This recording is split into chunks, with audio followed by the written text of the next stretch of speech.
I will be facilitating this program for today. Thank you so much for being here. It's a very exciting moment for us. A very important conversation that we're starting today. In this youth colloquium, as you've seen, it focuses on youth skills and employment. Under the theme economic growth, innovation and challenges facing young people.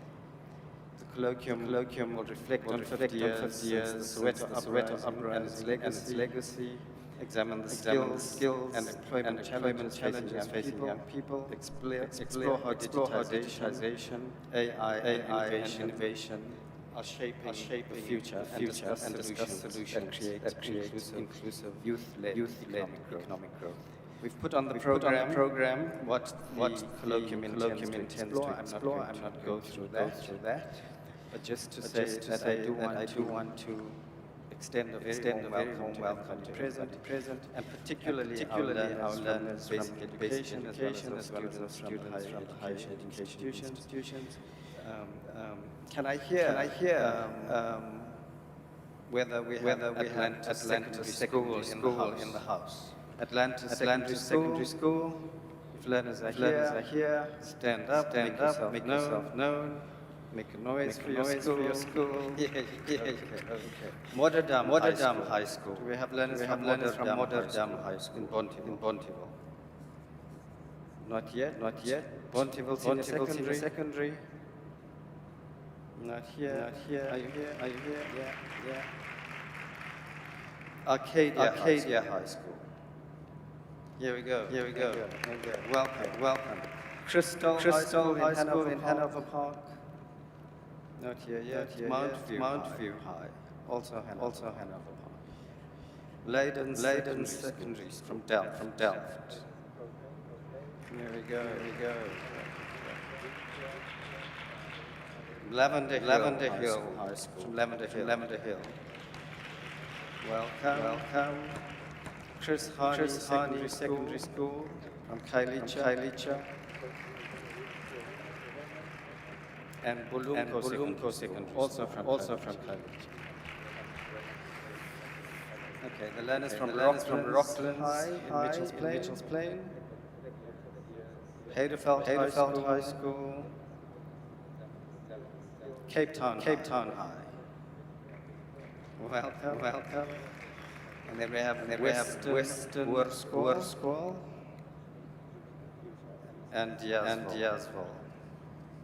Okay, we also then delegates have students from UCT, UWC, CPUT, Stellenbosch University, online, the University of Johannesburg, the University of Limpopo, and the University of Free State. I wanted to mention those young people specifically. Also to take this opportunity to congratulate the South African Space Design Competition and a young learner named Zayan Abdurrahman. Is Zayan in the room?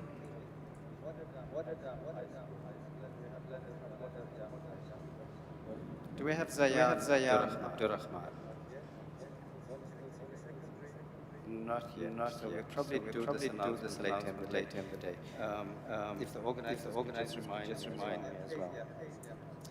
Okay, without further ado, we have made available copies of the program. I'm going to get right into it. And apologies again for starting late. I want to introduce the House Chairperson Committees Oversight and Public Participation in the National Assembly. We have the privilege and honor of having Cedric here to join us in the opening remarks for this colloquium. Unfortunately, Honorable Frolic could not be here physically, although he wanted to be.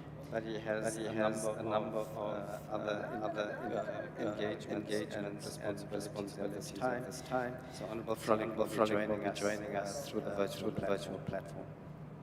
Let's give a welcome to Honorable Frolic.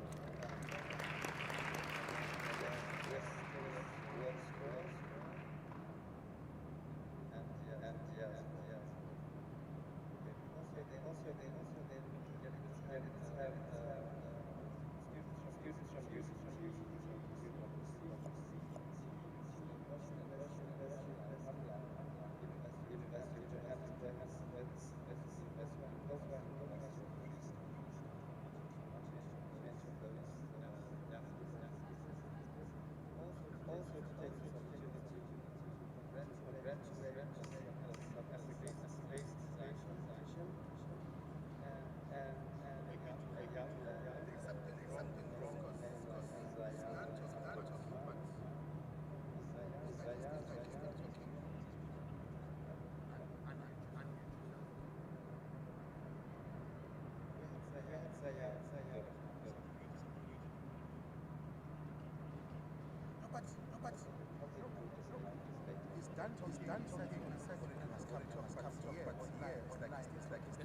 a delay. Remember, online is a delay. Do I need to switch this on? No, you're gonna all the time. The mic must be on.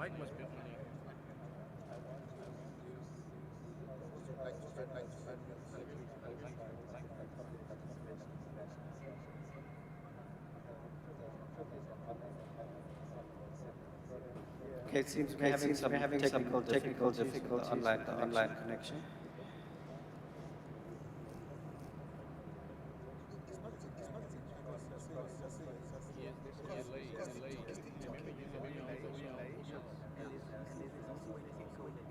Yes, because this mic is talking, we call it's nothing. Okay, it's fine. Just leave everything is, remember you unmute yourself. Oh, good morning. Good morning.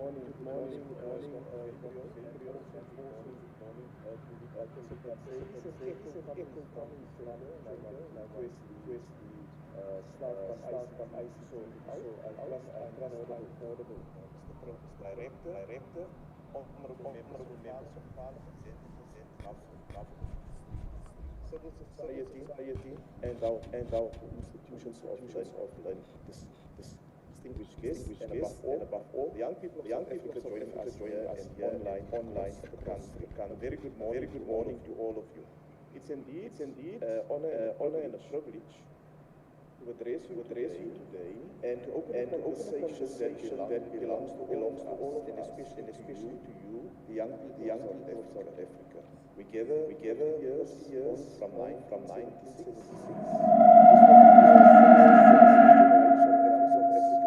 Many of them still at school, stood up, said that the future for them was not good enough. The Soweto uprising was not a single day of protest, but set in motion a number of protest events by young across South Africa. Recording in progress. And the Eastern Cape, KwaZulu-Natal, and other areas of the country. It was indeed a declaration that young people no longer spoken about, but within spoken to and for themselves. That generation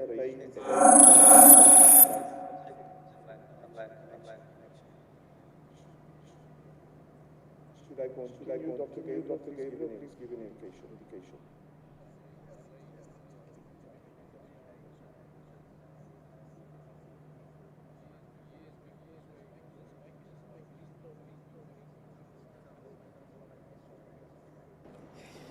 Honourable Chair, sorry, we're having some problems with the link and the connection. So I think let me just hear from the technical team when we can proceed.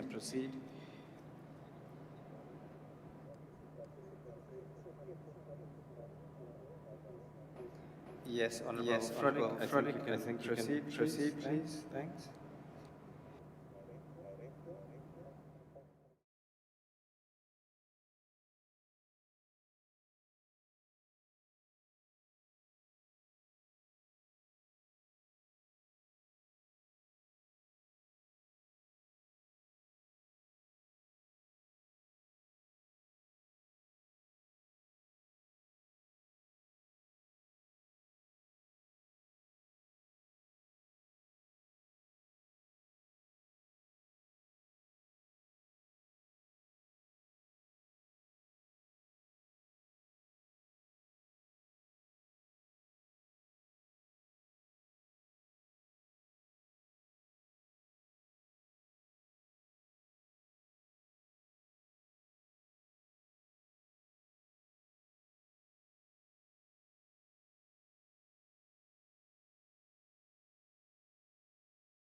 system on one hand and our labor market on the other have been in the same room for over 30 years, and they are still asking each other their names.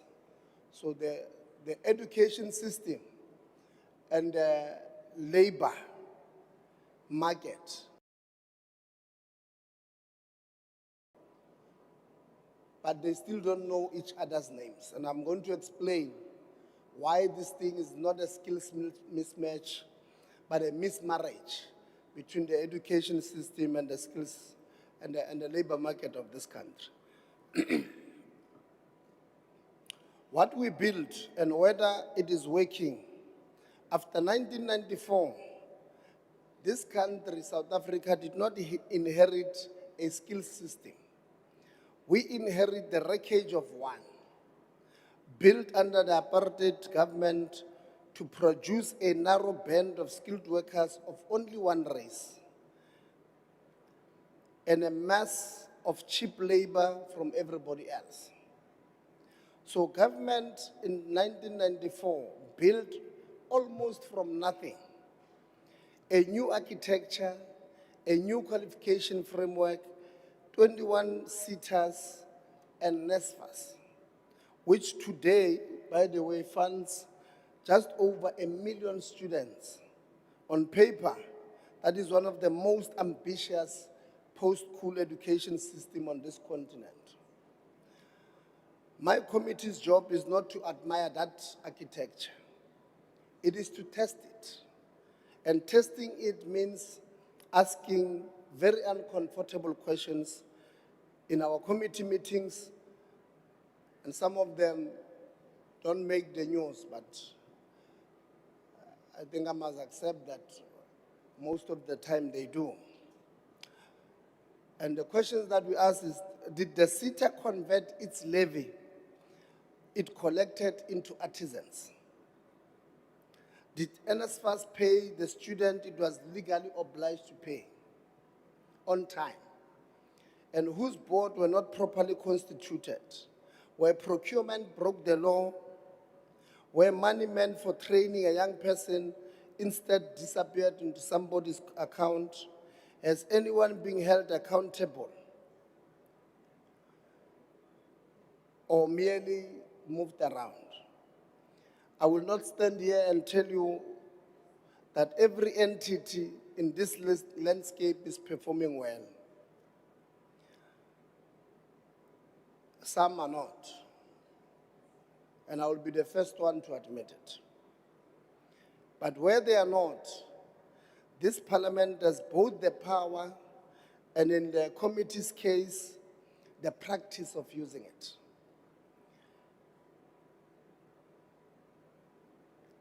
And that includes us referring some cases for criminal investigations. A rent collected is a skills levy, not converted. No, a rent collected as a skills levy and not converted into a skill is worse than a rent never collected at all. It is a promise broken twice. I'm aware some of you have started looking at our committee otherwise, and some officials in the ecosystem, they don't like receiving our emails. But we have decided that is good, because it means that we're doing our work. But oversight is not only about entities that have failed. It is also about the system that even functioning as designed still leaves too many people behind. NSFAS today funds more than 1 million students. And sometimes it pays them their stipend on time. And that's not what we want. We don't want the sometimes. NSFAS must pay its obligations on time, all the time. But we're genuinely proud that NSFAS funds over 1 million students. 30 years ago, when I look at least the right side of the room, with an exception maybe of one or two, none of you were born 30 years ago. And I'm saying with the exception of maybe one or two. I see officials are looking at me asking, they want to tell me that they are overdated. But I want to tell you that at least some of us were born 30 years ago. And it was unthinkable that we would have an entity that will take a child from Kofimvaba, from Toyando, from Tlabuya Lingana, from Langa, and anywhere else in the country where that particular child comes from a shack, comes from parents who don't work, and wrote matric without even knowing what they are going to eat the following day, and took them to a university, made sure that they get a qualification. Today, that entity has produced just over 6 million people from poor backgrounds and from townships and villages. It was unthinkable 30 years ago. Majority of them, they are black, they are Indians, they are coloreds. 30 years ago, it was unthinkable that we will have an entity that will produce almost 6 million graduates from this background. A skills landscape is not only judged by how well it serves the students inside it. It is judged by who it leaves outside the door. That is not criticism I make outside this system. It is a criticism I make myself from the inside. In every budget vote debate my committee participates in. Ms. Kowa today will speak to you later about artificial intelligence and its impact on youth skills, so I will leave the technical details to somebody who actually understands the algorithm better than we do in the committee. But here is the plain version. In 1976, the skills a young person needed to build a life were relatively stable across a working lifetime. That is no longer true today, and it will keep being less true moving forward. Today, fewer than 1 in 5 employed South Africans work in higher skilled technical, professional, and managerial occupations that pay the kind of wages that changes a family trajectory. Most are still in trade, elementary, and service occupation, which tells us our pipeline is still largely built on the economy of the past generation. While the frontier of this one moves towards data, digital literacy, green technology, and adaptive problem solving. That is not an argument for abandoning artisan skills and training in favor of every young person learning to code.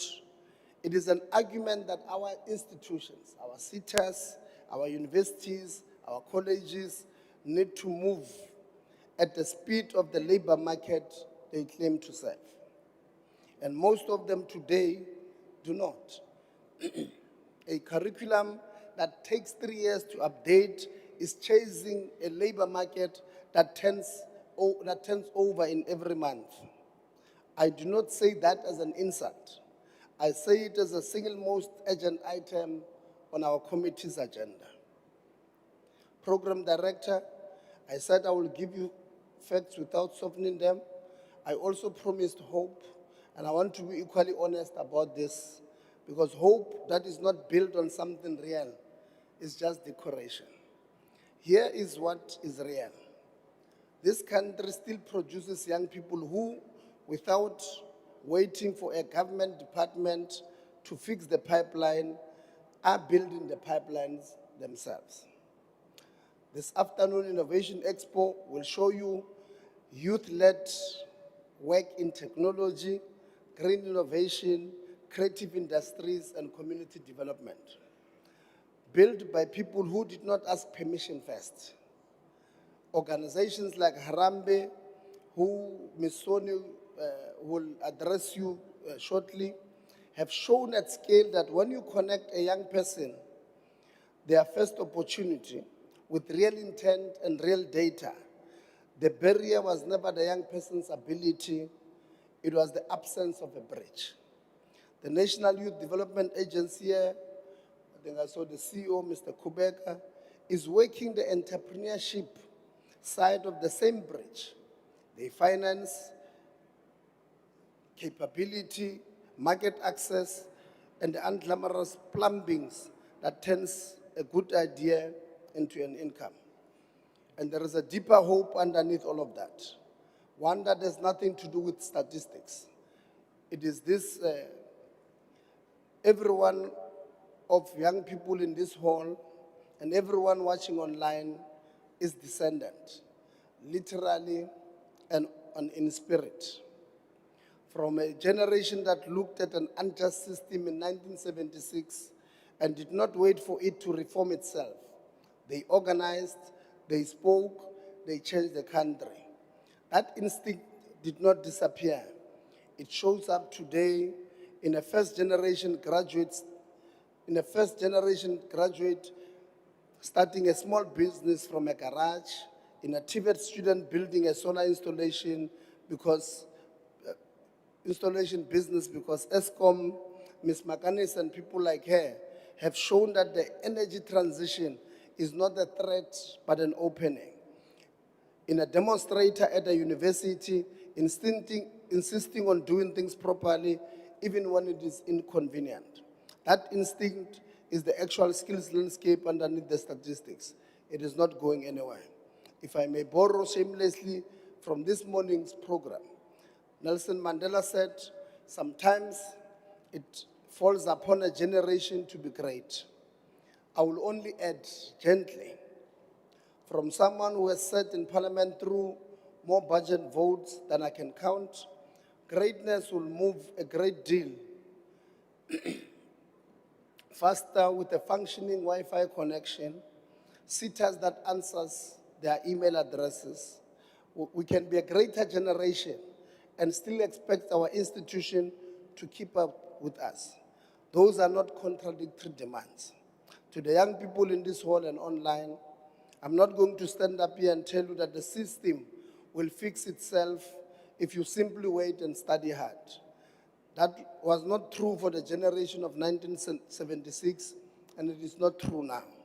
What I will tell you is that every meaningful change this country has made to its skills and education system in the last 30 years, the NQF, the expansion of NSFAS, the creation of new universities, the recognition of TVET colleges as a serious pathway than a consolation prize, followed pressure from outside the system as much as reform from inside it. Parliament does its work or its part when it holds hearings and asks tough questions, but this colloquium here today, the question you put to today's panelists, the business some of you will start after seeing the expo this afternoon, that is not, or that is also how a system changes. Do not mistake impatience for the only virtue available to you. Insistence is also a virtue, and it is the one 1976 generation actually remembered for. So let me close the way a colloquium like this deserves, not with applause lines, but with commitment my committee can actually be held to. We keep demanding that every entity funded to develop skills show outcomes, not intentions. We'll keep pushing CETAs and NSF and universities toward genuine partnership with industry, not the performance of it. We'll keep asking in every meeting whether this system is training young people for the economy that is arriving and not the one that is leaving. We'll keep insisting that young people are consulted within the system, not merely spoken about it in it, which is exactly why a colloquium like this one, where you can question the panelists rather than simply receive it, is not a formality, it must be a model. 50 years ago, a generation of young South Africans refused an education designed to limit them and paid for that refusal with their future, some of them with their lives. In too many cases, we owe them, we owe you a system that not merely exists on the organogram, but that works, that turns a levy into a qualification into a job, and a job into a life of dignity. This is the standard I hold this landscape in every committee meeting. It is the standard I'm asking this colloquium to hold today in the questions you put to the panelists that will follow me, and in the ideas you carry out that expo this afternoon. I look forward to the rest of today's program. And program director, I did indicate that I stand here. I'm the only person who stands before all these young people and tea. And I hope we're almost there. And as I said, I suspect I also need that particular tea more than I'm willing to accept it. And I thank you very much.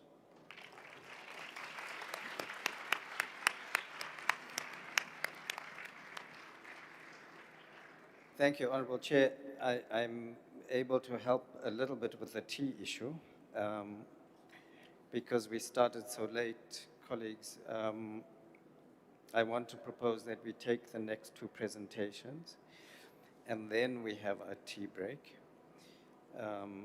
before we go into opening the floor for a panel discussion. So just before I call Professor Marman, just a quick reflection on Honorable Letsia's input. I think he started with some very alarming statistics on unemployment, the national unemployment rate above 33%, and unemployment among young people above 60%, graduate unemployment above 12%. So really sketching the realities of the challenges. He spoke to the importance of the interaction between the education system and the labor market and the complexities in the skills landscape. And then also what is the role of the portfolio committee. And I loved the fact that Honorable Letsia closed with some practical commitments to the youth, reminding us that these engagements should not just be talk shops, but they really need to amount to something credible at the end of the day. So thank you so much. Another round of applause for Honorable Letsia. Let me then call on Professor Rowan Marman. He is the Deputy Dean for Research in the Faculty of Education at the University of the Western Cape, and will be speaking to understanding the causes of youth unemployment and solutions. Professor Marman, thank you.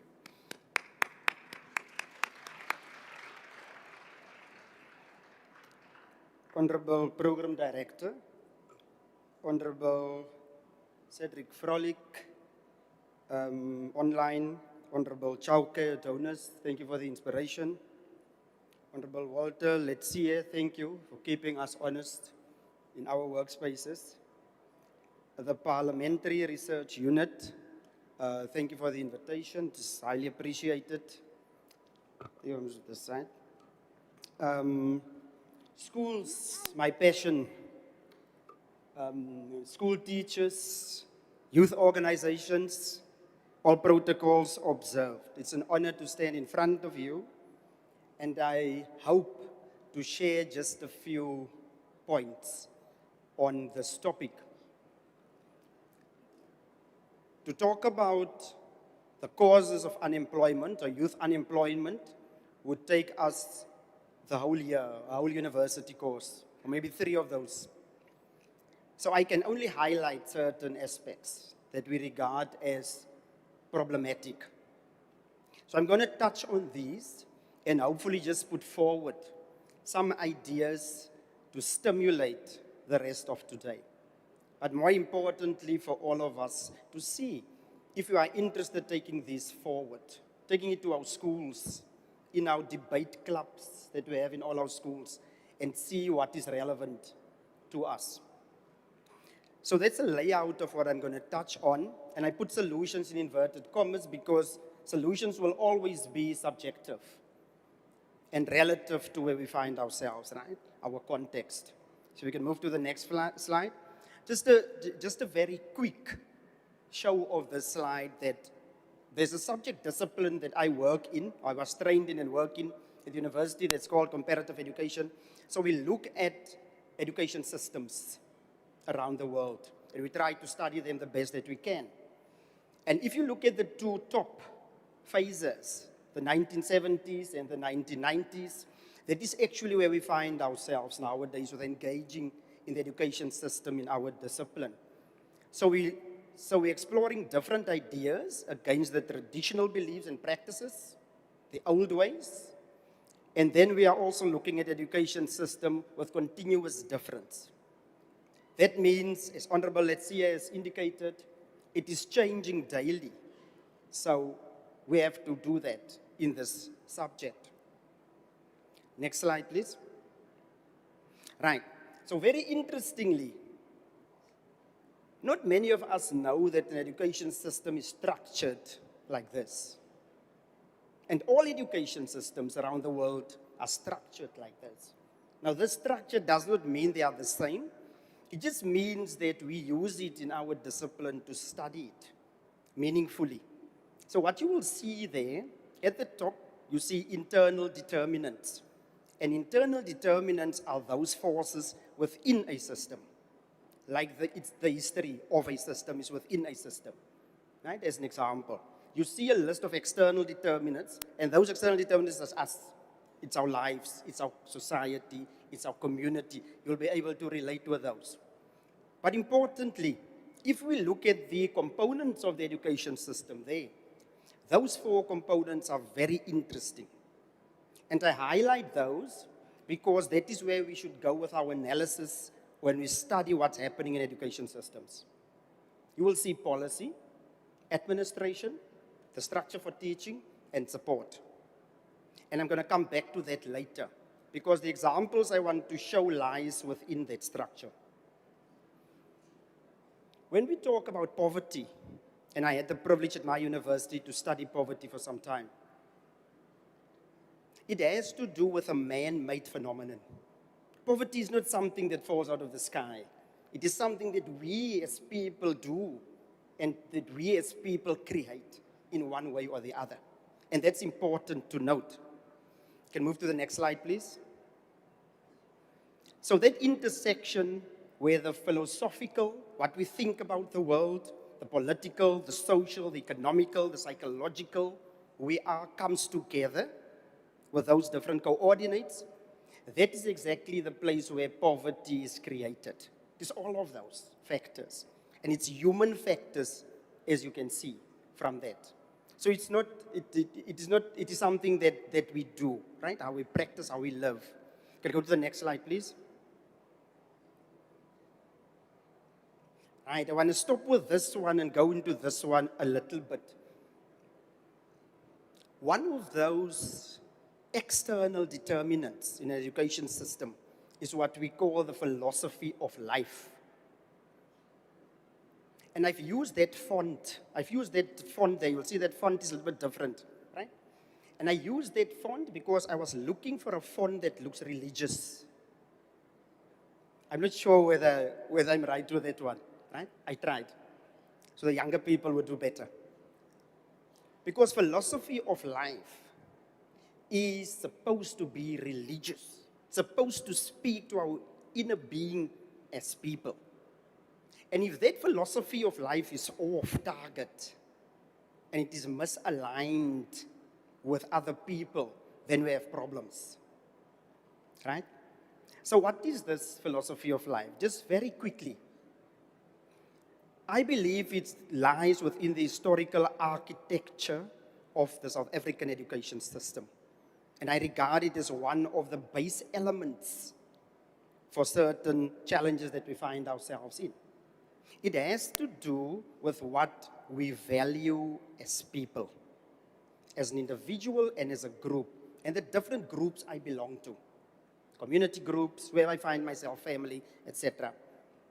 What we want for ourselves, what we do not want for ourselves, what we want for others, what we prefer to have, and what we think others should have. So it means that philosophy of life is actually this underlying determinant that directs our behaviors and our decisions. So I'm mentioning that because later on, I'm going to come back to that one. We can move to the next slide. Right.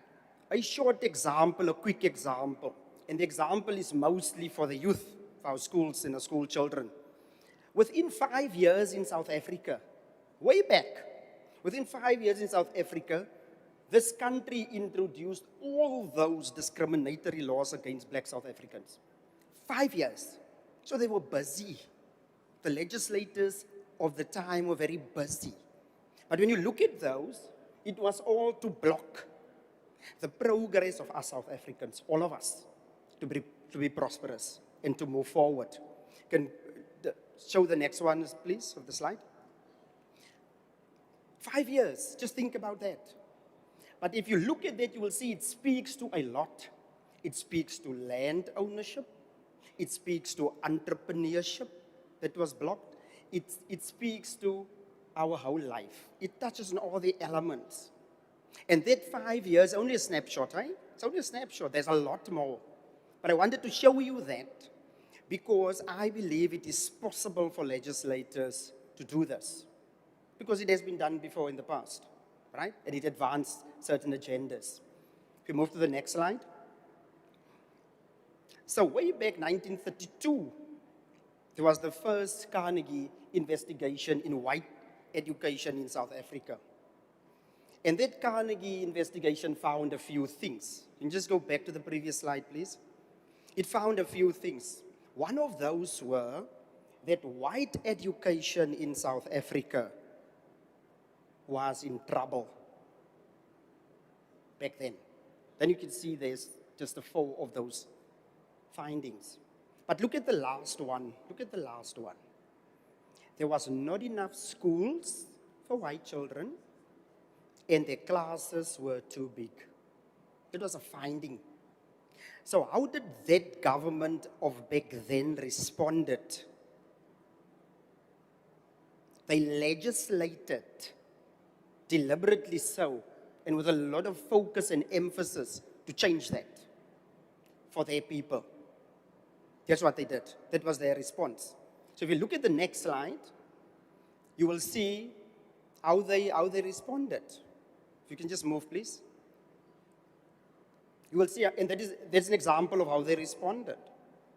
Because they felt that schooling in South Africa should serve a particular purpose, and hence, we white people back then, whoever the white group was, needed preferential education to that extent. And that's a big historical marker that we should note in going forward, right? Because what we've inherited in South Africa in terms of our education system was a deliberate inheritance. It was not something that just happened out of the night sky. Can move to the next slide, please. So I'm showing these historical markers because it has relevance today. And today, as South Africans, we have to make very particular decisions of where we are going with the country, right? And especially for the futures of the youth. These are things that you can read up. I'm just putting it out there that you can read up. It's very interesting information if you like history. Can move forward, please. So as a general rule, apartheid education afforded us with a particular architecture of social stratification in our country. and economic stratification, right? And for us young people, we need to know this. We need to know that everything was planned deliberately so, and it had a particular effect on us. So when you look at your school, next slide please. If you look at your school, the layout of your school, the size of your sports field, right? The physical facilities in your school that we've inherited, right? It comes from somewhere. It comes from a deliberate attempt. Let me just mention at this juncture that that funding that you see on the screen prompted the old government to build and extend and upgrade 6 to 8 universities, white universities in South Africa, because of that. So they translated directly into a larger cohort of white young South Africans to have university places. And hence, it changed their direction and it changed their lives as a group, totally, right?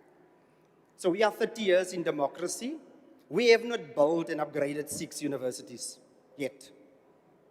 They did it in 10 years' time, right? Just note that. And I have all the facts and evidence with me. Move to the next slide. And the next part, please. So there you will see some direct consequences of that system, right? What was the effect on us as South Africans? Very interesting stuff. And I can highlight some of those. But this was around the 1980s. So if you look on the first column, the second red marking, teacher-pupil ratio, 1980, what that was. Why today, 40 to 50 years later in South Africa, we still have that, according to those racial groupings? We're not supposed to have that. We had it in 1980, and we know what the effect of that was in a school. Why are we still having that? Because we are still having that, right? And that's a big problem for South Africa. But I'll go into more examples later on. Next slide, please. Right, so we had a crisis, that's clear. And the older people in the room will know about the crisis. We were part of it. We grew up in that crisis, right? We understand it very well. But maybe our youth does not. And they need to be exposed more to that. Next slide, please.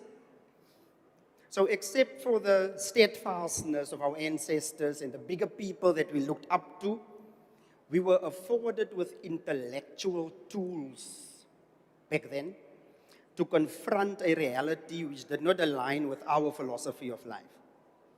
Now, what's intellectual tools? It is constructions that the brain can use to enhance and advance the human condition. That's intellectual tools, right? So we draw it from somewhere. So we can ask the question today, what are the intellectual tools that our youth needs today to advance their own lives, right? Because we had something, or my generation had something, right? And it took us forward. Next slide, please. So there was a response in our country back then, which is 1970s and 1980s, well documented.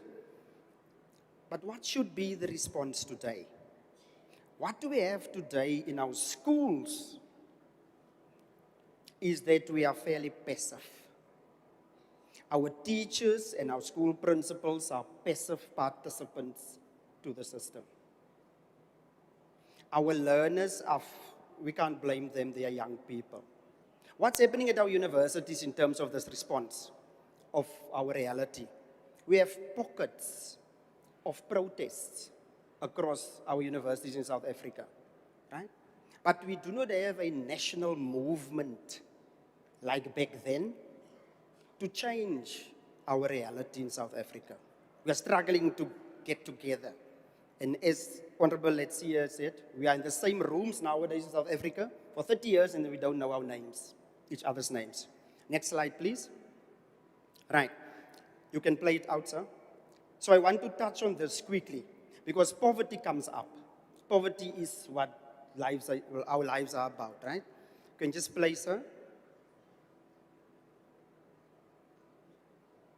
Right. So this is an interesting person in history. political history. His name is John Rawls, right, as you can see there. And you can see there's an old book from the picture. But let's just go through this slowly. John Rawls draw on the economic philosophers like Karl Marx and others to come up with a theory of justice. And that is societal justice, right? Not only law justice, societal justice. And look at what he's saying. He's saying that the greatest equal liberty principle takes priority, meaning all of us are equal.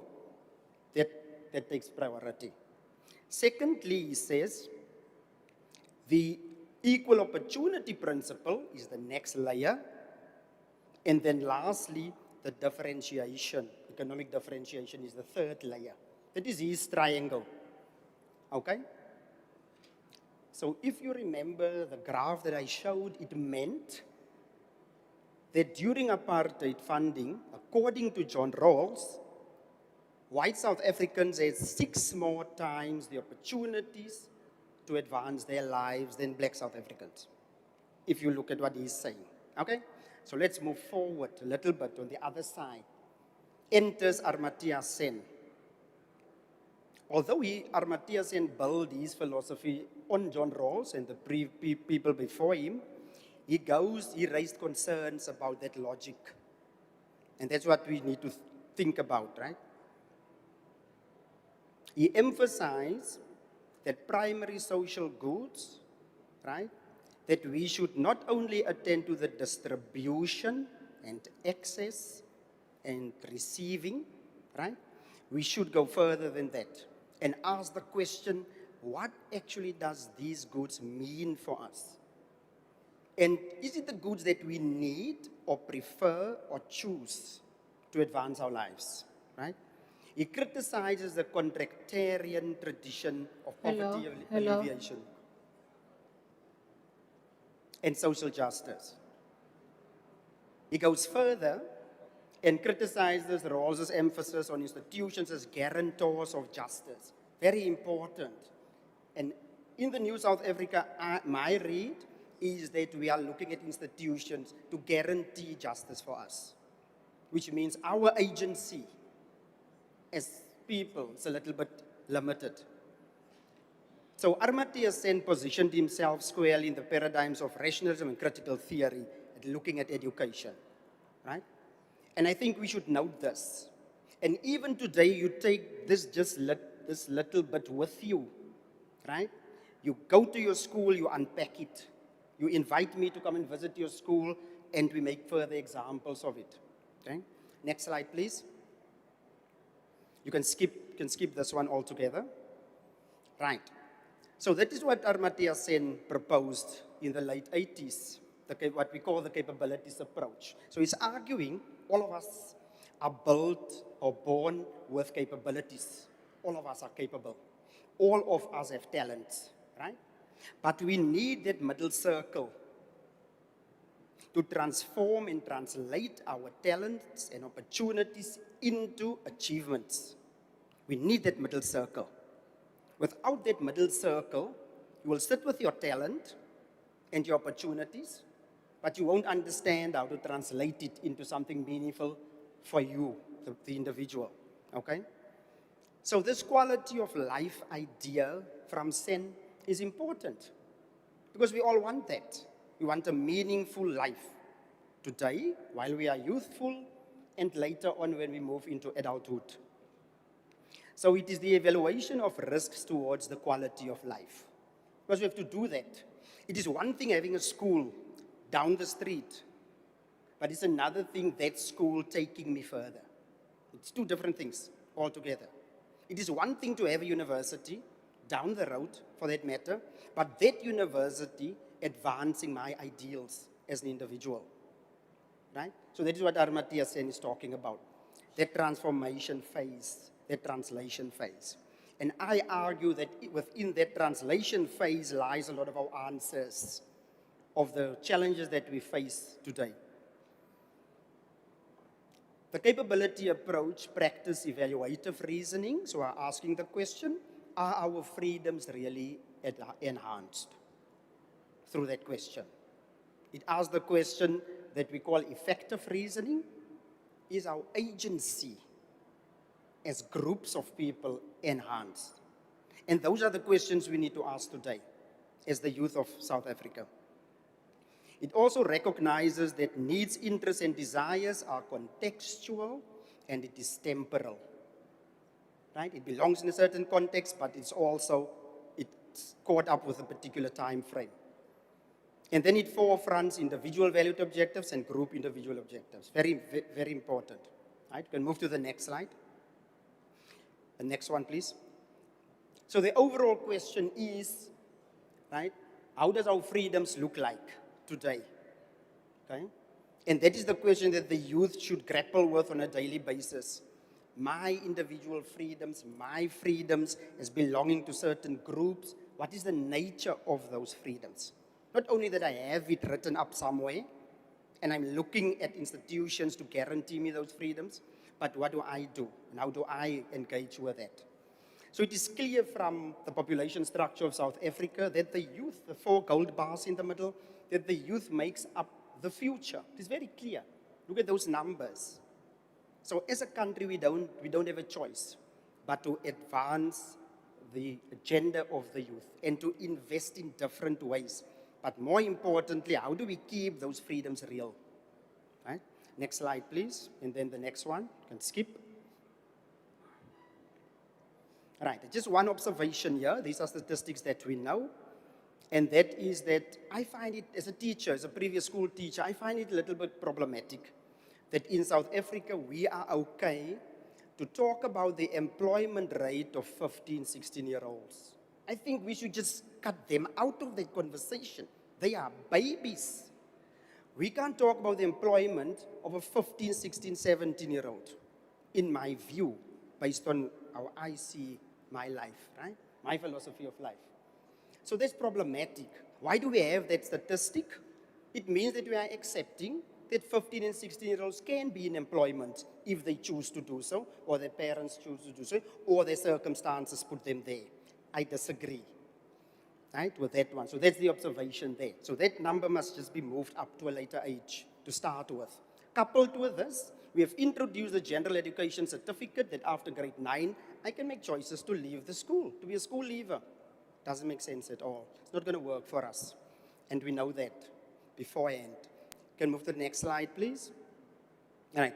So the issue of youth unemployment in South Africa is a big one, because I want to share with you a slide on violence in a community, right? It's a very important slide. That we can see what's happening to our youth and how we should respond. Next slide, please. Can go beyond that. Can move. Right. That is 2020, May 2020, right? The Peter Maritzburg Economic Justice Development Group, doing great work in KwaZulu-Natal, published that 2 months into the first lockdown. And look at the red line.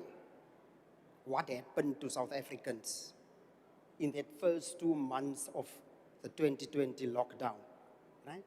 Rice went up 26%. Sugar beans, 18%, bread, 14%, onions, 58%, cabbage, 22%, carrots, 22%.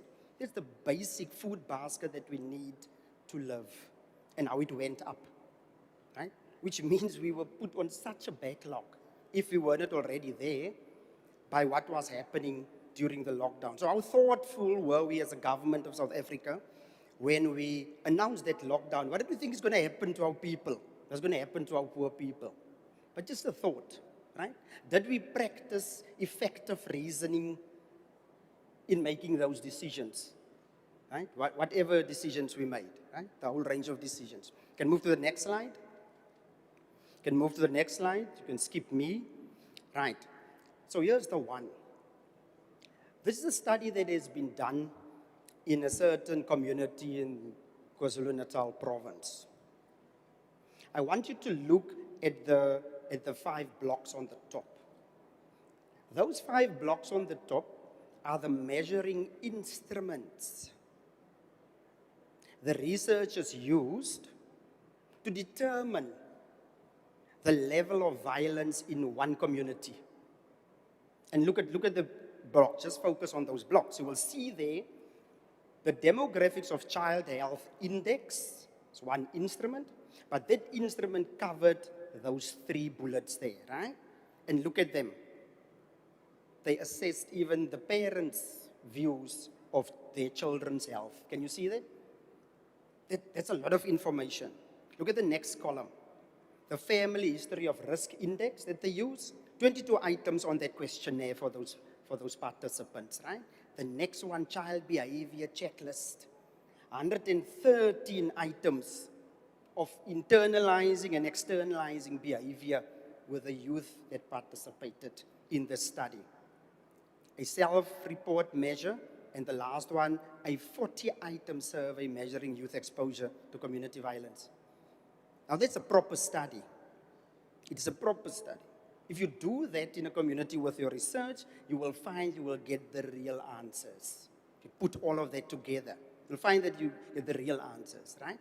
So look at the findings. So there were 323 participants altogether. It was a mix of parents and children, right? School-going children. And just look at the findings. The first one, we can just talk about the first one and leave out the others. 317 participants out of 322 said they witnessed lifetime violence. Their whole lives, right? 323, all of them says they are victims of some sort of violence. All of them, right? And 240 said they hear about violence all the time. Now that is just not good. It is just not good. So the community, or this community, right, have to respond, isn't it? They have to respond to this, because they can't live like this. We can't raise children like this. We can't expect the youth to flourish in communities like this. And this is South African reality, not only in that community, but many communities around the Western Cape, in particular in the Cape Flats in South Africa. So we as participants in this democracy, we have to address this, right? It's on us. If this is the realities and the lived experiences of our youth, how do we expect them to flourish? How do we expect them to study? How do we expect them to be hopeful for their futures, right? And go to the next slide, please. Right, so back to understandings of poverty. And just a quick note here. Poverty is not about your income only. It is about everything that happens around you in your life, including your opportunities, your education, your guidance, your aspirations. Right? So if you want to read that, it's on the internet, very interesting of what, once again, children are telling us in South Africa, how they experience poverty and how it relates to their education. You can skip that slide. Right, you can move past that one. You can skip that one as well. Right. So, in my teaching at the university, I taught a particular subject. So I'm just changing gears now, right? I've dealt with the historical and poverty part. I'm just changing gears to what's happening in our schools. So I'm teaching the third-year students on that method of social sciences, one of your school subjects. And every year, while I was teaching them that, I asked them those questions. I said, first class, we are going to write a grade 6 or grade 5 map work test. So you just assume these are third-year university students, they're going to ace this test, right? Look at the results out of the test. This is what they scored, 5 to 8 out of 30. And every year I set the same test for the new group of students because I knew they're going to fail it like this. So I did it for 10 years, can you see that? I did it for 10 years. So I raised the following questions about our curriculum strength in our schools, right? You can go to the other part of the slide, sir. I raised those questions. Because these are the questions that we must deal with when it comes to basic education. Who do we blame for that situation? I know it is one example, but who do we blame? Do we blame the teachers who taught these learners? Do we blame the culture of learning in those schools?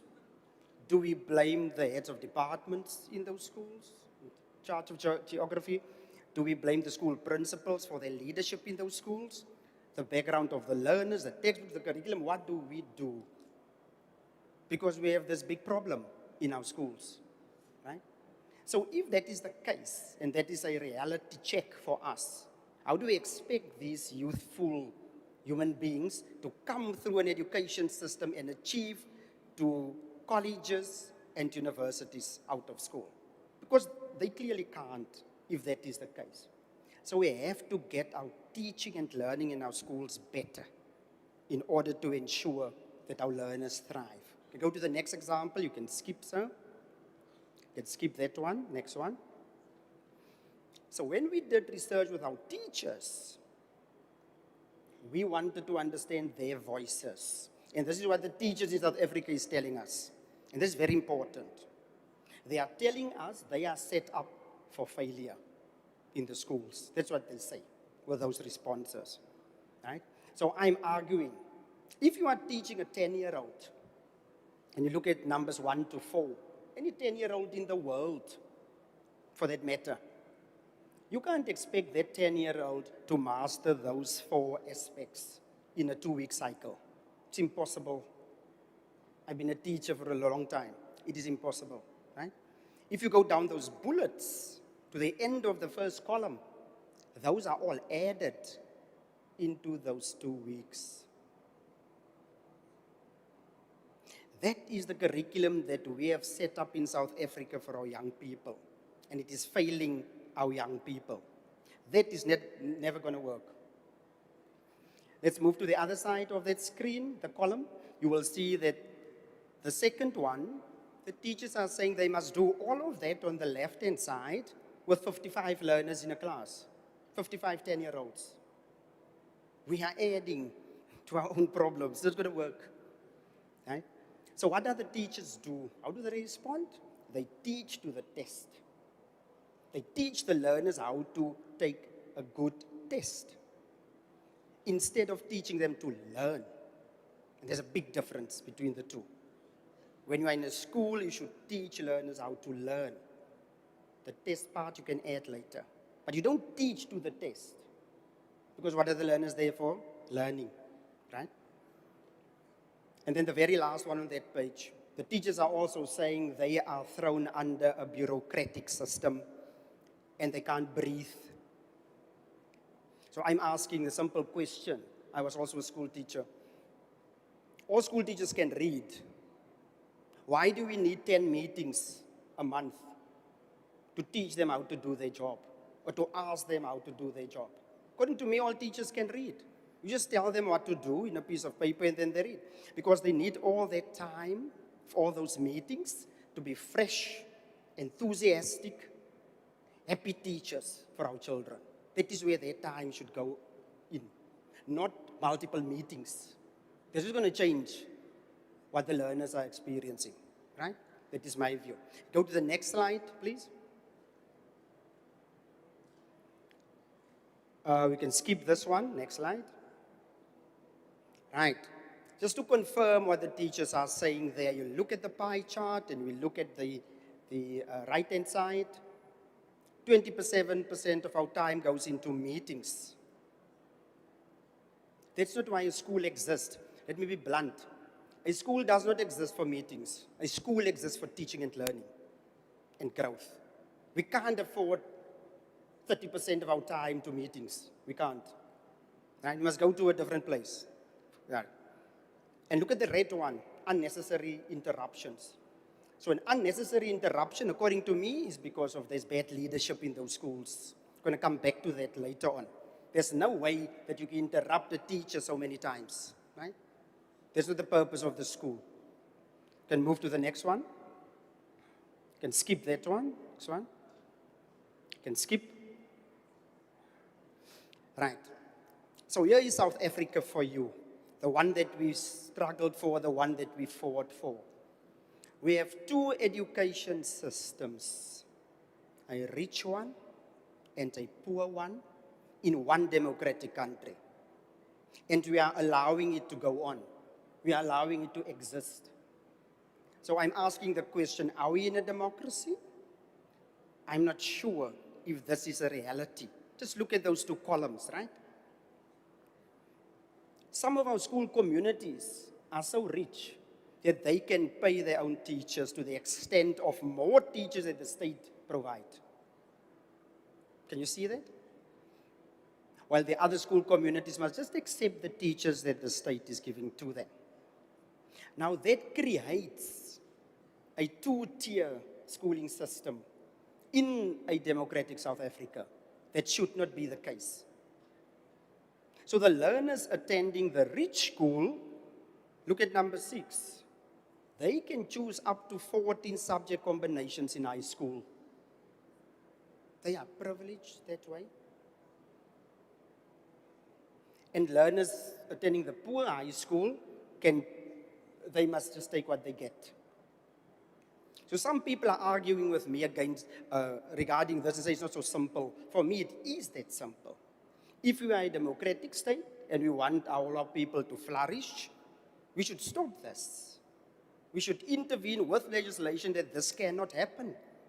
That a child where he or she is born should have the opportunities like any other child who did not choose who their parents are to be.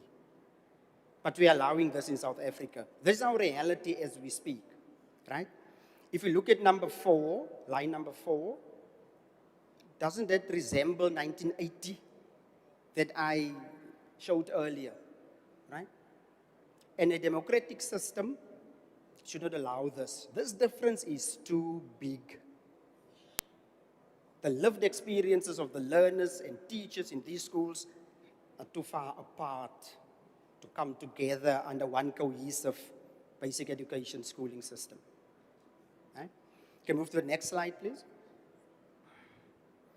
So the overall letdown, in my view, of the democratic government in terms of basic education is the fact that for 560,000 young people who matriculate every year, we have no prospect. We tell them to go find a job. So 400 and something is taken up into colleges and universities. What about the other 500,000? If you take 5 years of this result, right, you sit with 2 million, 3 million young people who we tell go find a job when they finish school. They have matric. These are matriculants who've passed. We tell them go find a job. That's not what you should tell a young people. A basic education system and a government should set them up to achieve and pursue their real freedoms, not half-baked freedoms, like in this case. Can go to the next slide, please? Can skip that one. Can skip that one. Right. So just quickly say that I want to put the challenge to the youth of today. I speak on behalf of all the adults, we want you to read. We want you to read. In 2019, just before the lockdown, we did this study at UWC in the Western Cape, and we asked 6,000 matriculants one simple question. Do you know about the National Development Plan?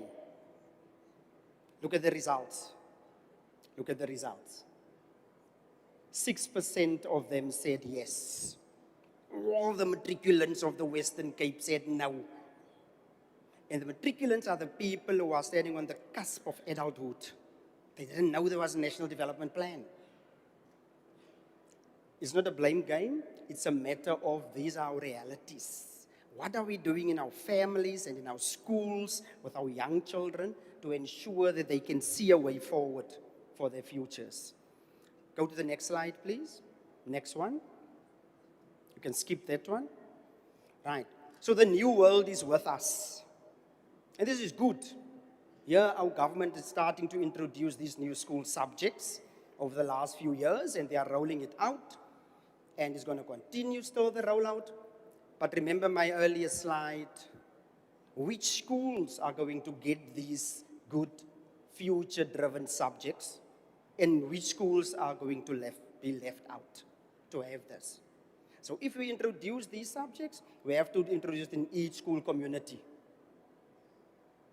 We can't choose where we want to introduce it. And the one thing about our government that I found frustrating, I think I must run out after this, is that we pilot forever, which means we don't have the skills to do our jobs. If we pilot forever, in my job, I don't pilot. I do my job on a daily basis, right? So then the pilot takes 3 years, and then the implementation takes another 5 years, and then another 100,000 learners are gone. They've missed out. Right, you can move to the next one. You can skip that one and move over. Right, stop there. Right, just roll that one out. So in terms of basic education and what is happening with our school curriculum, I'm asking these questions. Because these are the things that we see. These are realities that we know, right? So far, if we look at race in South Africa, our schooling system is still producing along racial lines the performances, mainly. It's getting better now if you look at matric. But matric should not be our only measure. We should measure every grade in South Africa, nationally, to see where we are.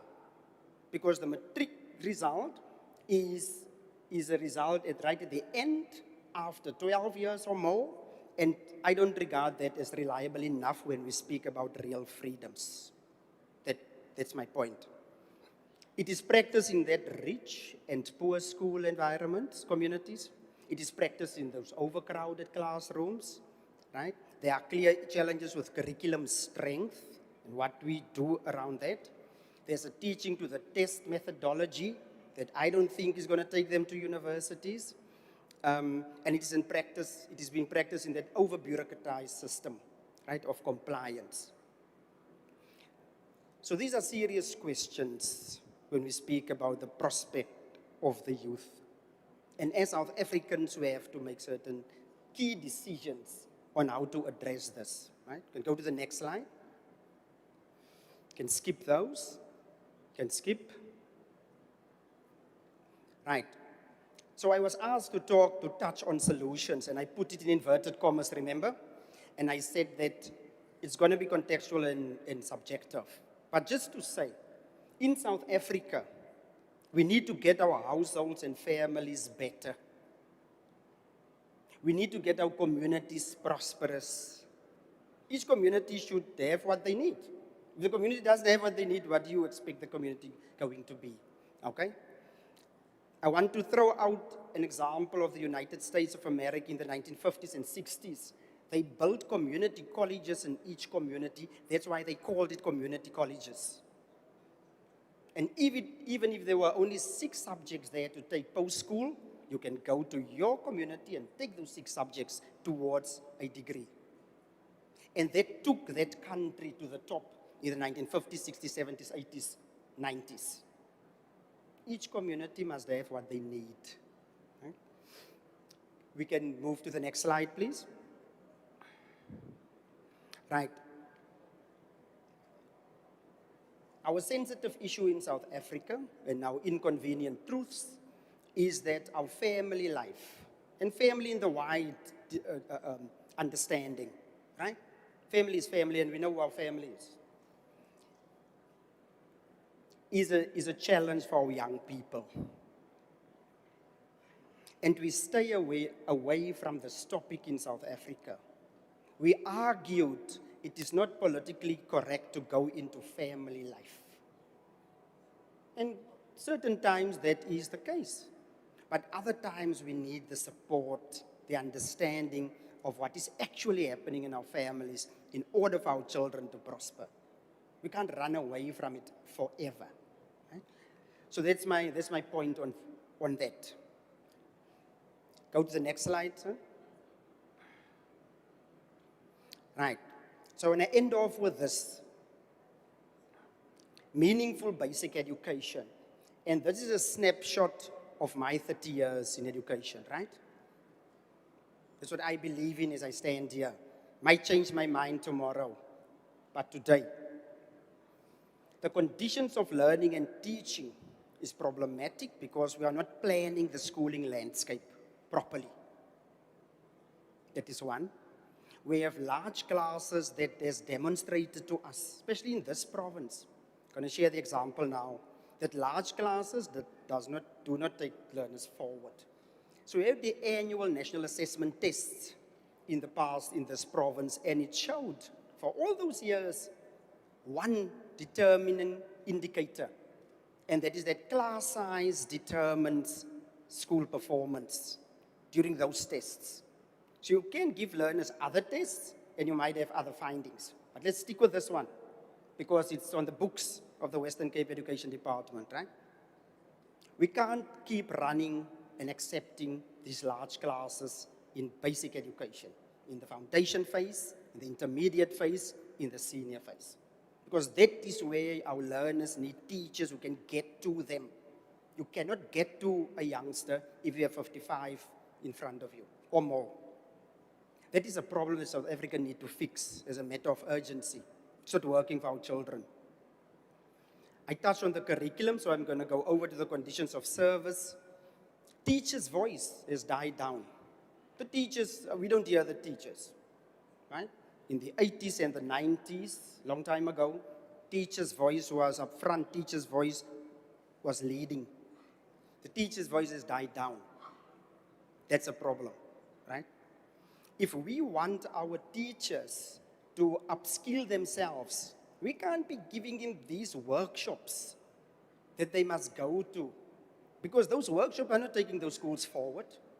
We need to give them proper opportunities to study further. We need to give them study leave so that they can study and enhance their qualifications meaningfully. A workshop on a Saturday morning for 2 hours and next month another workshop is not taking us forward. We should pay our teachers better because they are that important to us. Last comment, school leadership, and I need to end. School principals in South Africa should get a 5-year term and not a forever term to be a school teacher. If I'm appointed a school teacher at the age of 30, I can either for the next 25 years take those learners forward, or I can forever damage them for 25 years. School principals need a 5-year term in South Africa. And I thank you.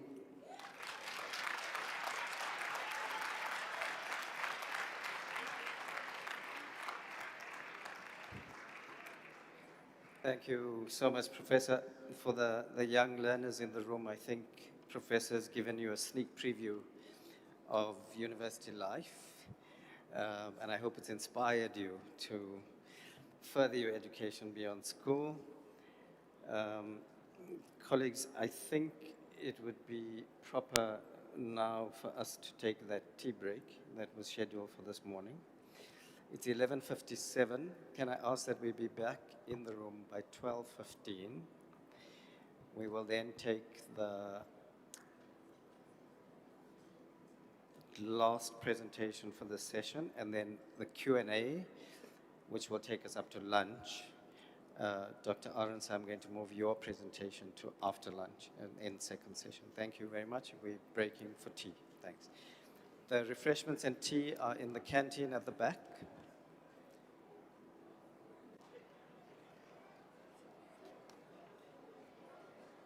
Hello. Hello.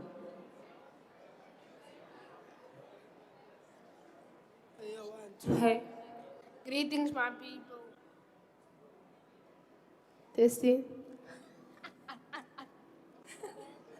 Hi, yeah, that's all.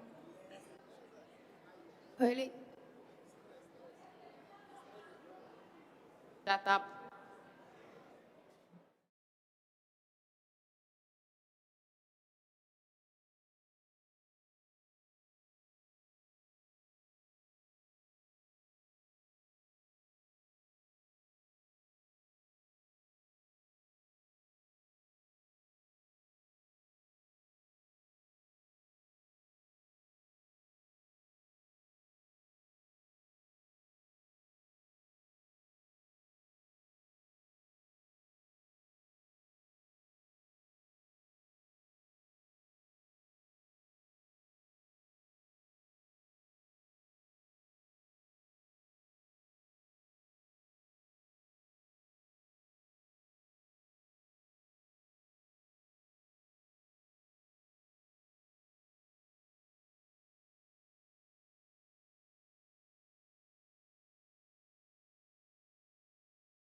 we don't seem to be very disciplined with time today.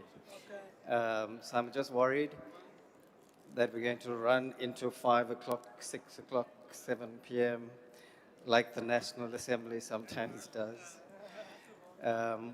All right. Let's move on.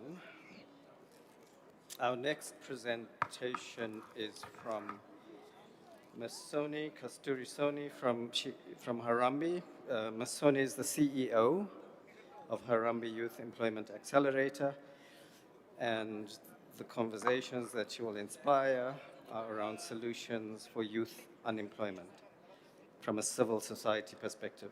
Ms. Soni?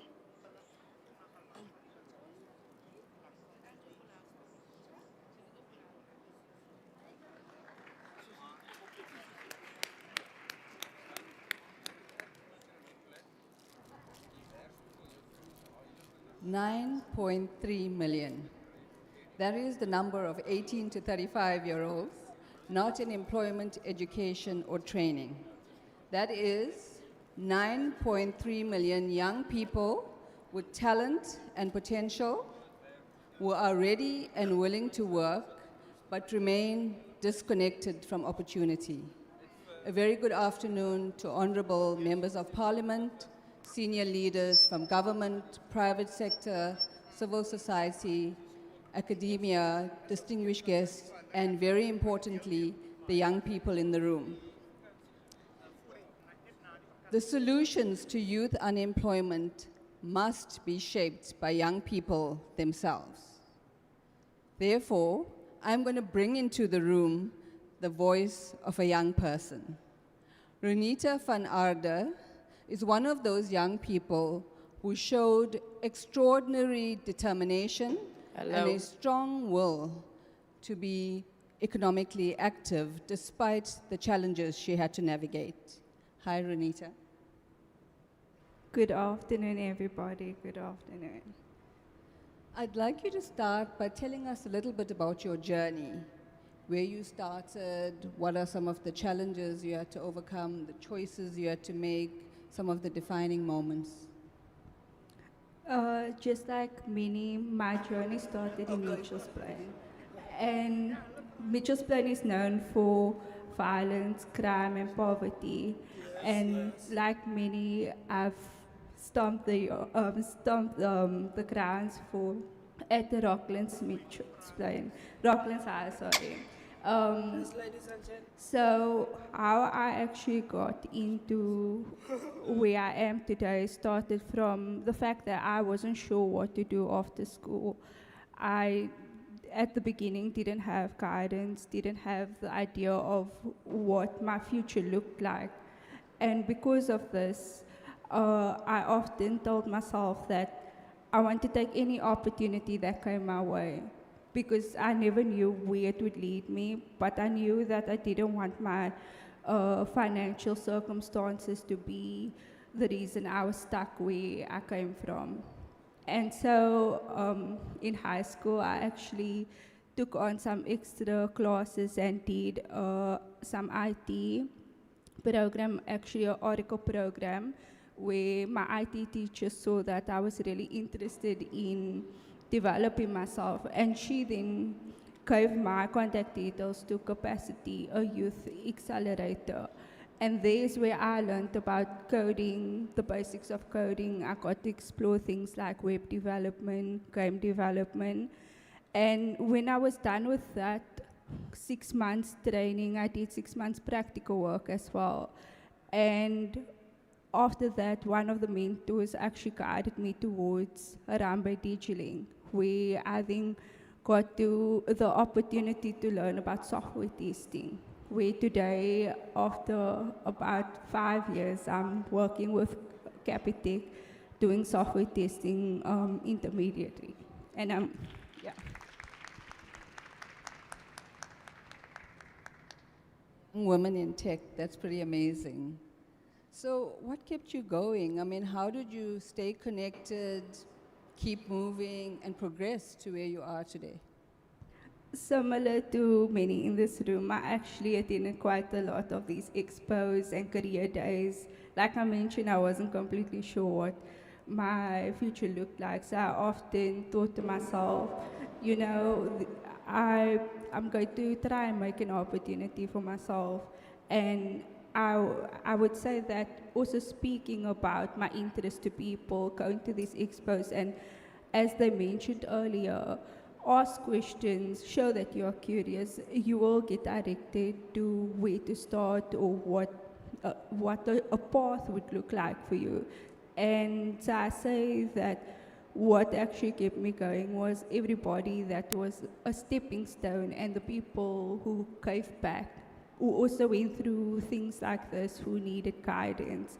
So that support and guidance actually is what kept me going. It's great. I mean, if you think about your experience, what would you say needs to change? We're in a room that's very powerful. What needs to change so that the path can be easier for young people? And just in terms of some of your experience when you were given that opportunity, how did that help you, like when you were in DigiLink?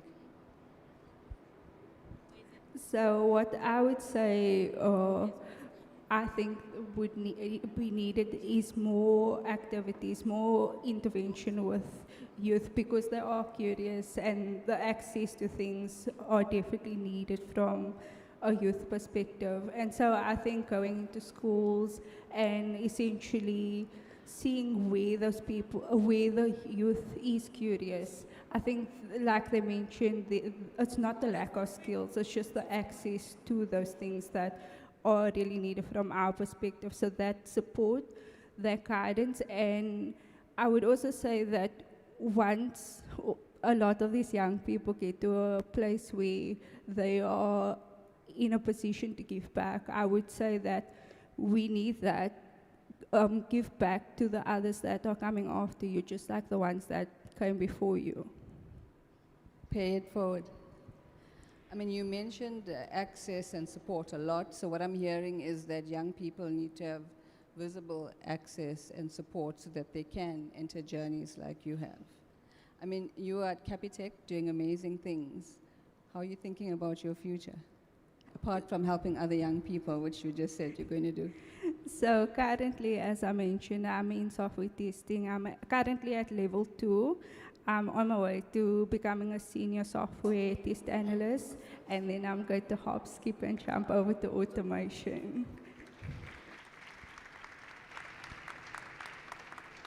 That's amazing. Thank you very much for your time.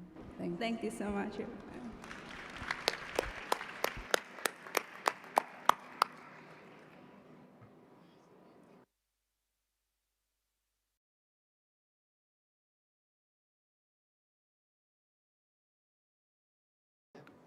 Yeah. Can you hear me now?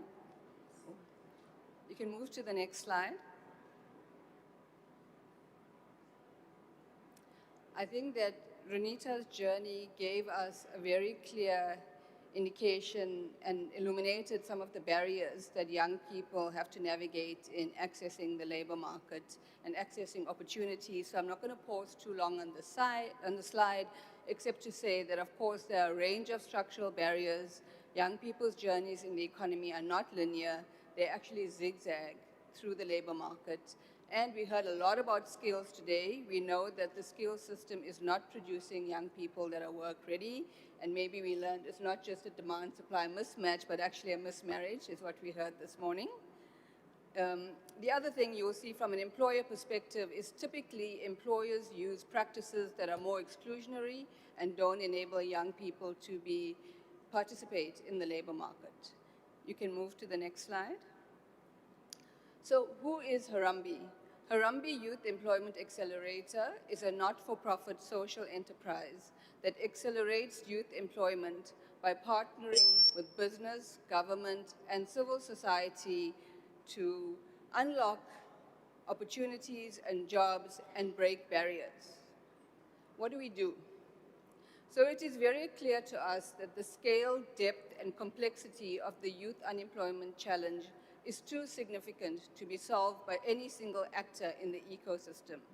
So at the heart of our model is partnerships.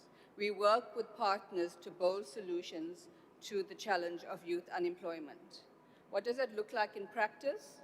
Together with government and research partners, we turn youth data into actionable insights and evidence that can dismantle some of those barriers that we spoke about that prevent young people from economic participation. As we heard, access is critical, and so together with the Presidential Youth Employment Intervention and employer partners, we connect young people to pathways to learning and earning through the SA Youth platform, which I'll speak about just now. And lastly, together with growth sector partners, we design and scale high-impact solutions to stimulate inclusive job growth. You can move to the next slide. So where does Harambee fit into the National Youth Employment Strategy? So you might have heard of the Presidential Youth Employment Intervention. It was launched by the President in 2020, and it is the country's multi-sector coordinated effort to address youth unemployment. Harambee was appointed in 2022 to manage the SA Youth platform and work with partners across the public, private, and social sectors to activate demand, provide support to young work seekers, and coordinate the ecosystem. And I'll tell you a little bit more about SA Youth. Next slide. So SA Youth is a single platform with 2 access points. It has a work seeker access points, and what it does, it gives young work seekers visibility and line of sight to earning and learning opportunities in close proximity to where they live. It is zero rated, it has no mobile data costs, so it was designed intentionally to meet young people where they are at with no cost and no friction. So you saw up front, I said some of the structural barriers are high mobile data costs, high transport costs. Through SA Youth, like I said, the Mobi site is zero rated. It is also a multi-channel platform. That means it has social media platforms, it's got a WhatsApp chatbot, and importantly, a toll-free inbound and outbound contact center. And that is also no cost. So the intention is, how do we create that access and that visibility, no friction, no cost? Currently, SA Youth supports about 4.7 young people in the country. That's about 25% of the youth population.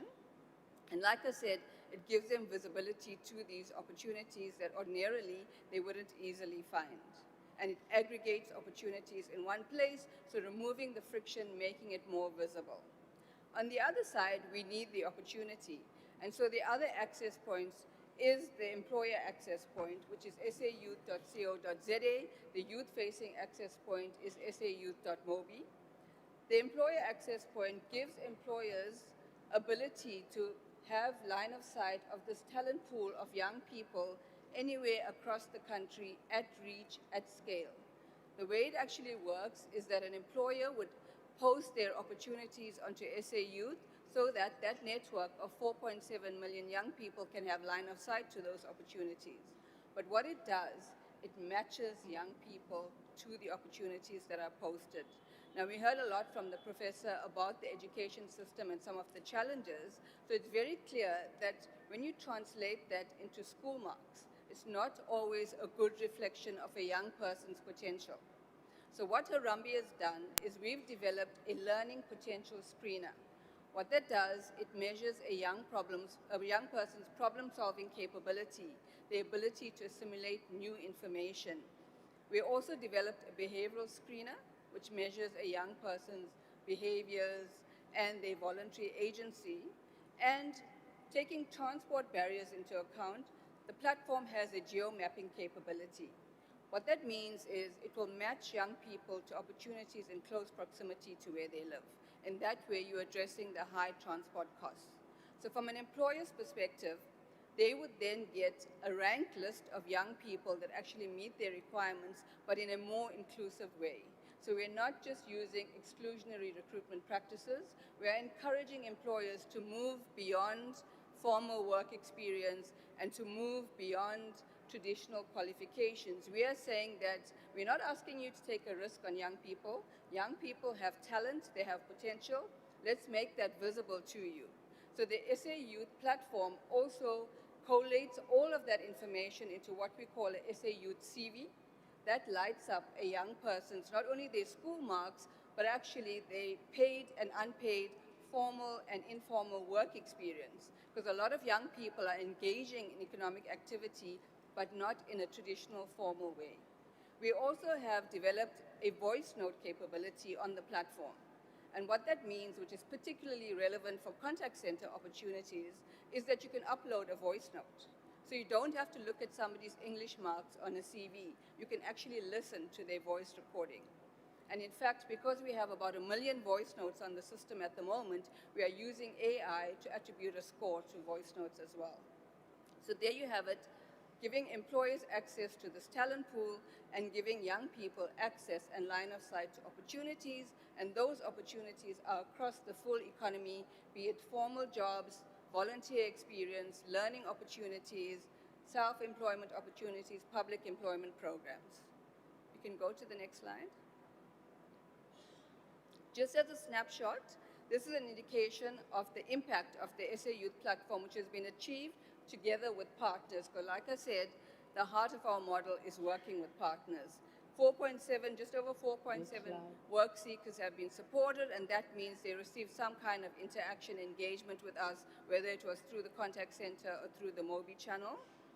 Inclusion is a critical element, and so 64% of the network are young women, 36% young men, and 1% young people with disabilities. Over the last 15 years, together with our partners, we have helped connect young people to over 2.4 million earning opportunities. And again, that's more like around 70% young women, 31% or 30% young men, and 1% young people with disability. We have a team that also tracks what does it mean in terms of income, and that equates to roughly just over 54 billion rand income in the hands of young people.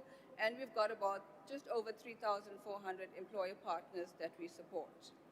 So the question is, with all of this impact, we heard consistently from the morning that youth unemployment is not decreasing. So we started asking ourselves, what would it take to actually turn the tide of youth unemployment? What we've done is, together with all partners, we have stemmed the tide, but we haven't been able to reverse it.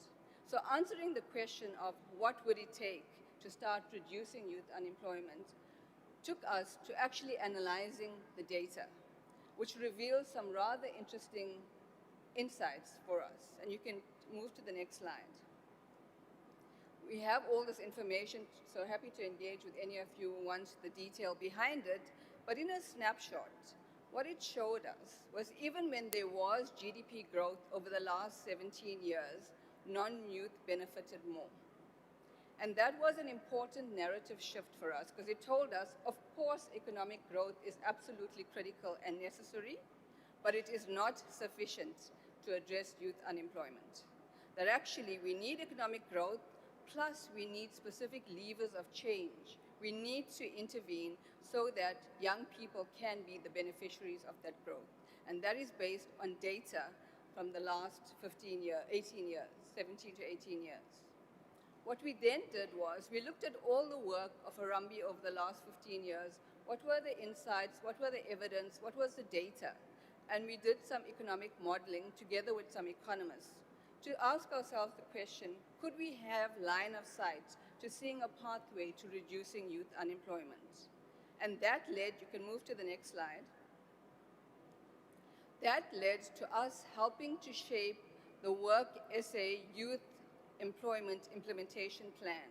That is a plan that's going to be implemented, going to be led through the Presidential Youth Employment Intervention. So remember, I mentioned they were launched in 2020, and this is almost a PYEI 2.0 strategy. It's taking all the data and evidence over the last 15 years of multiple partners in the ecosystem, doing some economic modeling, and saying, yes, it is possible to reduce youth unemployment by up to 20% by 2030. That will equate to roughly 1.8 million more young people in the economy by 2030. And that, of course, does assume a 1 to 3% GDP growth, because we know that we've got to have growth to enable youth employment. So again, to summarize, we are saying that if we are back here in 2030, it is possible, when Stats SA does its measure, to see that youth unemployment has decreased by 20%. What would it take to do that? 1, inclusive hiring. 2, job creation in priority sectors. 3, demand-led skilling. 4, sustainable self-employment. 5, public employment programs. And 6, pathway management. You can move to the next slide. One back, yeah. So lever 1, inclusive hiring. Our objective here is to make young people the first choice for entry-level jobs. That means, as we say, changing the queue, letting young people have access to opportunities that they ordinarily wouldn't, which would be transformative for those households. And the sort of key enablers here are aligning incentives.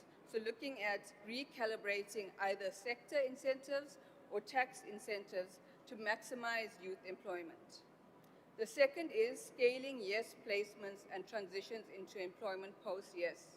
So you might know that yes, Youth Employment Service is a 12-month quality work experience, and so the focus of this lever is also to increase those placements, to have more young people get 12-month work experience, because we know typically when you go and look for a job, you haven't worked before, but the first thing an employer asks you is, what is your former prior work experience?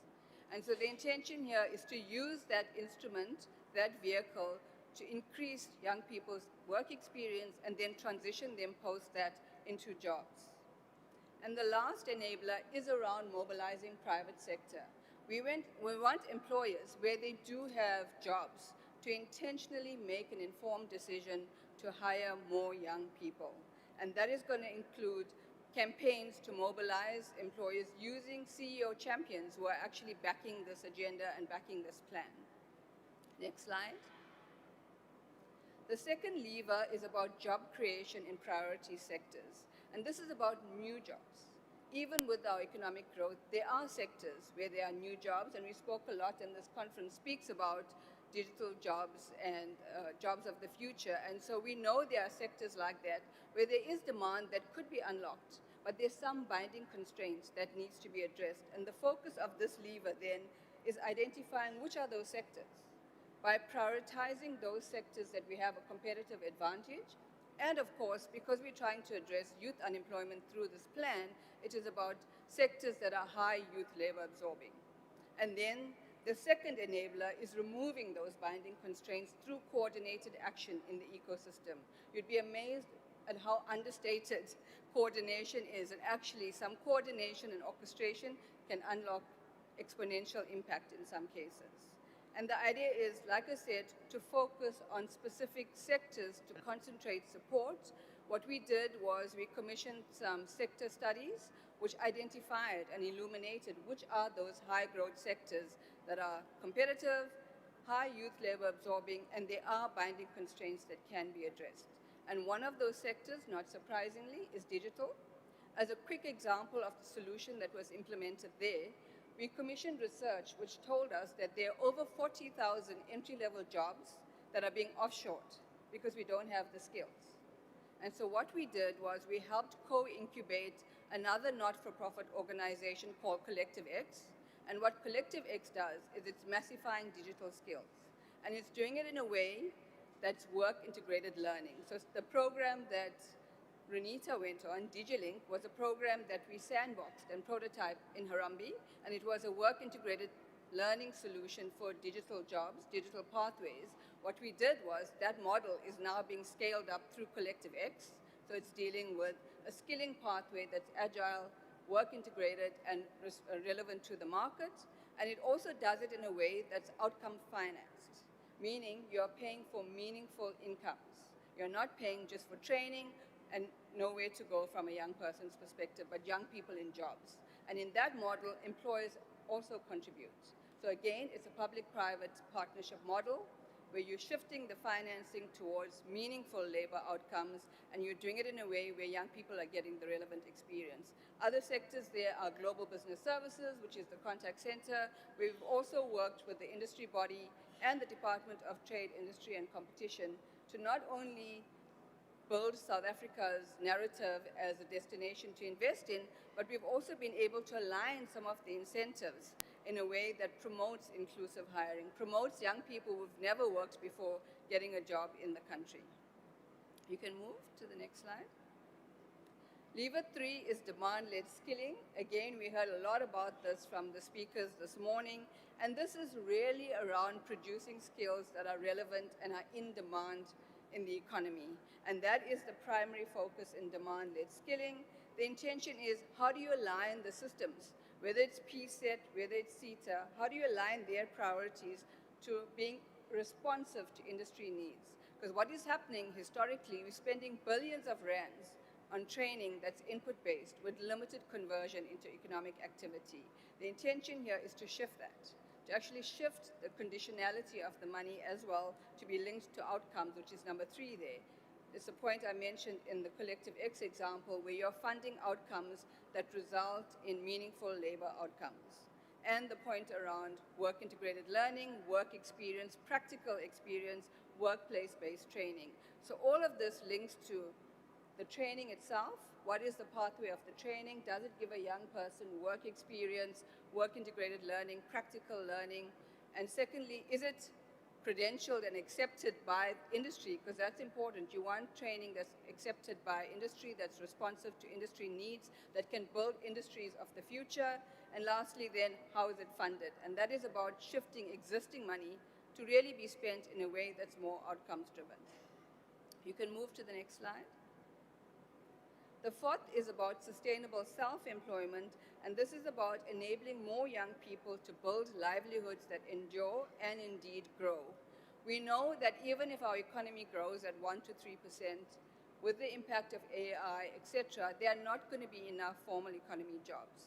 And so it was important to then have a lever around driving more youth into self-employment. And that could be the enablers there are where there are enterprises, helping those enterprises to access finance, to access business development support that helps them to grow, and they, SMEs and SMMEs in particular, and then those SMMEs would then go on to hire young people and become employers themselves. The other is that there are a lot of informal businesses. There is a thriving township economy. How do we reduce the friction for informal economy? How do we simplify registration, licensing, access to finance, and other red tape? And the last then is helping young people to see self-employment as a viable pathway to sustainable earning. And that means linking training, incubation, financing, and support. So often we have seen over the last 15 years that young people might be engaging in some side hustle, right? They might be braiding hair or doing makeup, but they're doing that while they're waiting for a job. We are now trying to do a few things. The one is shift that perception and behavior for them to see self-employment actually as the destination, for them to see it as viable, something that they can be proud about. And we know that not only with young people, but also with parents and communities, we need to actually drive a narrative shift, because too often parents would say, stop braiding hair, go and get a real job, right? But we know for that income to be less precarious, we actually have to provide what we call scaffolding support to young people. So how do we give them access to whether it's coaching, business development support, finance, whatever it is they might need, how do we give that to them at the right time, in the right quantity, in the right place? And so what we are doing there, again, is supporting the development of a national blueprint. And what that will do is look at the ecosystem and say, what is existing? We are not replicating. But what we found that was missing is the connective tissue between all of those systems. How do we build that, again, so we make it seamless for the young person? At the moment, all our systems are built around young people navigating all these fragmented training providers and pathways and systems, when in fact we are the ones that should be organizing around young people. And so that is the ambition of the self-employment lever. Next one. Lever 4 is public employment, And public employment is recognized it plays a critical role in terms of being a bridge for young people to gain access to skills, improve their employability, keep them productively engaged, earn income, build their networks, and it helps them springboard into the next opportunity as well. So the intention here is that we've got to safeguard the scale and reach of public employment programs, and obviously as fiscal constraints permit, allowing that to expand as well. But we want those programs to be redesigned, to provide meaningful skills to young people, to provide dignified work that does have economic value and can help them transition into their next pathway. And that's what the last point there is about transitions. As a quick example, the Department of Basic Education has a teacher assistant program, teacher and admin assistant program. Now there's over 1 million young people who have participated in that program. And our data shows that it typically reaches young people that are most excluded in job deserts, where there is no other economic activity. And again, it becomes a springboard for them to actually get to the next opportunity. I know our partners, NYDA, are in the room. National Youth Service is also another public employment program that is giving young people meaningful experience, and those opportunities are being advertised through the SA Youth platform, and young people are getting access to them. Next slide. The next lever is pathway management, and this comes back to matching demand and supply and guiding young people to opportunity. It comes back to the point I made that we're asking young people to navigate these fragmented and broken systems when we should be the ones connecting it and removing the friction, giving them personalized support and navigation, and integrating all of our systems. So one of the enablers is integrating the SA Youth platform with ESSA, which is the Department of Employment and Labor's platform, as well as the NYDA's platform, integrating all of these systems so that it doesn't matter where a young person enters on which platform, but actually they can have visibility of all the opportunities and support that's available to them. And the last enabler is to institutionalize this model, to make sure that this model can endure from a coordination perspective, from a capacity, from a shared infrastructure, and from a finance perspective, making sure that all of this lasts and endures and is not subject to leadership changes, but it's actually embedded as part of our new systems and the new way that we actually support young people.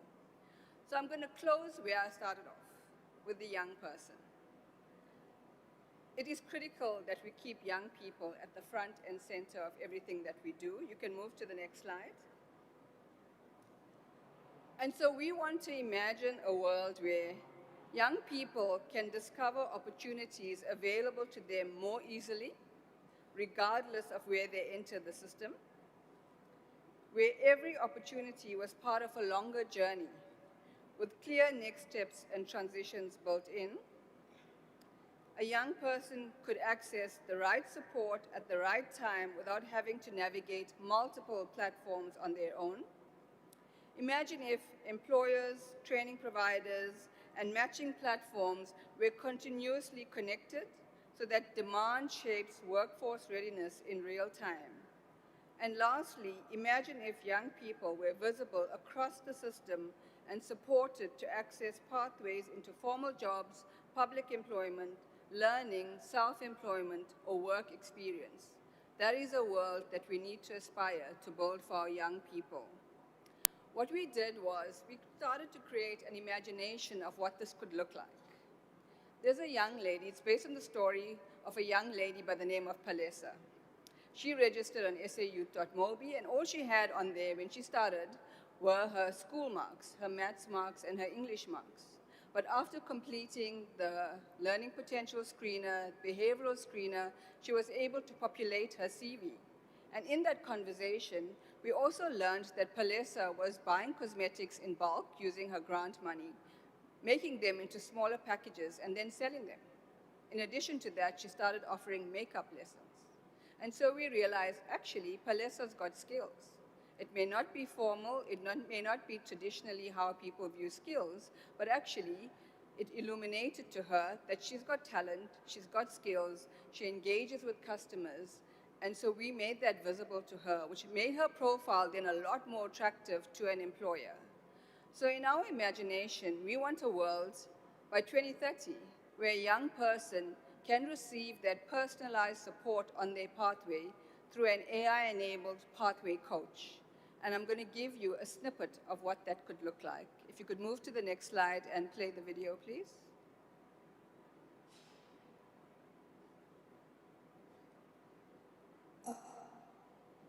Okay, so now I know your content. You said you were looking for work and you need more money to take care of your family.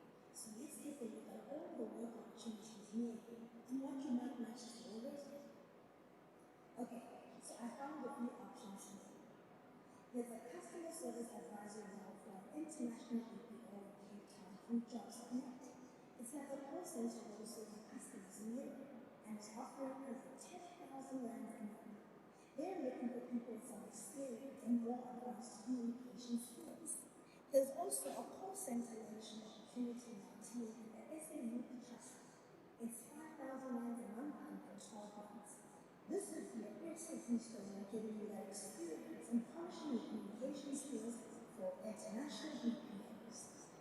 There's an IT desktop support job near you through the Department of Employment and Labor Statistics, which you could be great at because of the customer service skills. But they don't know yet if you have the potential for the computer skills they need. For that, you will need to do an in-person digital assessment at the Labor Center near you. And now that you see that your hustle is not just a hustle, but a business, I can also guide you to community club of young entrepreneurs like you and set up an appointment with your closest NYPA branch with additional support. What do you think? I can't thank you enough now. I thought I had no options left, and nothing I was worth enough for. I never imagined I could actually have a choice. If I do have a choice, I want to try for the IT job first. I really think I enjoy working with computers. And if you see my hustle can be a real business, I'll take you up on your offer to show me how. Thanks very much.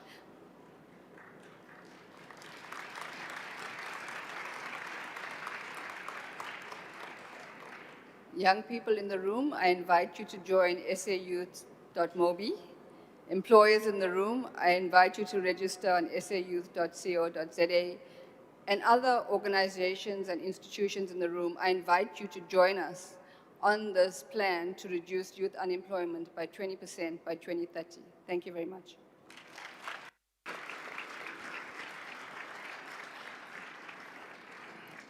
Thank you, Masoni. I'm aware that Harambee Youth Employment Accelerator is one of the biggest partners with government addressing youth unemployment. And colleagues, you could hear the strategies and programs are aligned not only to the National Development Plan, but also the Medium-Term Development Plan. And it was wonderful to see and hear some real-life examples of success stories through the Harambee program. So thank you very much for that. I want to, before we move into the Q&A, or while we're preparing for that, to invite Prof. Marman and Ms. Soni to please join me on the podium here so that we prepare for the Q&A session. But while we're doing that, also to take this opportunity to congratulate the South African Space Design Competition Team ZA on an extraordinary achievement. We understand that Team ZA made history in July of 2026 by becoming part of the first South African team to win the International Space Settlement Design Competition at NASA's Kennedy Space Center in Florida. So they competed against high school students from around the world to develop innovative proposals for sustainable space settlements. And with their winning concept called Hermes, proposing a spacecraft capable of transporting 3,000 people. Team ZA, I understand, qualified for the international competition through the inaugural South African Space Design Competition at the University of Cape Town. We have those young learners at the back, sitting in the gallery. Please stand up and congratulations to them.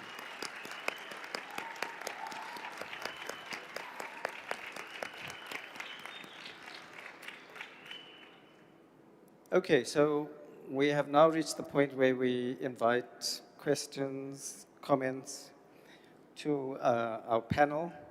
We'll have another short panel session in the afternoon after the two presentations after lunch. So this Q&A session will take us into lunch. And we have roving mics. If, again, colleagues from the organizing team could please assist with the roving mics. They're here on the podium. Oh, they have microphones at their desks, actually. And I'll take a show of hands, first from my right, and then from the left. I see a gentleman way at the back. You'll be number 1. Any other hands on this side of the room? Number 2, number 3, 4, 5, and 6. Okay, we'll take those 6 hands first. And 7. Okay, 7 on this side of the room, and then we'll move over to this side. Please start with number 1. Ask your question or make your comment. Thanks. You can switch on the microphone at your desk.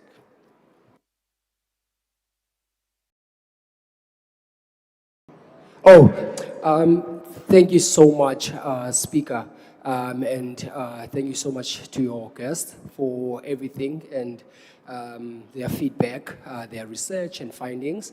I think mine is a bit of a comment and a question. However, I think I would love to just comment and say thank you so much as our leaders of South Africa for making sure that we connect to your data, number 1, even if though we are from communities, like underserved communities, from townships, from rural areas. It was amazing to listen to your research. However, I still find a gap. That there's so much bridge or too much bridge in between you guys as research, as policymakers with us in our communities. And I'm a bit flabbergasted or confused on how does that happen within this space or within this time of our age where there's AI, involved. How do we work on making sure that we on board or we create a shorter bridge that will allow our people from underserved and rural communities to connect with your data, and also not only connect, but also be involved in the decision making. Thank you so much. Magwande. Thank you. Before we take the second question, I've just been informed we have another panelist to join the panel. It's Ms. Makananise from Eskom. If I could invite you, ma'am, to come up. And then we'll take the second question or comment.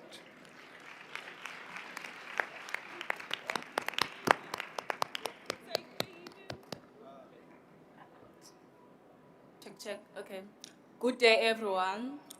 And I would like to take this chance to say thank you. And my question is, South African youth today have graduated and is still unemployed. Sometimes the reason is some of the courses they do at the universities is not in demand anymore. So why does the education system not take out all the courses that are not in demand and lead to low job creation? Thank you. Thank you very much. We'll take number 3. Who was the colleague number 3? Number 3, thank you very much, Mr. Chairperson. I just want to know, I think it's Professor Marman, who did that study and discovered a lot of things. What is going to happen further on? The reason for my question is that you mentioned pilot schools. Yes, we sometimes have a lot of pilot schools and pilot forever. Coding and robotics, for example, is a subject already piloted for a long time. I saw the changes it brings across to learners. I saw the changes it brings according to discipline. I saw the changes of collaboration, learners that have a vision. The other thing is that I believe that even that even a stone can go up to grade 10. If you put a stone in grade 1, and after that year passed, that stone will stay in grade 1. The next year, that stone will progress to grade 2. And so it will go on. I think you mentioned it also in your studies. So I believe that we should rather create taxpayers by giving the learners the proper time to grow in education by, for example, smaller classes for proper education. And yes, so that's my questions. Thank you. Can I ask also that colleagues please introduce themselves, tell us where you're from before you ask your question. We'll quickly go back to number 1, 2, and 3 just to introduce yourselves, and then we'll take the others. Igama lami nguLitha Semsem, all the way from Muizenberg, representing organization called Logshin Mobile Library. We are on all social media platforms. Thank you. Thank you. The second speaker. Hi again. My name is Talanda and my surname is July and I'm from Khayelitsha in Bulumko Secondary School. Thank you. Thank you. The gentleman that spoke last. Hi, my name is Elgin Fortuin. I'm from Diesel Primary School, Saldanha. A last question as well is, we need more special skills schools. Thank you. Thank you very much. Okay, can I have question number 4? Go ahead.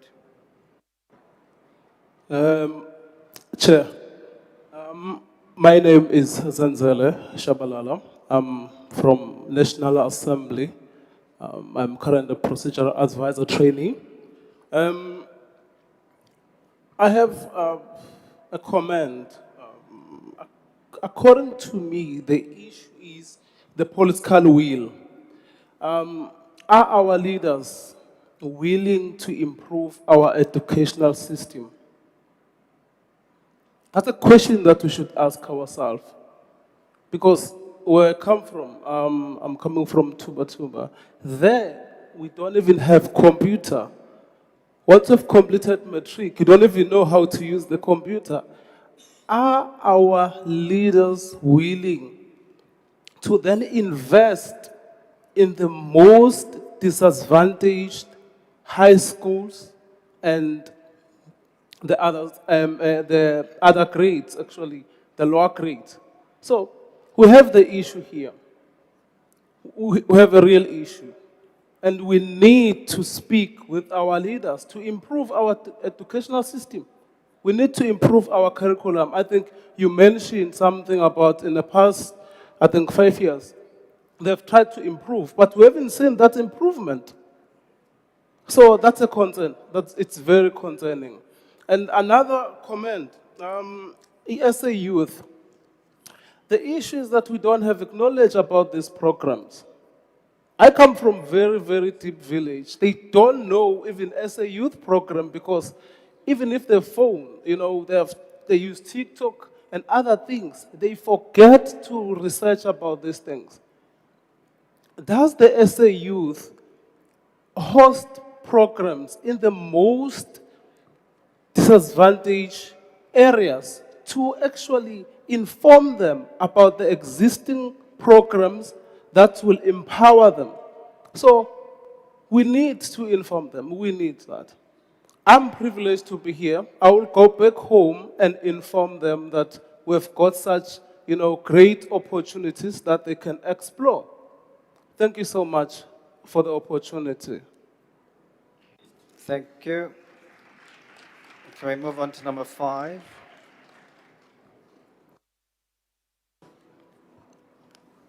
Is it afternoon. Oh, yes.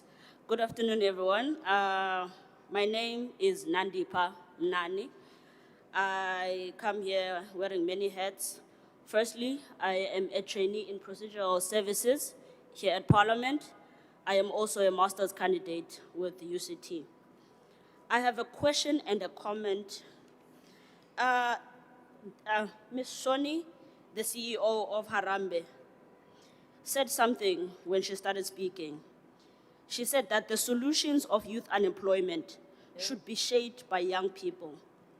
She also, in her conclusion, said it is critical to keep young people at the front and at the center of everything that we do.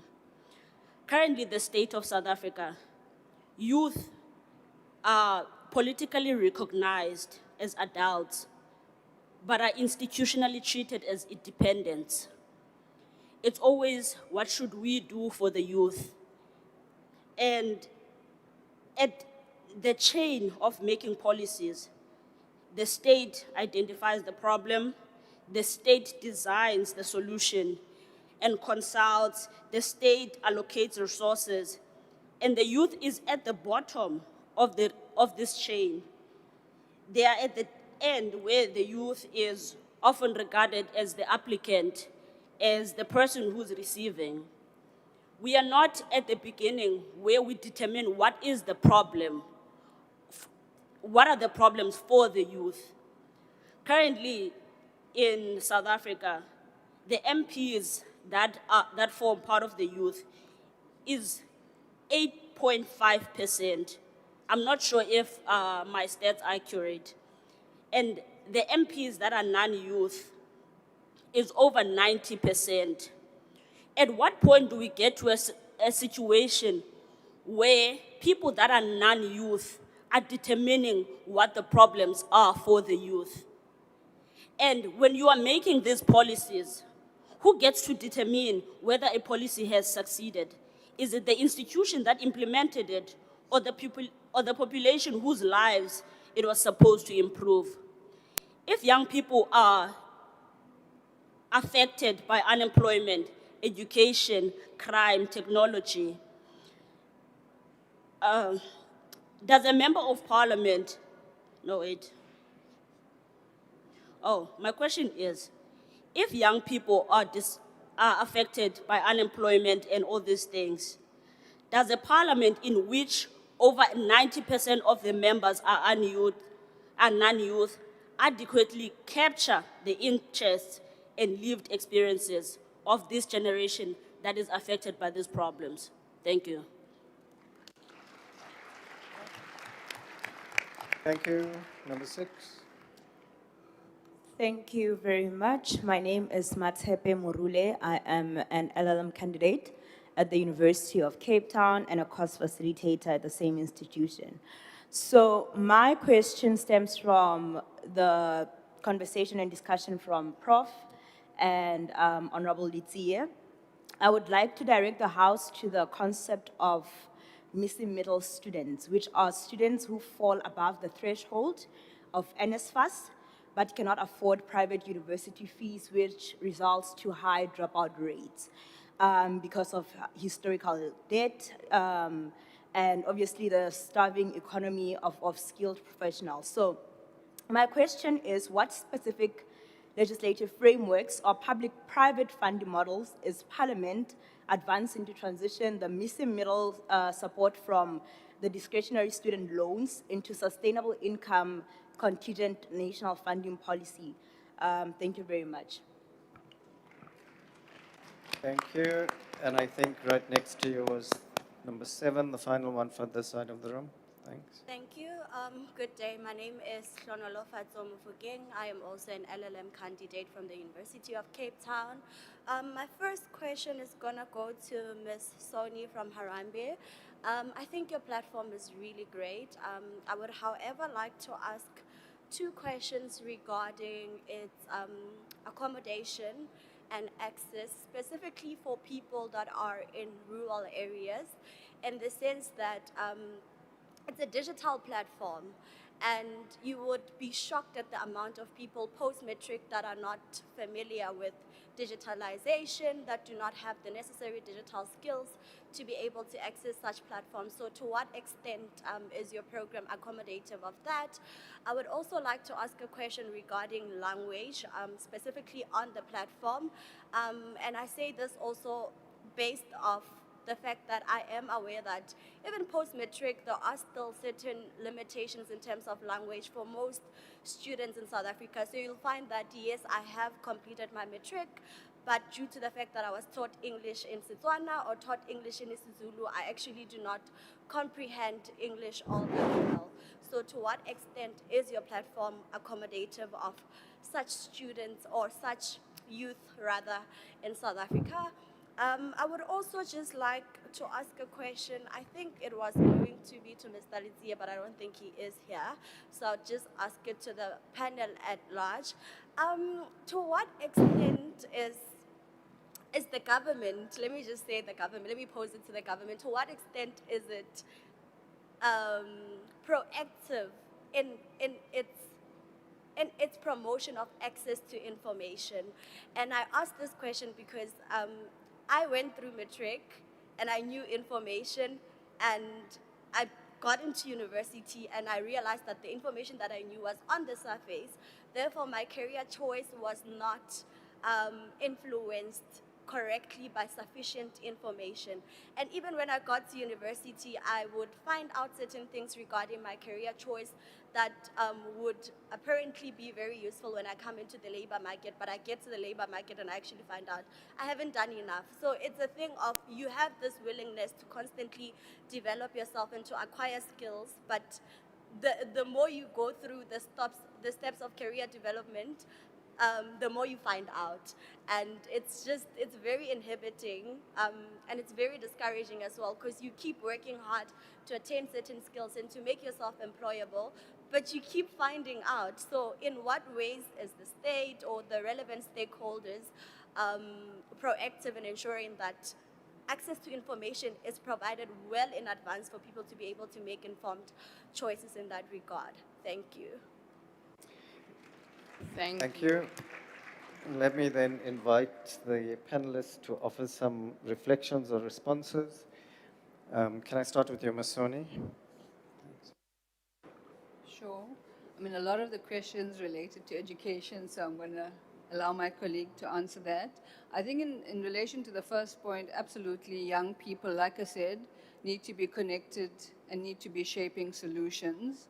The way we currently do that at Harambee is our contact center is operated by young people who have been sourced from SA Youth themselves, and every day they are on the phone with young work seekers. They have walked a journey similar to the people calling in, but importantly, that gives us close proximity to the problem we're trying to solve. The other point around young people being part of the solutions network, the solutioning network is something that we do want to propose to the Presidential Youth Employment Intervention in terms of the structures that are going to co-shape and co-govern this Work SA Youth Employment Implementation Plan. So absolutely, I'm aligned to that you need to bring the influence, not just the voices, the influence of young people into shaping the solutions. So SA Youth is tech-enabled, absolutely, because that allows us reach and scale. When we started Harambee, we started with a cohort of 40 young work seekers, and that was high-touch, face-to-face, but we knew we had to pivot to technology to get reach and scale. But the reason we chose to go multi-channel is so that we can reach young people in peri-urban, rural areas where you would have in-person support. So the intention is not to set up Harambee offices all over the country, but actually to work with community-based organizations who do have access, who do have credibility, who can support, as well as the Department of Employment and Labor has 126 labor sites, labor centers. So you can get in-person support as well as technology-enabled support. SA Youth is English, you're absolutely right, but the contact center is run in multiple languages. And I guess it's something to consider as part of the iteration, but one of the reasons for that is because the language of business is still English. And in our experience, to your point, we even find young people that are in close proximity to the labor market need to practice their English. need to be able to speak and hold a conversation to actually be able to signal that they can match a particular opportunity in the formal economy. So it's balancing those issues. And then in terms of activations, yes, we do have activations throughout the country with partners where we go on site and young people can register on sayouth.mobi real time. The one polarity that we have to manage is, of course, we can go out and get all 9 million young people to register on SA Youth, but a lot of our work is around driving opportunity. Young people come for opportunity. They do not want more training. And so we have to be very mindful that we have to consistently put effort into making sure we do have enough opportunities, we do have demand, that we can refer and recommend young people to. And this is where partnerships come into play, because obviously you need all types of opportunities. And I think in this period ahead, where we're focusing more on self-employment, we will then be able to help enable, equip young people to earn income for themselves, even if there aren't jobs in that particular geography, which, to your point, could well be in rural. And this is why we will be experimenting with what we call place-based solutions. So how do you go into a rural community and help unlock economic activity where there isn't a thriving formal economy? And maybe the last point to make around policy is that obviously the data, insights, evidence that we get from the work, from engagement with young people, are fed into structures like the Presidential Youth Employment Intervention, and the intention is that it can help drive policy and influence programming, etc. For example, the reform that's going to be driven in the skilling system through the CETAs, etc., the skills revolution that the President called for is off the back of evidence data that has been produced over the last several years. I think I'm going to pause there. Thanks. Thank you so much. Thank you. Before I hand over to Ms. Makanani, let me also just weigh in on the issue of representation in Parliament. Of course, we don't have the power to change that, or do we? That is the question. So as voters, it's really for us to engage our political parties in terms of representativity at that level of the political parties that eventually make their way to their seats in Parliament. What is the level of youth representation in the political parties? Because you know, with our electoral system, it's on a list-based system. So we don't vote directly seats into Parliament. So that is the only way to influence that at this point. It's really through, as voters, what is our influence on those political parties that we support in the elections. Over to you, ma'am.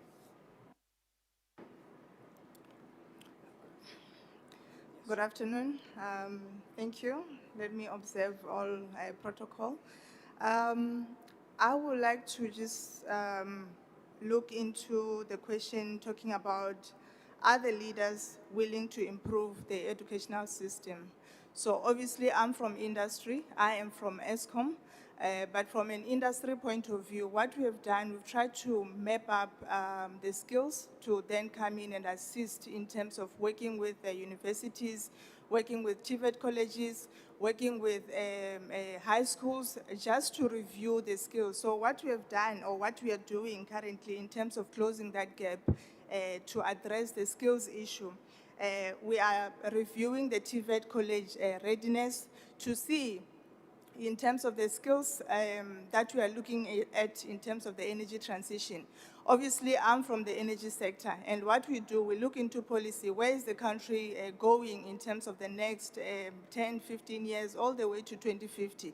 So with that, we map out all the technologies that will be required. By the way, I am from ESCOM Research, Testing and Development, so we also look into innovation. So what we do, we look into all the technologies that will support the energy transition in terms of the integrated resource plan. The latest that is out there is the 2025 version.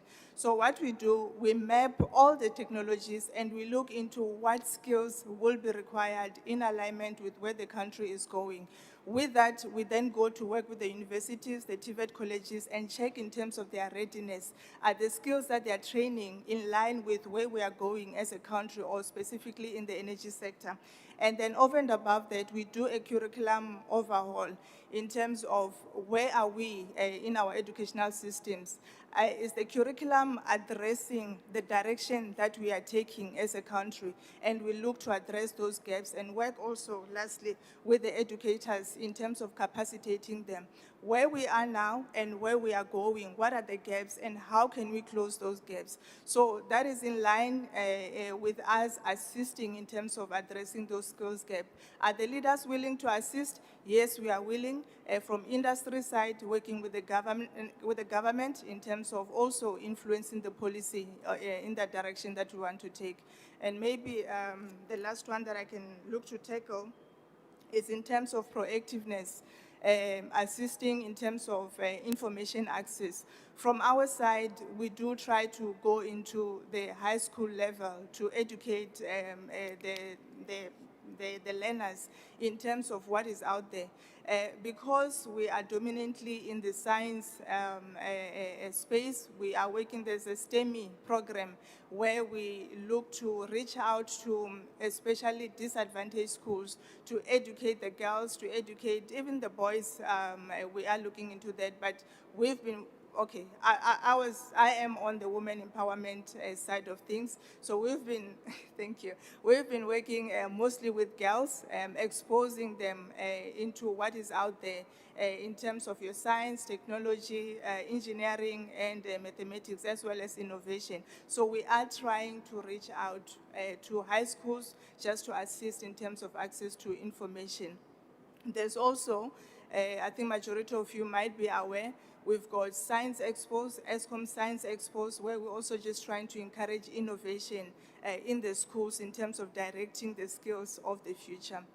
And maybe just to look into digitalization while I have the platform, in terms of the skills that are required in the future. So obviously digitalization and AI is disrupting, not just in South Africa, but globally. So we do have partnerships locally as well as internationally. We have established platforms with not just the national universities, but also with international universities to try and bridge the gap in terms of what is missing within our space. Thank you. Thank you so much. Thank you. And finally, Prof. Thanks. Thank you for the questions, very interesting. So let me do it two ways and try to troubleshoot first about what are obvious challenges in the education system very shortly, and then speak about possible solutions to your questions in particular. So firstly, I think as a country we are putting fragmented and disparate efforts in different places. We should have a scaled up, at least provincial strategy in the education system for all our schools. Hence my earlier example of the piloting. We can't keep piloting here, piloting there, so as an example. We should have a provincial strategy on technology integration from grade R right through to matric. It should be a provincial strategy. This strategy should permeate throughout the education system of that province, right? Because we have good people in South Africa. We have organizations and NGOs that comes in and we do certain things in certain schools. But then other schools are left out, right? Another organization come and we promote coding and robotics, but it's to certain schools. Hence, my plea would be, it should be a scaled up provincial effort at all times. And when we have education summits, those are the items that should be on that agenda and should be kept alive and monitored. We can't left out certain people and then we clap because we have covered 10 schools in coding and robotics, right? So that's the first issue. The second issue for me is that agency and activism will stay with us forever because we need it as human beings. So we shouldn't look at short-term solutions. And as I mentioned earlier, saviors coming into my space and come and save me from my issues, right? Agency and activism are going to stay with us forever. And we should embrace that in our different spaces because it's very, very important driving our own agendas moving forward. Thirdly, education is a complex enterprise. Education is not easy. Reason? We work with people and every person is different, right? And the same with the state. When the state provides education, it's a complex matter. So those are the things we should keep in mind and realize. But coming back to the question specifically, is that the mismatch, the first question, the mismatch between what's happening in our schools and universities and the work market or the workplace. That is a big challenge for South Africa. Because we've been talking about that for the last 30 years, and we are not getting it much better. And that's crucial. We have one hurdle there for the universities. And the hurdle relates to the registration of new programs, accreditation of new programs. That takes 2 to 3 years. Now, here are the arms, the state arms that do that for us. It's the university, South African Qualifications Authority, and it is the Council of Higher Education. Those are state entities, right? It shouldn't take 2 to 3 years to register new programs for university if we live at the speed that we are living in terms of change that's happening in our societies, in technology, in science, and elsewhere. So that is, for me, where I'm sitting, that is a low-hanging fruit where we can really engage around that and to shorten that time. So that's my one point. So there's a bureaucratic process, and that process needs to be closer. That's number one. Number two, in terms of university subjects, I don't think it's prudent to throw away old subjects at universities. There's always a reason why those subjects exist in the first place, right? And well thought through reasons. That's why it's coming on for decades or centuries. But we have to prioritize in the times that we live the new subjects. And hence, we need an approach where we do that with a lot more speed. My third point on the issue of the mismatches is that we need more universities. Why are we not saying that as South Africans? We can't have 26 universities for our population and for our youthful population, right? But we also need other institutions of higher learning, not only universities, as we understand it currently, right? We also need the technical and vocational sector to be widened and to be a lot more effective and also to be relevant. And the relevance lies in the context that we live. It should be relevant there. So I'm traveling from one province to the other province to attend a TVET college or a university. But what's the relevance for my community when I'm qualified? I work where I can find work and so on. So the mismatch is beyond only subjects. The mismatch also exists in the overall higher education system in terms of alignment of how we marshal our talents of our young people into these different new areas. In terms of the coding and robotics question, I'm safe with that answer because our faculty at UWC has started this coding and robotics club, and we are now developing programs in teaching teachers in coding and robotics. And therefore, what we are doing is that working with the WCED to ensure that we scale up, because that is my passion. I don't believe in exclusive opportunities for exclusive groups of people. Every child who have an interest in coding and robotics must have the opportunity to attend those opportunities and to grow in that space, which means my initial point, it is a wide enterprise. It is not for pockets. Where the coding and robotics goes, my passion, and which is other extramural activities in all our schools. And we haven't talked about that yet. It is healthy for youthful people to have opportunities and a basket, a menu of extramural activities that I can participate in primary school and high school, those of my choice. And there are many possibilities for that, right?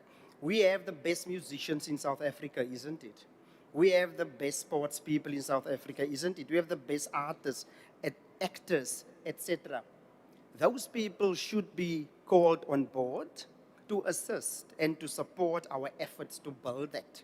They can support teachers in the schools.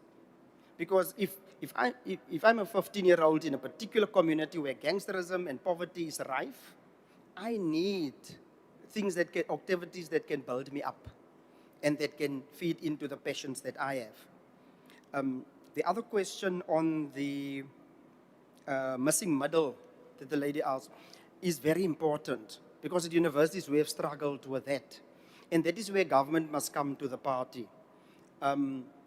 There was an old system. So if I sign up for a particular degree and I get funded for that degree, I must work for government for those 3 years, for the 3 years after qualification, and then I can pursue other options. So it was an investment in young people and then a return on investment for the same duration of the degree that I followed. And a lot of youngsters back in the past have bought into that because it was meaningful for them. And it was a good start for them, right? So it means that government must be involved in the overall outlook and understanding where are the gaps and where are the areas that we need specialists that come from universities, and how do we support them to go into those spaces and make a difference, because they want to make a difference.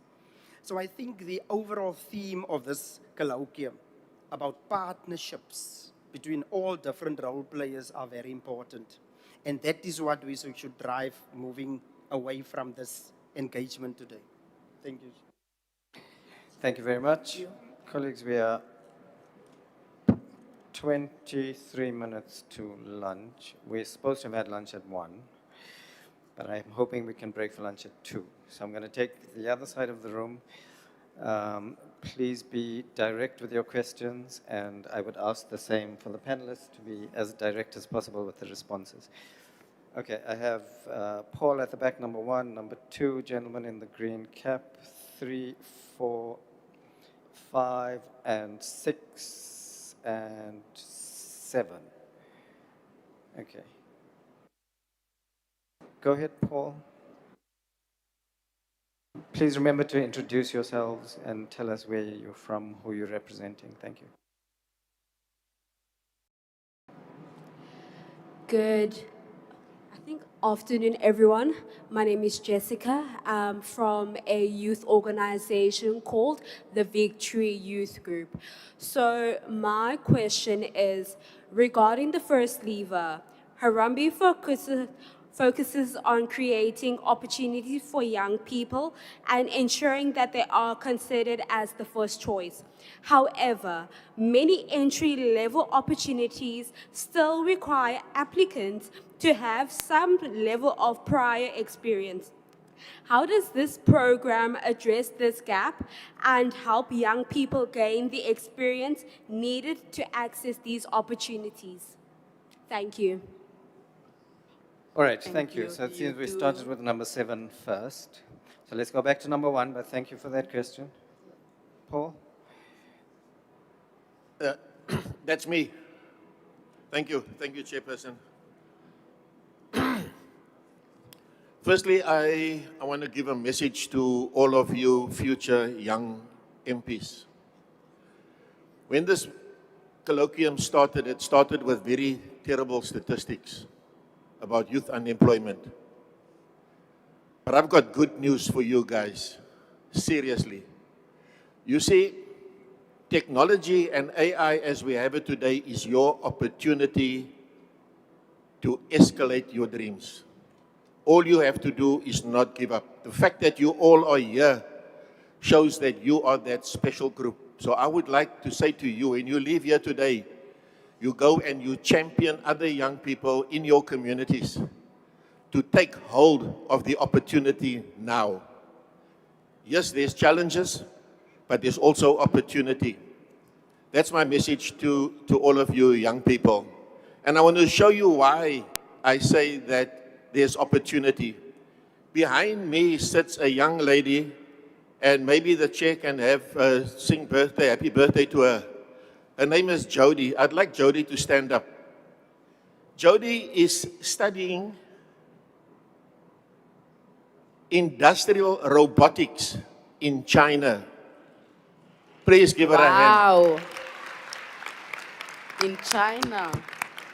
She came home to celebrate her birthday with her dad and the family. But she's also undertaken to become a mentor and a coach in the program that I represent, which today we want to launch into the public domain, and that's called the Future Digital Artisans. It doesn't speak to a story, it speaks about what is real. We believe we can take a young person that didn't even pass matric, within 12 months, teach that young person to become a digital artisan, produce technology like smart devices. There's a food security that's a problem in the world. Smart agriculture is available for you to exploit. So does everything else. I want to invite you young people to the back. There's a stand where you can see that. Now I want to put a challenge to Parliament and to everybody that's here. In this room today, we have billions of rands represented by some of the stalls, and I believe we don't have a lack of resources. We've got people like Harambee that's keeping the employment rates where they are, and they're doing the best they can to make sure that unemployment comes down. Great initiative. We've got Telkom just launched 100 million rands towards a AI institution. We've got UWC Research, UCT. We've got so many foundations. Everybody is doing great work. 26 billion, Chairperson, the CETAs spend every year. Somehow we're not making an impact on that unemployment. And I don't believe there's a problem with the delivery of services. I think we're just disconnected. If we can bring all those resources together and do what all of you have said here today, let's look at where the mismarriage is happening. CETA spends. You got service providers all over the country, and they're all producing traditional learning certificates. The NGO that I represent, we cannot apply for funding because our model speaks beyond the certificate. So partnerships are not easy because people only want to do the certificates because that's where the buck is made. I'm sitting here next to a representative of the Department of Infrastructure. I met him in the West Coast. He talks about integrated skills development. You don't hear that language at local government. So this morning we submitted to the Chairperson of Higher Education a submission. Please have a look at it. Please share it. We believe we have a model. 2 years ago, the word digital artisan was tabled in Parliament. We took that into the West Coast, where the district mayor invited us to see how we can impact on the Smart City initiative. Why do we have to bring tech companies from outside to build technology that these young people can do? So all I'm saying is, yes, we have all the resources. We don't have a big problem when it comes to technology and skills. All we have to do is work together. So I want to make a challenge to Parliament. Bring this colloquium, bring the conversation to the West Coast. Help us build that proof of concept. We don't have to wait years for it. All we need is the decision makers. And this goes to UWC, Harambee, and everybody else. There's a gentleman at the back here. He represents a youth media movement. We've agreed this morning, today, that we're going to sign a pact, an MOU between us to work together to give these young people and those at home, and I'm not talking about university graduates or college graduates, we're talking about young people that didn't make matric. He might have been a mathematician, but he didn't pass. That's where innovation lies. Have a look at the back. We've got Deersville Primary here. I just want to make quick mention, then I'll sit down and not speak any longer. Deersville, can you just stand up quickly? Amongst them, we've got coding winners. The gentleman that spoke earlier, just put up your hands so that people can see where you are. Deersville Primary, there they are. They also winners in a coding competition. We refer to them as our digital discoverers at primary school. At high school, we talk about digital explorers. To those that graduate matric, we talk about them as digital artisans. But we need help. This is a new model. In conclusion, We deal with the exit strategy. What happens to all these young people when they have their certificates? We want to build 50 smart micro factories in every TVET college district. That's what the world is doing. That's where we must build. Build the technology, allow these young people to produce, not just stay in school. Most of our young people have dropped out of school. We have the solution. We just got to work together. So, Chairperson, you said it all. The ball is now in your court. Thanks. Thank you. Thank you. Can we take I think it was number 2. Please be brief. We also have some of our panelists that have flown in from other provinces that need to catch a flight this afternoon, as well as some of the learners that need to get back home and get on with their studies for exams. So I don't want the program to run too late today. Okay, number 2, please go ahead, sir. Thank you, Chairman. All protocol observed. The name is Dla from 3 Months Cup under the umbrella of Lumkele's book joint in the busted drain pipes of Kukuletu. Just a quick one for Prof. Maman. Sir, I was very much enjoying your presentation. So just a quick one, but you rushed through it and you skipped some slides. So I'm interested to find out if whether or not is it gonna be made available for us to be able to access it after the colloquium, and where are we going to be able to access it, as well as the pack from the Harambe, just the presentation slides, if it can please be made accessible. Thank you. Thank you. Number 3.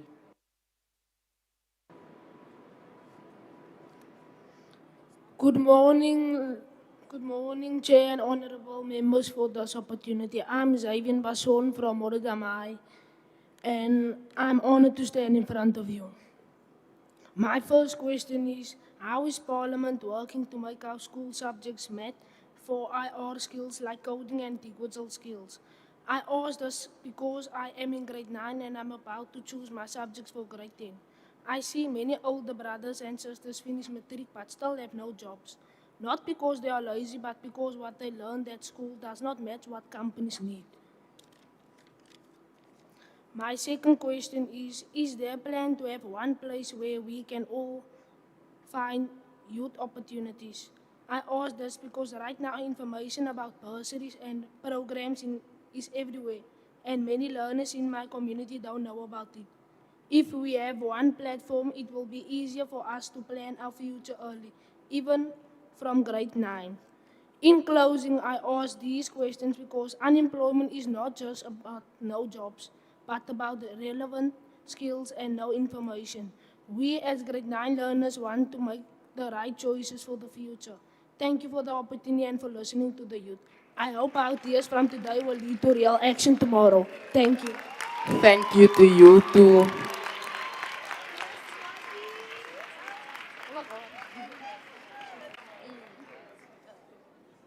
Thank you. Can we have number 4? Good day, everyone. My name is Shadinay Cornelius, and I'm from Moderdam High School. In my opinion, the world is in need for innovative mindsets. We need youth that look for out-of-the-box solutions and not old solutions. We need critical thinkers, but we as youth do not have this because schools teach us theory and not to become critical thinkers. My opinion is that we don't lack talent. We have opportunity, but we don't have access. We have ideas, but no resources, no platforms. If Parliament can bring practical training and real support for youth, and we will reduce unemployment ourselves. My question is, what are you doing to make sure that the skills we learn at school actually get us a job? There is a big gap between what we learn in the classroom and what companies want. We learn theories, but employers want practical skills like coding, digital marking, and we as schools do not have that. So how are we as youth are able to prosper and get job if these things are not available to us? And they put us in a box to just think in this way, and this is how things are need to be done. But actually, they must train us to be critical thinkers, to look for solutions, and to generate ideas.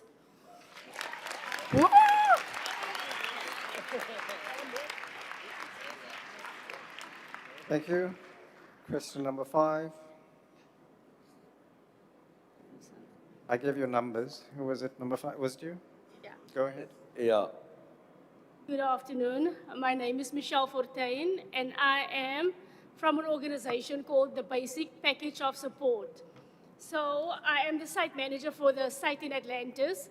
And what I wanted to ask was, or I wanted to mention that we get a lot of learners that come from the School of Skills. We have a School of Skills out in Atlantis. And they come with the understanding that they have matriculated and they can now go into an opportunity which they cannot. So that first and foremost is breaking them when they come into our organization, and we have to link them, and we struggle to find opportunities to link these amazing young people too. The other thing, we are from the Western Cape, and we see that alcohol and drugs is taking over our communities. And a lot of our young people they've been prone to this, even in the mother's belly. So now they sit with learning disabilities in schools which are already overpopulated, and they don't get the necessary attention that they need. And there's, for the learners that have learning disabilities, they need to go to a school of skills, but you can find out that they have a learning disability already from the age of 7, 8, 9 years old. But the criteria, the age criteria for school of skills starts at 14 years old. So this learner is now stuck in the school up until they have the age to go to a school where they can be assisted. So my question is, how can we, because in a few years' time, they are going to be the youth and the young people and the adults, and we are not catching them where they are currently, we're not supporting them, we're not helping them to not become the next drug addict or the next unemployed young person. So how, if we as Parliament or the organizations that is out here right now, what can we put in place to help catch those young people while we can already see where they are heading? And then also for the learners that comes from the schools of skills, what is the next level for them? Where do we link them to? Because for us as BPS, Basic Package of Support, we find it very difficult to link these young people. After we give them coaching, we encourage them, we help them to figure out what is next for them. There's almost zero to none opportunities to link them to. Thank you. Thank you very much. And Thank you very finally, much. Number question 6, 6, please. gentleman in the green shirt. Thank you. They say you always leave the best for last. Good afternoon, Chairperson and distinguished guests. My name is Marshall Nelson, representing Youth Media Movement. We are based in Mitchell's Plain. Our brothers and sisters is Kyalicha and Philippi. We work very close with them. Listening to today's discussion around artificial intelligence, youth skills, entrepreneurship, employment, education and inequality, there is one issue I believe we also need to address, is the support system around the youth and the young person. We are expecting young people to adapt to AI, digital technology, and rapidly changing the labor market. But what happens to the young person who comes from a household where their parents or grandparents have not had the opportunity to develop those digital skills themselves? Many parents and grandparents want to support their children, but they may not understand online applications, digital platforms, AI, new career opportunities, or even where the access information. Sometimes the challenge is not the young person lacks potential. The ecosystem around that young person lacks the knowledge, access, and the resources to support them. My question is, how do we collectively bridge the intergenerational digital divide? And when I say collectively, I mean government, parliament, businesses, technology companies, educational institutions, NGOs, community organizations, and youth-led organizations such as the Youth Media Movement. How do we create practical partnerships where we don't only train young people, but also equip families and communities to support those young people while giving young organizations the resources, technology platforms, mentorship, and market access needed to take these skills into communities? Youth Media Movement believes that young people should not only be prepared to look for jobs, but also be empowered to become creators, entrepreneurs, and employers. So my final question is, how do we take the conversation happening in this gathering and turn them into practical partnerships where organizations already working with young people can actually participate in delivering solutions and reaching communities that are being left behind? And then in my last part, I also want to say, while we have all these wonderful organizations in the Cape Town area, I must be honest, it's very difficult for people to access if they don't have taxi fare. How do we create satellite offices? You know, work with organizations like ourselves that is already in the community. Then we create satellite offices that can assist for those who can't access going to Cape Town. Giving you a practical example, if I have to travel from Ocean View to access an office in Cape Town, I don't have train fare, I don't have taxi fare. How do that person travel all the way from Ocean View? So in closing, family, let's take the opportunity to see how do we don't just talk about empowering, but how do we bring the solutions to organizations that's already in the communities to strengthen the work that we do. I thank you and we love you all the way from the Youth Media Movement. Thank you very much. Let me very quickly hand over to Ms. Soni. She has a flight to catch this afternoon and she has to leave us very soon. Thanks. Thank you. I think just to clarify in terms of the work essay plan, it is about shifting all of those levers together and together as an ecosystem. That's going to have the transformative impact of reducing youth unemployment by up to 20% by 2030. That being said, I think the first question, you're absolutely spot on, that typically employers do ask for prior work experience. And that is generally because they want the behaviors that are appropriate for the world of work. And they find that if somebody hasn't worked before, they're not socialized to the world of work. So what we're doing in relation to that, firstly, as I said, the incentives are to encourage employers to hire first-time work seekers that haven't worked before. But secondly, looking at how do you have CEO champions driving their peers to actually intentionally hire youth, even if they don't have traditional work experience. And this is where I mentioned we give employers alternative screeners, like the learning potential, etc., which are more inclusive and are not only biased towards a formal prior work experience. The other thing is that we are implementing and thinking about how to scale up work readiness programs. What work readiness programs do is they get young people socialized to the world of work and ready to integrate into the world of work. So those are some of the initiatives underway to actually address the issue of prior work experience and, of course, making sure that the money in the skilling system is aligned to those interventions that are needed to drive the impact. And then maybe just the last point around the ecosystem of support that's needed absolutely aligns that that ecosystem of support needs to be connected, whether it's in a community, whether it's in an urban center.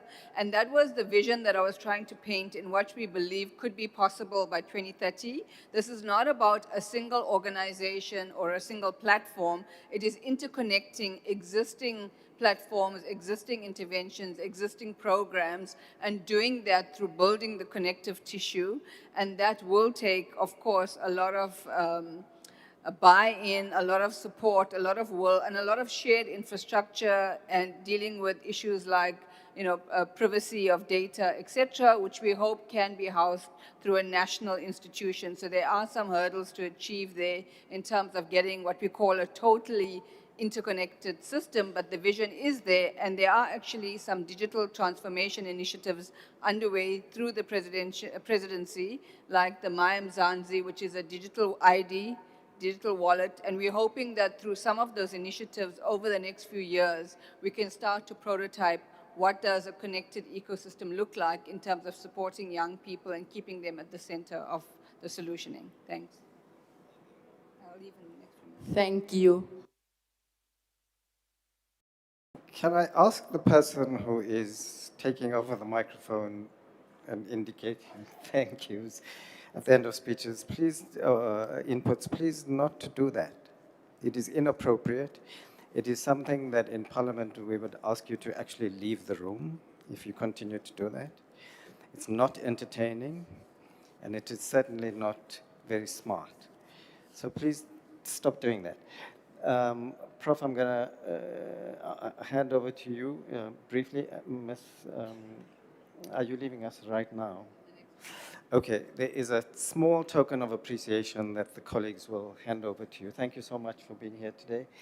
And continue the good work of Harambee, and continue engaging with us at National Parliament, where we can also assist in our small way within the corridors of power to get influence. Okay, all right. Thank you so much, and travel well. Prof, over to you. So let me just go a step further from the Masoni's concluding remarks. So it looks like there's a lot happening in our communities, in our country. It looks like there's a lot of goodwill. It looks like a lot of people want to participate. So if I can propose an idea that we can take forward or discuss for discussion, is that we need an integrated district model approach. So our schooling system, and our education system on a provincial level is made up of different school districts. And those school districts are supposed to provide basic education to the people in those areas. But if those districts are not aligned with the Department of Health and the health districts, the Department of Social Welfare and the welfare districts, etc., then already we have a lot of mismatches. So it's from the position of the state. But what we actually need is to bring everybody to those districts. Everybody that exists, all the NGOs, all the youth organizations, all the churches, all the schools, etc., into that integrated district model, so that my earlier point during my presentation, that we have access to what we need to where we stay, and not have this mismatch between resources that has been fragmented and scattered around a particular area. So I think that is one thing. Another important one in terms of the special needs schools, as well as the school subjects that the young people raised, those are all matters that are supposed to be captured and attended to in a particular district, an education district. And as the education district cannot pick and choose who they want to provide those services for, they must provide it to all those schools in that district. That is why they exist. Thank you. Thank you, Ms. Makakanisi. All right, thanks. So, on the question of prior experience before going to work, from the industry side, and specifically ESCOM, what we look to do to assist in terms of that. So first and foremost, we offer bursaries. Obviously, they're targeting high school kids, then going into university, and when you're done with your degree or whatever qualification that you're working on, then you've got, us ready for you to train you. Then we also target those that we did not award bursaries to. So what we do, we have got graduate programs where we say you didn't get the opportunity to get a bursary from ESCOM, but we are willing to train you for a period of 12 months. You come in without any experience, we train you, but remember you need to have a qualification. We train you and we give you that 12 months experience. Then based on how things are obviously within the company and how you perform, and we then decide if we are able to absorb you into the company, or we train you to be ready in terms of the skills that are required within, the energy sector, for example. So that is how we're coming in to address the issue of the graduates who are coming in and looking for employment without prior experience. And then the question on the gaps between, I think it talks about the mismatch between the labor market and industry. I partly touched on it earlier on when I spoke, to say we're looking into where we're going as a country. And with that, we're looking into the skills that are required in order to get us there. When we look into that, we're partnering with TVET colleges, assessing the readiness in terms of giving us those skills, as well as universities. And what will happen, it needs to have a cascading effect. When we partner with TVET colleges or tertiary institutions, they need to review their curriculum in terms of addressing the gaps that are there. Then on the tertiary institution, with receiving the learners or the students from high school, there will be a gap. Then the cascading effect needs to be, okay, the learners that we are receiving are not ready for this or for a particular path that they want to take or that we want to train them on. Then what do we then do from the university side?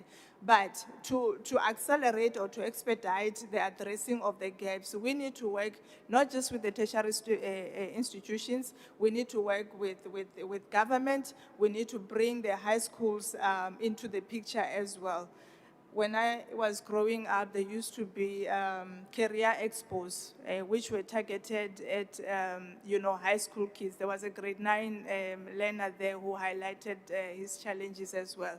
Those give you the platform to know what is out there. And then as we do that and we interact at that level, then we look to address the shortage or the gaps that are identified.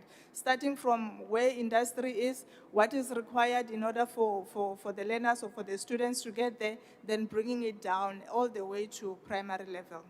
Thank you. Thank you very much. Also, just to note that we did have some questions on the online participants. Those are not lost, colleagues. There was a question from a community development worker around Kwakwa youth in terms of access to information on programs like YES or SA Youth. There's a question around youth access to healthcare, as well as more awareness of opportunities and accessible pathways from basic skills to employment and entrepreneurship. That was from Tokozani. So I'm saying those questions are not lost. We will channel those where they will be relevantly answered, and please put your contact details in the chat online, and we will get some written responses to you on those. We're having some challenges with our sound system and the connection of the online system today. Colleagues, I want to close this session here. It's now 2:09, so we've cut a little bit into our lunch break.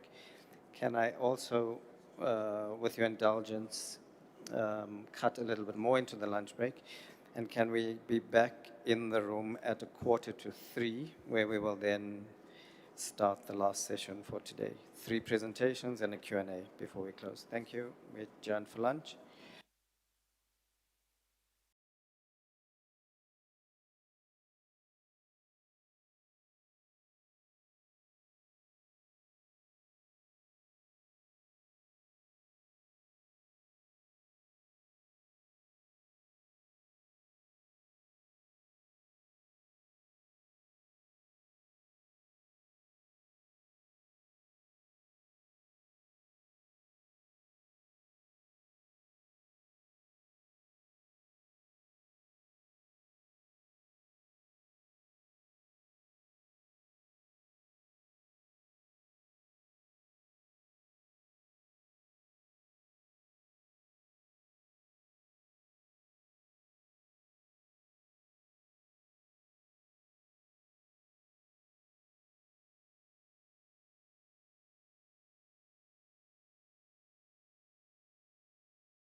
We have 3 presentations. I'm going to be very strict with time.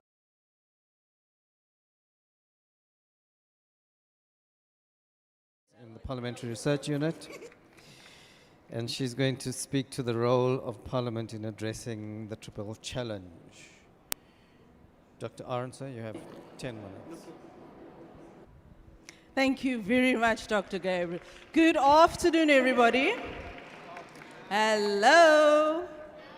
And all of those that are still munching away, can you please join us inside? Okay. So, quickly before I get started, I just need to check in with everybody in the house. Who is here, who is visiting Parliament for the first time? Nobody asked you that question, eh? So you're all here visiting, most of you are visiting Parliament for the first time, right? Now, I just quickly want to test you and check in, what do you know about Parliament? What have you heard? So, I'm going to do a little exercise with you, right? I'm going to say something, and then I'm going to ask you a question after I've said what I said. So, I'm going to tell you a little bit about what Parliament is. Okay, are you ready? You're clearly not ready. Are you ready? Yes. I need some energy, guys. Are you ready? Yes! Right, so let's go. Did you know that Parliament is made up of 2 houses? How many houses of Parliament do we have? Come now, come now. How many houses of Parliament do we have? 2. Right. No, not on the mics. Not on the mics. Okay. So, there are 2 houses of Parliament. The one house of Parliament, it's called the National Assembly. What is that house called? Say it again. The people can't hear you online.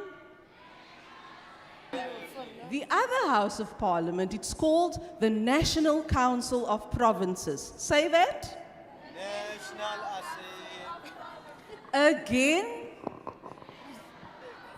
You have to say the full name. So, how many Houses of Parliament do we have? What are the names of the 2 houses? And National Council of Provinces. I don't want you to say the acronym. Okay. So, the person, now let me tell you, you've heard about this fire that happened here at Parliament, right?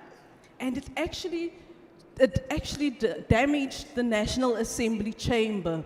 So as a result, you are currently sitting in the dome which houses the National Assembly sitting. Did you know that? Did you know that? Right. So you are actually sitting where our members of Parliament sit now. How many houses of Parliament do we have? What are the names of the 2 houses?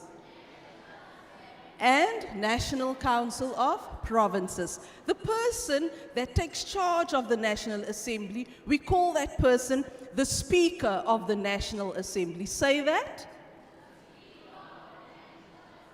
Right. The other person that is in charge of the National Council of Provinces, we call that person the Chairperson of the National Council of Provinces. Say it. That is what you call them, no other name, okay? Are you with me? Now let's check for the last time. How many Houses of Parliament do we have? What are the names of the 2 houses? And National Council of? I'm watching all of you, even the adults are not even saying it. What do you call the person in charge of the National Assembly? And the person in charge of the National Council of Provinces? Right. Then lastly, there are 400 members in the National Assembly. How many members of Parliament in the National Assembly? Right. And then there are what we call 90 delegates in the National Council of Province. How many delegates? Right. So just quickly, lastly, how many Houses of Parliament do we have? What are the names of the 2 houses? if I catch anybody not repeating after me, I'm going to ask you the question, and they know who they are. What do we call the person in charge of the National Assembly? And the person in charge of the National Council of Provinces? How many members do we have in the National Assembly? And how many are there in the National Council of Provinces? So if you hear the following, you know what the actual names are when they talk about the NA and the NCOP, right? So let me tell you what the role of Parliament is in addressing the challenges that we are speaking of today. And what is the triple challenge that we are talking about today? It's called unemployment, poverty, and inequality. You've heard so many times that. Now let us just go, Ikshan, to the slide that speaks to Parliament's toolkit, constitutional toolkit. Then we will just pause on that one. Because today we've heard so many presentations, so many speakers spoke about the challenges we face in terms of our unemployment rate, the poverty that we are challenged with, and also the inequality that we are still faced with in the country. However, today we also know that as South Africa, we've made so many strides within the 30 years. Yes, we still have a long way to go, but when we look at the slide that speaks to the Parliament's toolkit in terms of Parliament's mandate, that is what I just want to talk to about today mostly. Because in a nutshell, in order for us to address these challenges, and this is what Parliament has been doing since 1994, right? When we've entered into what we call a democracy, right? Who knows what democracy is? What do you think? What is democracy? Anybody? Just shout it out wherever you are. What do you understand democracy actually is? What is it? Anybody? And they expect me to tell them, and I'm not going to tell them. Some of you are already on your cell phones, so while I'm speaking and I'm mentioning these things, please Google, check with AI what democracy is.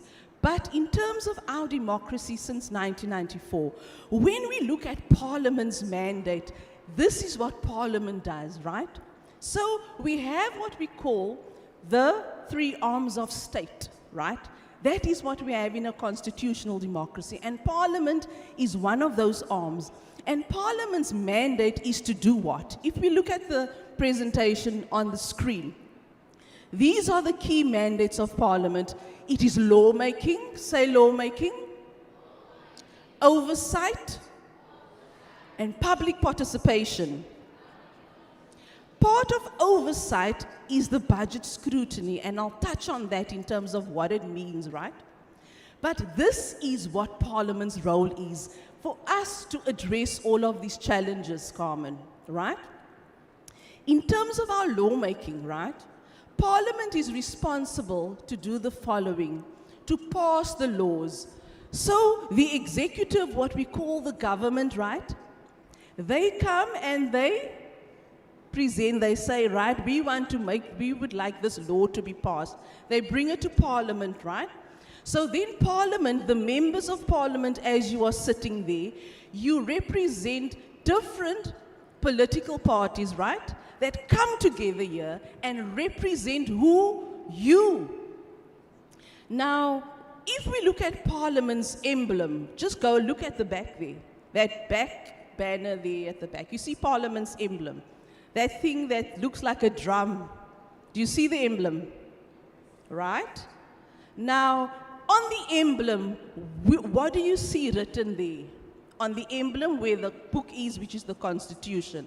Can you see it there? What do you read there? What does it say? What does it say? Let me hear you say it. Now, if that is on Parliament's emblem saying, we the people, it simply means that Parliament is here to do what? Represent the people. So when our members are busy debating, it is all about how we're making laws, creating the legal frameworks. For example, if we talk about unemployment, education, social protection, economic empowerment, everything that happens in the country. Parliament is here making those laws. Then, when we are making the laws here, the government, which we call the executive, right? They are then supposed to do what? Implement the laws that Parliament just passed, right? Now, what does oversight mean? It means that those laws that the Department of Higher Education must implement, the Department of Employment and Labor, the Department of Social Development, all the government departments, then Parliament must check on them, monitor and check what are they doing in terms of implementing the laws. That is oversight. They oversee the implementation of the laws. But most importantly, and that is why you are also here today, public participation is the most critical aspect of all the processes that I'm speaking about. So when we are making these laws, you have a right, you have an opportunity to what we call making a submission to Parliament. When we are processing these laws on employment, on social protection, education, you can make a submission to Parliament. Today at this colloquium, that is exactly what you've done here, Mr. Davids and company. You actually made submissions. And that is you writing to Parliament, and you're actually telling Parliament, you know what, this is what we as the public think you should look at in terms of how do we then improve in our lawmaking processes? How do we improve our oversight mechanisms? How do we ensure that the public actually participates meaningfully in our lawmaking processes? So in order for Parliament to address the triple challenge of what? Unemployment, poverty, and what's the third one? The triple challenge? Unemployment, poverty, and Quality. right. So when Parliament needs to address those, remember, we are making the laws here, Parliament. We must oversee the laws. We must ensure that these laws hold the government accountable in terms of the legislation that they must actually implement. And one of the ways that we do it is what we call budget scrutiny. Now, budget is basically the money that the departments are receiving, right, to implement these laws. And what we need to do as Parliament, in the committees of Parliament that we find ourselves, we must oversee and check, is that department spending the money properly? And if they are spending it, how are they spending it? Is it actually going to where it should be going? So let us go to the slide that speaks to recommendations, colleagues.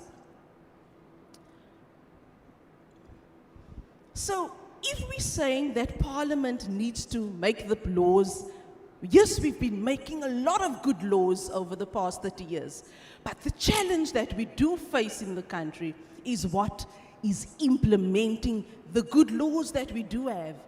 Also, from time to time, we review the laws that we have also made here in Parliament, right?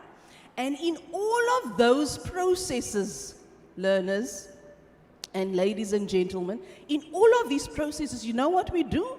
We invite the public to come and have your say as to what do you think? How should we review this law?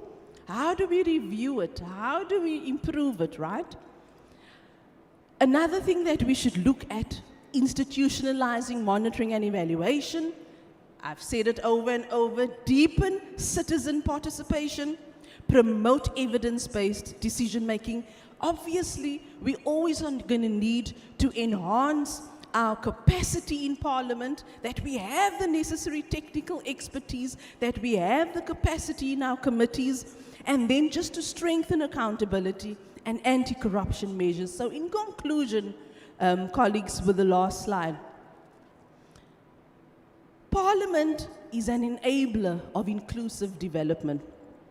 We cannot solve it on our own, right?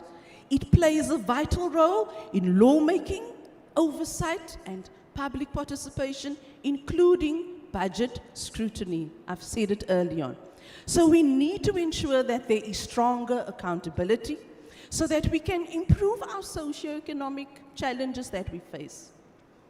And a capable parliament is therefore essential for advancing dignity, equality, and social justice. But our mandate as parliament remains critical. We pass the laws, so we must make sure always that we enact those laws. We must make sure that the laws are implemented effectively. And how do we do that? Through our oversight. So before I say thank you, I just want to check if you still remembered what I said earlier on. How many houses of parliament do we have? What are the names of the two houses? And national provinces. Some people are just going like this. Okay, fine. Then, how many members do we have in the National Assembly? And in the other house? Right. Who is in charge of the National Assembly? The Speaker of, you must say that the whole line like that. The Speaker of the National Assembly. You always refer to it like that. And who is in charge of the other house? Of the National Council of Provinces. And you still have to go and Google what democracy is. Thank you.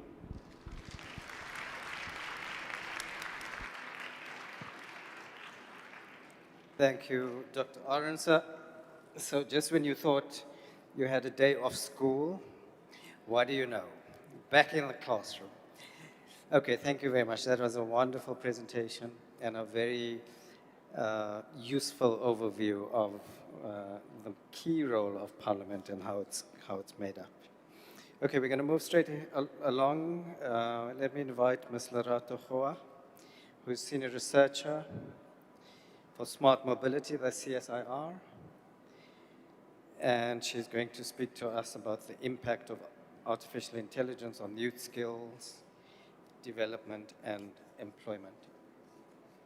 Welcome. Let's give her a nice round of applause.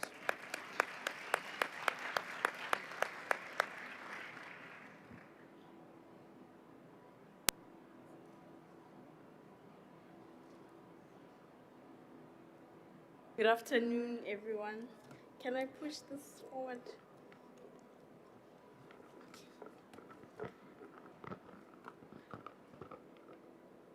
Good afternoon, everyone, and greetings to the members of Parliament, our youth, and all protocol observed. I'm just a bit uncomfortable here. Okay, that's better. I'm sorry about that. My name is Lerato Khoa. I am a researcher from the Council for Scientific and Industrial Research, the CSIR. A civil engineer by qualification, and I was tasked today to speak about the impact of artificial intelligence on youth skills development and unemployment. And I thought it would be quite interesting to then have a look at it from a lens of science, engineering, and technology. And yeah, because we're meeting 50 years after the 1976, I thought we could explore how the evolution of science and engineering and technology over the past 50 years has sort of shaped skills and economic opportunities that are available to us as the youth of South Africa. We can move on to the next slide, please. I'm obviously going to have to manage my time, and I'll skip some of the slides, but I believe they will be shared. So I'm starting with the version of artificial intelligence that almost all of us already know, right? When most of us hear the words artificial intelligence, this is probably what comes to mind. Your ChatGPT, your Gemini, Claude, DeepSeek, and Grok, and Copilot. So on the slide, they're listed according to their ranking by the worldwide website visits.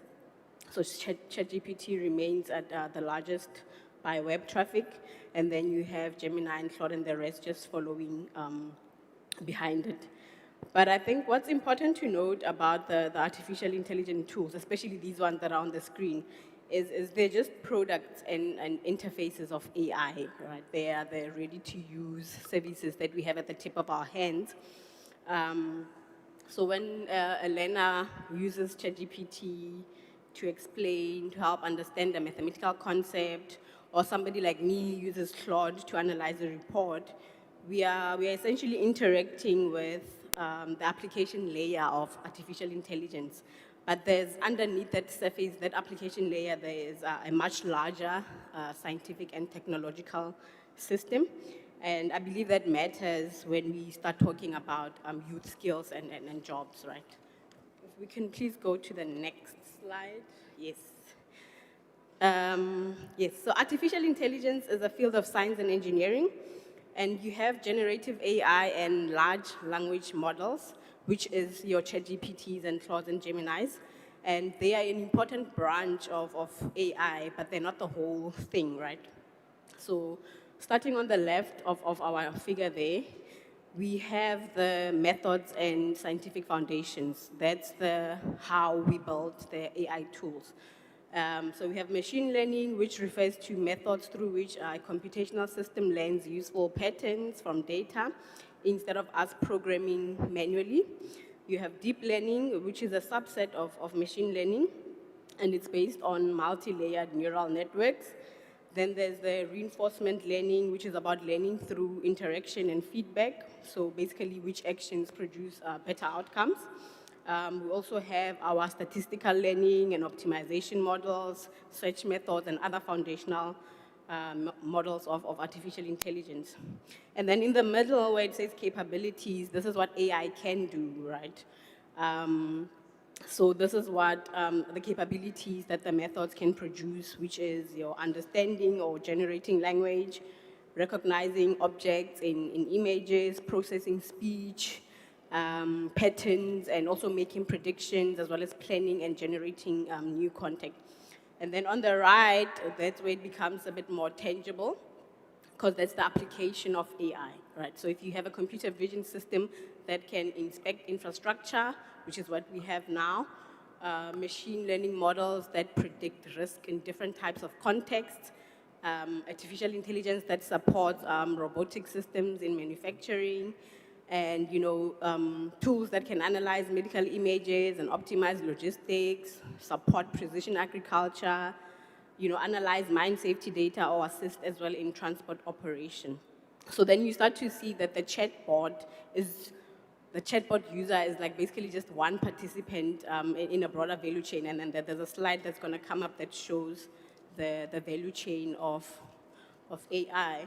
But if you can go to the next slide. This slide just tries to show us how much went into the development of AI that we see today, right?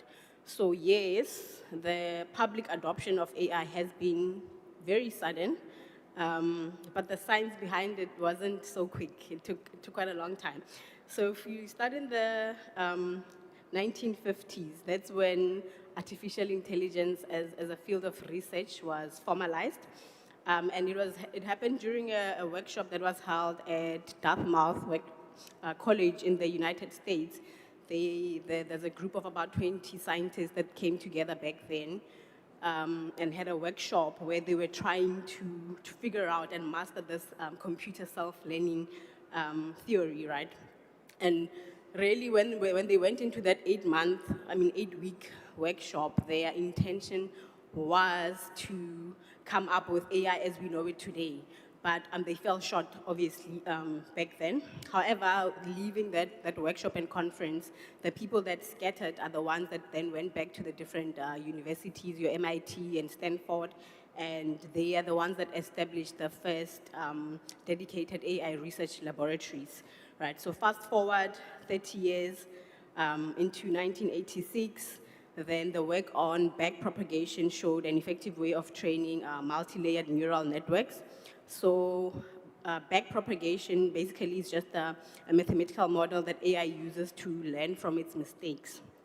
And it's the method behind the majority of the AI tools that we have today.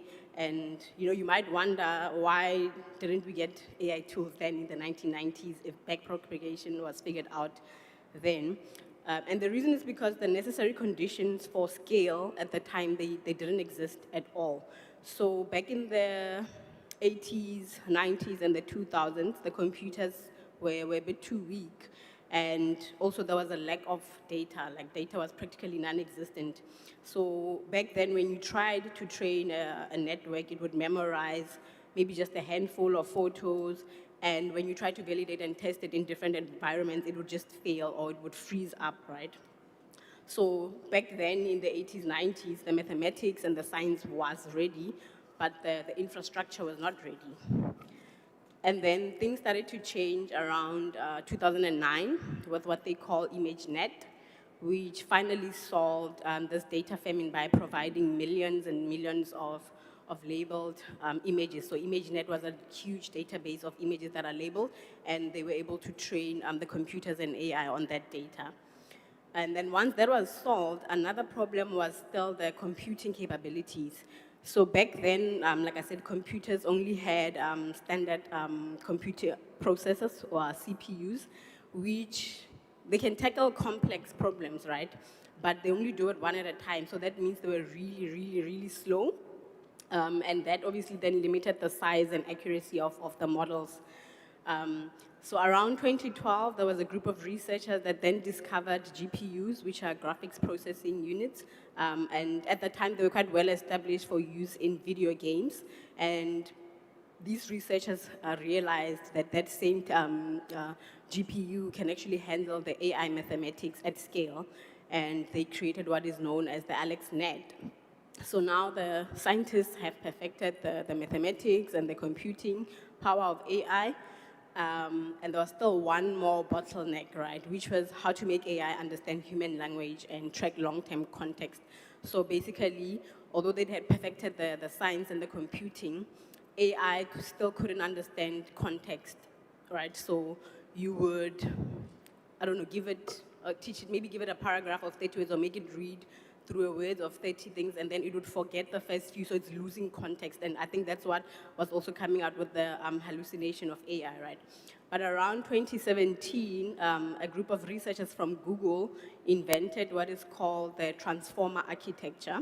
And this allowed AI to look at entire documents all at once and calculate how words relate to each other, right? So come 2022, then you have your ChatGPT that brought this type of capability into mainstream public conscious. So the lesson I think for us to take from this is that equation that you'll see at the bottom, that AI, is algorithms plus data plus compute plus research infrastructure, as well as sustained R&D being research and development. So the breakthrough that we see at the end is the accumulated return on investments that started decades and decades earlier. And this is important for South Africa because if we want to really talk seriously about participating in the next technological wave, the current technological wave, we have to talk more about just adopting the technologies, right, and just using it on our phones, and talk about the underlying science and infrastructure that make innovation possible. We can move on to the next slide. Thank you. So this is just to try and bring the technology story home as well. And it's obviously not a complete history of South African science and technology, but it's just some selected milestones that can teach us something about how capability is built. So around in 1976, the fundamental question that the youth was grappling with at the time was access. The country had industrial capability, but access to good quality mathematics, science, and technical education was deliberately unequal. And I think we can all agree that capability that excludes most of the population cannot be described as national capability. And then as we move into the 1980s and the 1990s, another part of the capability system in our country becomes visible, which is our technical pipeline. South Africa still has significant and industrial technical activity around these times, and the artisan development pipeline is also quite substantial. And then as we transition through our political and economic transition, by around 1996, the formal rights and educational access had been expanded, but the technical and apprenticeship pipeline was undergoing significant restructuring due to the economic and institutional changes that were obviously happening from the old government to the new government. And then around 2006, government had explicitly recognized that shortages in these technical skills would obviously constrain economic growth, and they launched the GIPSA, which is the Joint Initiative on Priority Skills Acquisition, as an attempt to connect the skills systems more closely to what the economy actually required. And then as we move further into a knowledge and technology intensive economy, then the evidence is showing us that then skills alone are not enough, right? So there's certain forms of science and engineering where highly capable people cannot do the work unless they also have access to the necessary research infrastructure. And that's why I've included the CHPC in this timeline as well. CHPC is the Center for High Performance Computing, and it represents another lesson in capability building, right? Once you have skilled scientists and skilled engineers, the infrastructure available to them then determines the scale and sophistication of the problems that they can solve. So our CHPC was established in 2007, and a few years later, in 2016, Lengau, which is a supercomputer that is housed within the CHPC, brought what is called petascale computing capability to South African researchers, right? What that means basically is just that that computer is really fast. It can do about 1 quadrillion calculations in 1 second. And when it was launched in 2016, it was actually the fastest supercomputer on the African country. And also another thing to highlight that's quite important for the CSIR and also highlights our computational and mathematical capability is in the 1999, the CSIR introduced its election prediction model, which uses statistical clustering and the order in which voting districts come in to estimate the final outcome. And CSIR used the approach across multiple elections. In 2024, the reported estimates for major parties were within roughly like 2 percentage points. And I know this evidence, it probably seems a very random science and engineering milestone or indicators. But to me, when I was going through the material, you know, it came across more like different pieces of the same puzzle, right? The question of who has access and what skills do we produce, and whether those skills are connected to economic demand, which is also something that came up a lot in this colloquium today. I think one of the articles, I remember it highlighted how our TVET colleges produce a certain number of graduates. And most of the diplomas that come out of there are in your business administration and management and other types of qualifications, right? Then you have the output of the artisans, the technicians that come out of TVET colleges. They are much smaller than the other group. But when you look at employability, I think that article reported that over 73% of the artisans and technicians were employed that come out of TVET colleges. So you know, that mismatch or mismarriage that was talked about earlier on. And also, do skilled people have the infrastructure required to do advanced work? So you get to a point where you have skilled people, and you know the environment also needs to be set up to suit. So coming back to 2026, I think artificial intelligence requires all of these things at once to be resolved. We can move on to the next slide. I think I'll just speak to the top part in the interest of time. So the aim with this slide was to try for us to just maybe stop thinking as AI as a product for a little bit and just look at it across its whole value chain and the jobs that come into play across the full value chain, right? So the first layer is the science and talent. And that's where we see mathematics, statistics, computer science, engineering, and fundamental research come into play, because before anything is built, somebody has to generate the underlying knowledge and capability and theories and come up with all the creative ideas. So that's where science and talent sit. And then the second layer is data and compute infrastructure. Like I said, AI is computationally very hungry. Like it needs a lot of computing performance. And we need data sets, it needs servers, it needs advanced computing capabilities, energy, and connectivity. So suddenly you can see then that the AI economy includes far more than just software engineering, right? It's not just about the computer scientists and the software engineers. Because, say for example, we look at a data center that feeds into an AI ecosystem, right? It needs electrical infrastructure, those are our technicians. It needs to be cooled, it needs to be built, that's civil engineering. It needs networking, and it also needs to be maintained. And then the third layer is the models and the core technology. So those machine learning, model architectures and training, and the intellectual property. And then we have the systems and applications of it. This is where the core technology is adapted to solve real problems. And I think I've touched on that application already. And then we have the deployment and the productive use of AI. So when it's being deployed and being used productively, somebody has to integrate the systems into operation, somebody has to install it, has to calibrate it, maintain it, has to test it, and ensure that they continue working. Then there's the commercialization and the industry leg of the value chain, which was where we produce the products that we consume today, the licensing that we pay for, exporting, as well as productivity and employment. So we can then see that economic value is created across the whole value chain of AI, and so are jobs as well. Jobs are created along the whole value chain, and probably the question that we should be asking ourselves is where along this chain can us as the South African youth participate, and where can South Africa itself start building that competitive capability to play in that area.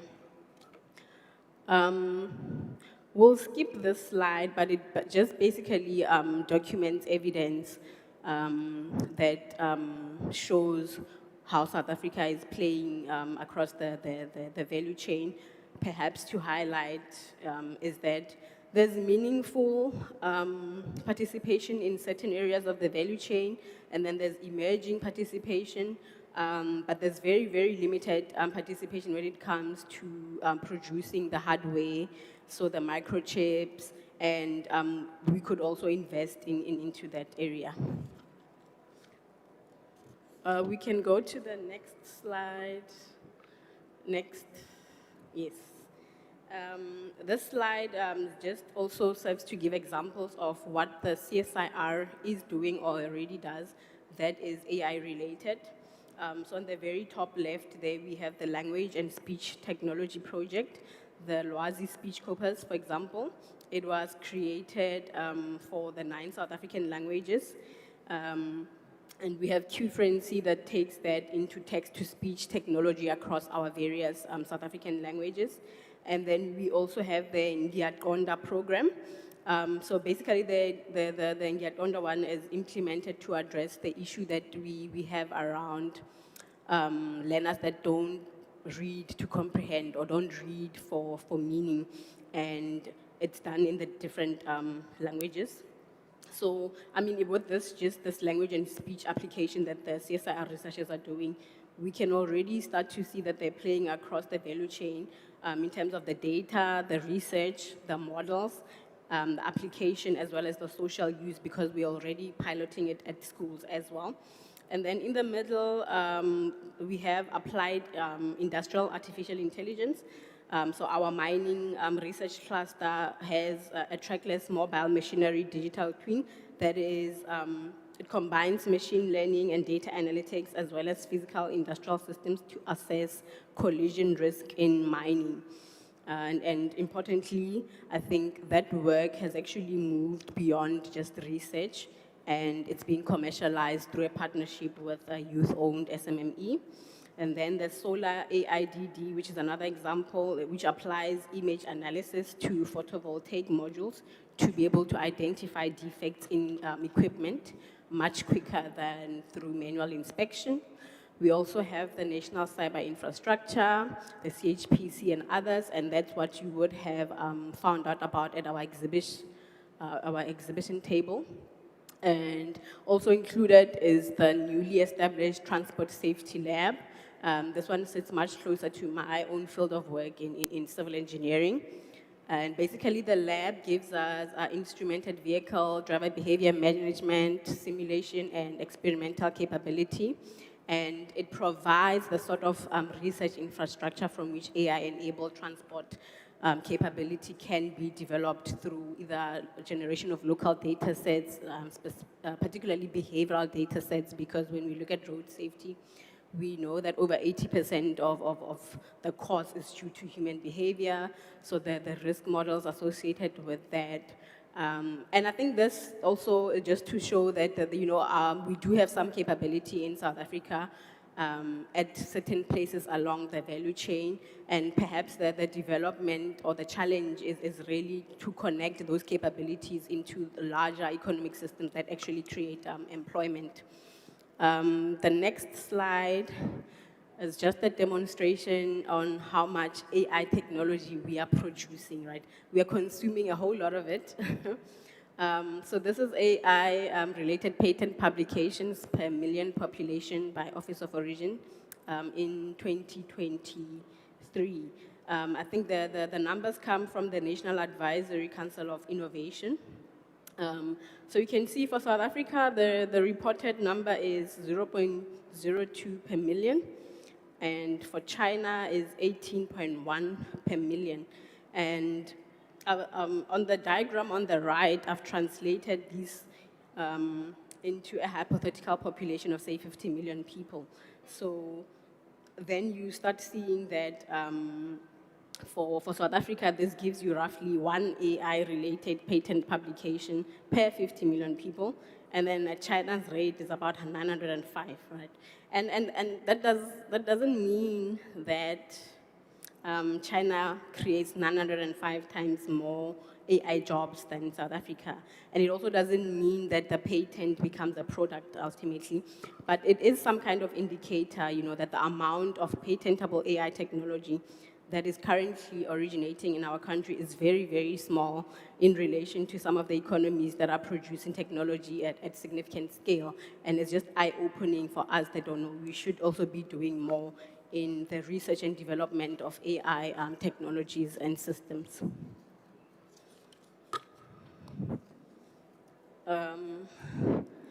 Okay, so for this slide, I'll just focus on the equation in red, which comes from the Parliamentary Research Unit, right? It gives us this opportunity equation where skills plus innovation plus access plus economic opportunity equals inclusive youth employment and growth. And I really like the equation. I think it becomes more useful if we look at it as a system. Think about multiplication instead of addition there, because if we assume it's linear and reads a simple addition, you may be tricked into thinking that, if you score a 0 on access and you score very high on skills or you score very high on economic opportunity, you might still have ideal or high youth employment and growth, but that's not the case. All these four things that make up the equation are interrelated, and we need to be doing our best in all of them in order to get that inclusive youth employment and growth. And I think what comes to mind for me, maybe, that makes it simple, is if you think about a chain, right? A chain that has, the links, right? If we have a chain of 10 links and 7 out of 10 of them are strong, the chain is only as strong as the 3 weak, despite the fact that the other 7 are quite strong. So we need to be focusing our strength on all of these four elements of the opportunity equation as it is presented to us, and it's a system that interrelates. I'll leave it there. The other equations were just trying to explain what we call feedback loops to demonstrate the interrelatedness, but we can go to the next slide. So this slide, what does AI mean for youth skills development, right? So AI changes which skills are available in the market, right? And in the area that I'm working in, I'm in engineering, we are realizing that more and more your engineering judgment is becoming more available. So people that have had so how it works in the engineering field is that when you graduate, you are obviously qualified to do the said engineering work, but you're not yet competent, and you haven't yet established that engineering judgment. You gain that through on-the-job skills and training, right? So with AI tools then enabling us to do certain tasks and pieces of the job quicker, it becomes very, very important for you to have that deepened understanding and engineering judgment to be able to judge the outputs that come from the AI work, the verification, the integration, that those skills become more available, and we need to deepen that. And it doesn't neglect or negate the need for the strong foundational science, mathematics, and engineering, obviously, but we need to be adding on to those skills, other stuff. It also affects how fast requirements change. Occupational requirements are shifting very quickly with the AI surge. And it also changes where learning happens. So more and more learning has to occur in the workplaces, on projects, hands-on, through tools, and less exclusively through institutions. And it changes how tasks get divided between the human and the machines, and as well as which occupations connect to technology value chains. The careers at the bottom, I think we've already touched on them when we went through the value chain. We can go on to the next slide. What does AI mean for youth unemployment? So it's very hard, I think, right now to be able to predict exactly how many jobs will be created by AI and how many will be diminished. But we can see through, we can see the mechanisms through which AI acts on employment. First of all is increased automation. So you have tasks that will require fewer workers. So your entry-level repetitive work, those jobs could be lost, but they don't have to be lost if those individuals are upskilling. Secondly, it's augmentation, which is already happening, where AI is increasing the productivity of existing workers and extending what we can do. It also creates opportunity for new work. It creates a need for a skills transition for many of us. But there's also a value capture, right? If the technology is mainly imported, then productivity may rise without capturing the upstream employment and innovation value chain. And it requires deeper participation across the chain to open up more occupational and enterprise pathways. We can go to the next slide. So yeah, with this slide, what should we be doing in the next 10 years in order to get the most out of AI for our skills and our employment, right? So if you look at the block at the top left, we have certain established existing national commitments or targets, right? And if you look at them, there's one on R&D intensity. Our target is to spend about 1.5% of GDP on research and development, which is a good target. The number of qualified artisans per year, the target is to produce about 30,000 per year.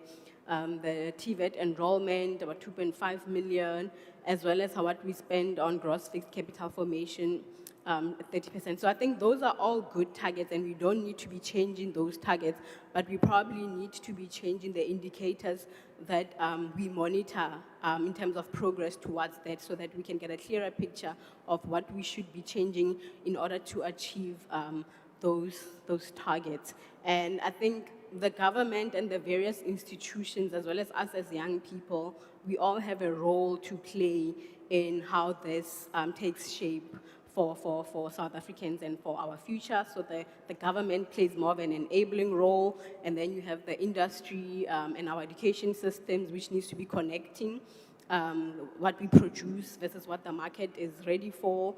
And the CSIR and other science councils, they develop and translate with a focus more on applied research and products. And ourselves as young people really just to participate in the innovation.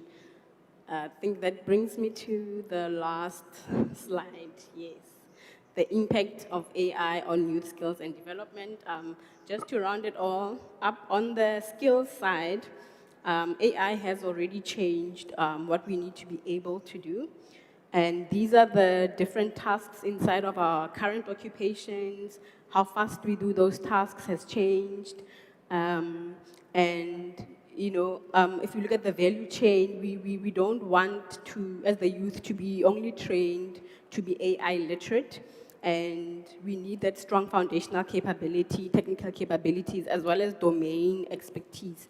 Like I explained, I'm in the transport engineering field, but there's people in medicine, in logistics, and all of that, that also need to have very strong domain expertise to be able to leverage AI for augmentation.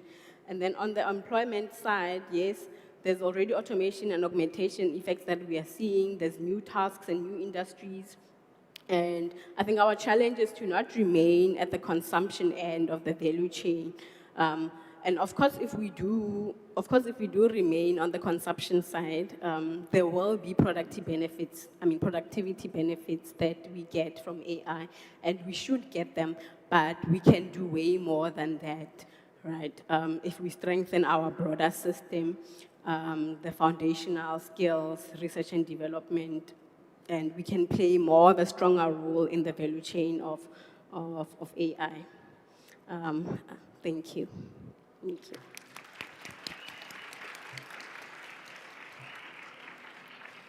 Thank you, Ms. Hora. I'm going to now call upon Mr. Ndumiso Kubeka.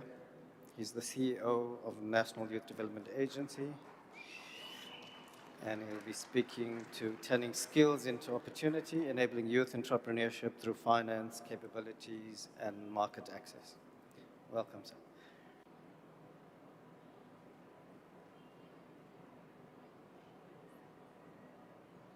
There we go. Thank you very much, Chairperson of the session. Very good afternoon to all of the honorable members, the young leaders that are present here today, and of course, distinguished guests and colleagues. My name is Ndumiso Kubeka from the National Youth Development Agency. Maybe by a show of hands, are there young people who know the NYDA? By a show of hands? Very limited hands. You guys don't know the NYDA? No. Okay. No, then this is good. This is good, Dr. Arendse. It's a good platform then for them to be aware of the work of the agency. But good afternoon, and thank you very much for the opportunity. I will really try to elevate the salient issues as it relates to the submission, focused on turning skills into opportunity and looking at what can we do to enable entrepreneurship through finance, capabilities, and market access. I'll elevate the key issues, understanding that I'm standing between you and, of course, getting to closer to the end of the program. We can move on to the next slide. So really the basis of this presentation and this submission will be focused on, firstly, what is the National Youth Development Agency? Where does it come from? What does it do? And how does it affect young people? We'll set the scene around the context in which the NYDA is operating under, and then we'll move into the response of the NYDA as it relates to the economic context in which it's operating under. What does the NYDA's experience tell us about enabling youth entrepreneurship specifically? We'll also be looking at, measuring what actually matters, which is focusing on the survival of youth-owned enterprises, the growth and the jobs, which is really the impact question. And then what are the 5 things that can turn youth skills into opportunity? And I'll just really elevate to the key ones. So really, the NYDA is an institution that is created by an act of parliament being the NYDA Act of 2008, and of course the amended Act 11 of 2024. The NYDA is indeed legislated to do the following work. One, to initiate, design, and of course pilot youth development programs. So programs that are focused on yourselves as young people, be it in the areas of skills development, entrepreneurship, and of course job placement and opportunities. It's intended to do that work. Promote and protect the interests of young people, particularly designated youth. Contribute to a national youth policy and the integrated youth development strategy. Every 3 years, the NYDA, as per the Act, is required to conduct nationwide consultations around an integrated youth development strategy, which is focused on key pillars around social cohesion, youth empowerment, education and second chances, amongst others, mental wellness, on how all of those issues can then be attended to across our various communities, and of course being addressed both at a local, government and national level. And so currently that exercise is underway, working together with various provinces or offices of the premiers across the country. And ultimately, we would have a draft document as to what would be an integrated youth development strategy, which would then be submitted to Cabinet for consideration as really the marching line of what young people say should be done in relation to all of those issues and those themes. Furthermore, advancing economic participation and empowerment of young people, coordinating partnerships across government and the private sector and civil society. I'll elevate why that is important, and then monitoring and evaluating and reporting on youth development priorities. Next slide, please. So in terms of the context, this really is just a reflection that the context in which youth development is taking place in South Africa is as follows. There is unemployment, particularly amongst young people by gender, where we see that unemployment adversely affects young black women in particular. That's the first point. The second, we see that there are provinces that have more elevated levels of unemployment than other provinces. The third is that unemployment is elevated or predominantly amongst black and African people as opposed to other racial groupings. The fourth is that there's also disparities in unemployment based on how educated you are. So the lesser educated, the higher the unemployment, unfortunately. And of course, there are specific provinces which are typically thought of in rural terms that tend to have elevated levels of unemployment. And so that is really the context. There's differentials when it comes to unemployment by race, by education, by geographic location, and of course by educational attainment. That is firstly the context in which youth development is taking place in South Africa and for the NYDA. Next slide.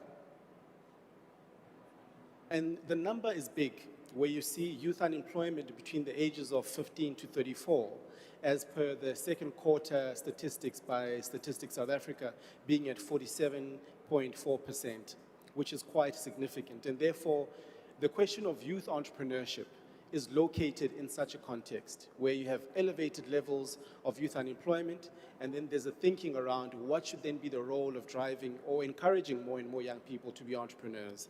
Next slide. I think Ms. Soni from Harambee made reference to this specific slide.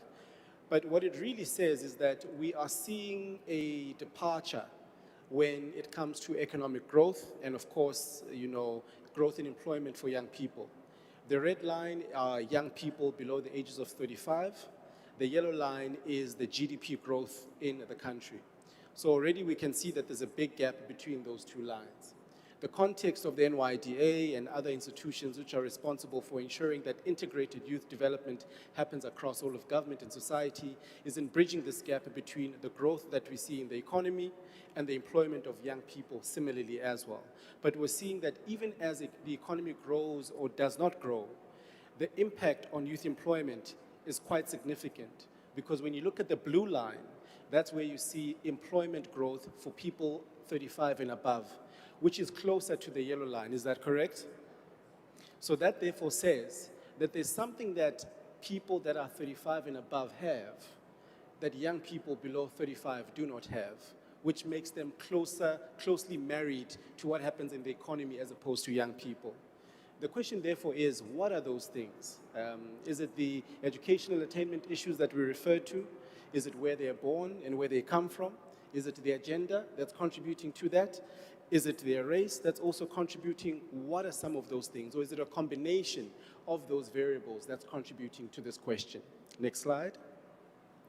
But one of the key things in any context when it comes to growth and, of course, driving entrepreneurship generally is the importance of investment in the economy. And here we make reference to what is referred to gross fixed capital formation, which is fixed investment in the economy. Are people building more factories? Are people buying more yellow equipment for mines and for construction sites? Is there heavy metals and industrial industries that are growing through increased investment? And the moment you see this chart, this navy blue chart, it being below 15%, then you know that GDP growth will definitely not reach 3%, which is at least what you need to start to grow at a rate in which it can absorb more and more young people in the economy. We need that chart to be at least at 30% in terms of investment in the economy to start to be able to grow at a minimum of 3% GDP growth and to see more and more jobs being able to absorb young people. And now the question therefore becomes, this kind of fixed investment, what role do young entrepreneurs and what role can young entrepreneurs play in driving this or increasing this fixed investment, both from a public sector point of view, private businesses, and of course, just general government and SOEs as well. But we do see in the red and navy blue charts that private business enterprises, as a percentage of GDP, contribute quite significantly towards this fixed investment number. So it therefore says, whatever government is spending in terms of fixed investments, it also becomes important for private sector to equally spend in order to increase the volume of fixed investment that can create more jobs. Next slide. But of course, there is a particular conundrum that even young entrepreneurs are operating under. You have a situation where very few large firms, around 78, large firms would be anything between 2 and 5 or 7, in the South African case, account for almost 80% of total market turnover in specific industries. So you can close your eyes and pick an industry, and you'll find that few firms account for about 78% of the total revenue that is generated in that industry. When you look at the backdrop, whereby there are 97% of firms which are more on the medium sized and small businesses, which account for just 22% of revenue in the very same industry at any given point in time. So you have an instance where there are very few large firms that account for large revenue, and you have very small firms and medium firms which are large in number that account for smaller revenue. How do we then answer that particular question in terms of young people being able to participate as new entrants in those industries for their new businesses, which is a market concentration question. Next slide. From an NYDA perspective, what we do see is that the demand for the NYDA's investment grant, which is between 1,000 Rand to 250,000 Rands, far exceeds the supply that exists in terms of the available budget for the NYDA. I'll just maybe refer you to the second table in green, the table 2, which is in green. You would note there the grant total at the bottom. There's a number there that's 12.1%. That 12.1% indicates for the NYDA, over the past 4 years, it could only service and meet the demand of 12% of the enterprises or youth-owned enterprises that apply for the investment grant. So there's a gap of 87% of young people who are not able to be funded as a result of constraints from a budget point of view. So in other words, out of every 10 young people that come through the doors of the NYDA, 1 of them are able to be supported through the investment grant, just purely based on the available budget. But what the insight that it also gives us is that young people are aspiring to be enterprising entrepreneurs. It therefore means that the question that young people do not want to be business people or do not want to be entrepreneurs, that theory does not hold. because we see that there's a significant demand for young people who want to be funded through the investment grant. The question is, how do we then coordinate? If the NYDA as a single institution based on its budget alone cannot do that, how do we then coordinate an integrated financing system that can ensure that the ones that aren't able to be funded by the NYDA can be funded by other development finance institutions as well? Next slide. Then, of course, the response to the economic context. Quite recently, over the past couple of months, the agency has really developed a research agenda which focuses the lobbying, advocacy, and of course, monitoring and evaluation work, particularly from an impact measurement point of view for the NYDA. And this is based on 5 pillars, a research agenda which drives the strategic focus of the agency. First is a pillar that focuses on youth labor markets and structural transformation. Second is youth enterprise finance and asset formation. Third is the cost of living and inequality. For example, how much does it cost young people to apply for a job? How much does it cost young people to apply for funding?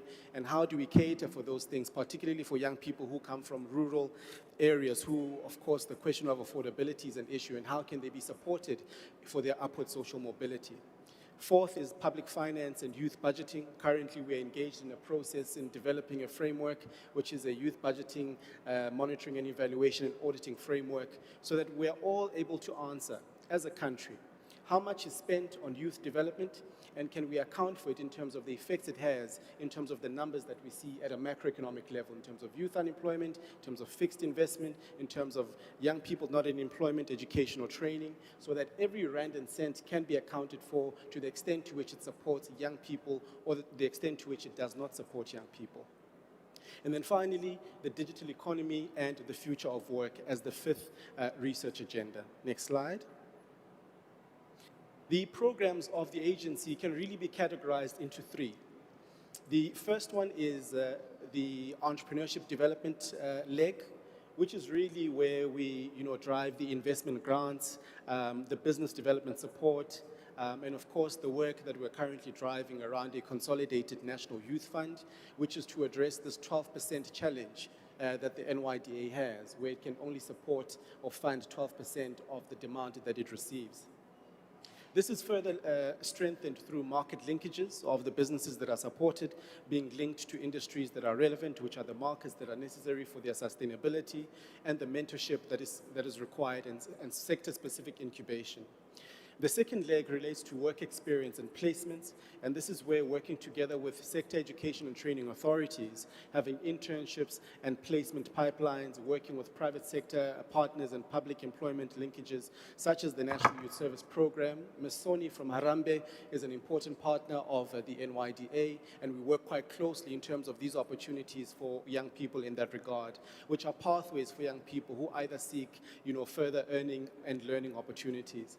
And then finally, on the skills development and training side, which is business management training, every young person, when you are applying, for example, the investment grant, you first need to go through the business management training in order to be prepared to be able to run a successful business.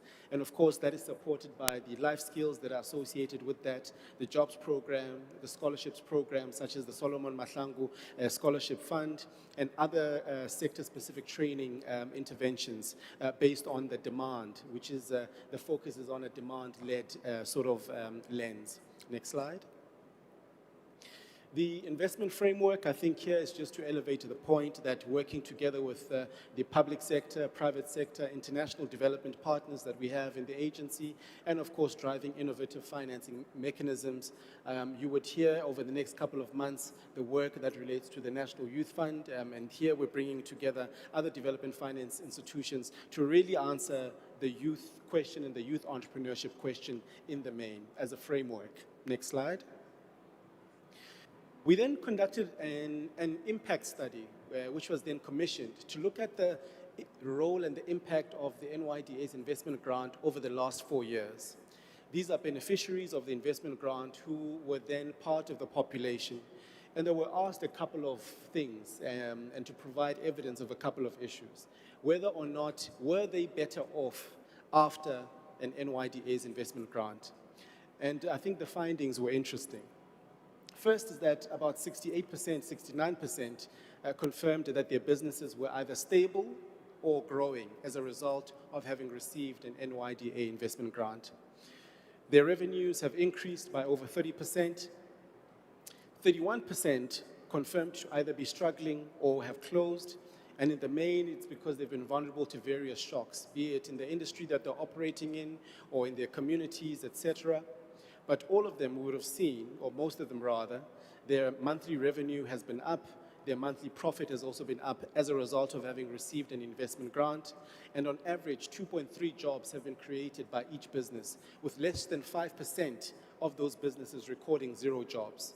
So what that then says for us as a country is that the value of an NYDA grant not only improves the performance of youth-owned enterprises, but it also, quite interestingly, has a potential tax revenue of between 34 cents to 67 cents for every R1 that is spent through the investment grant.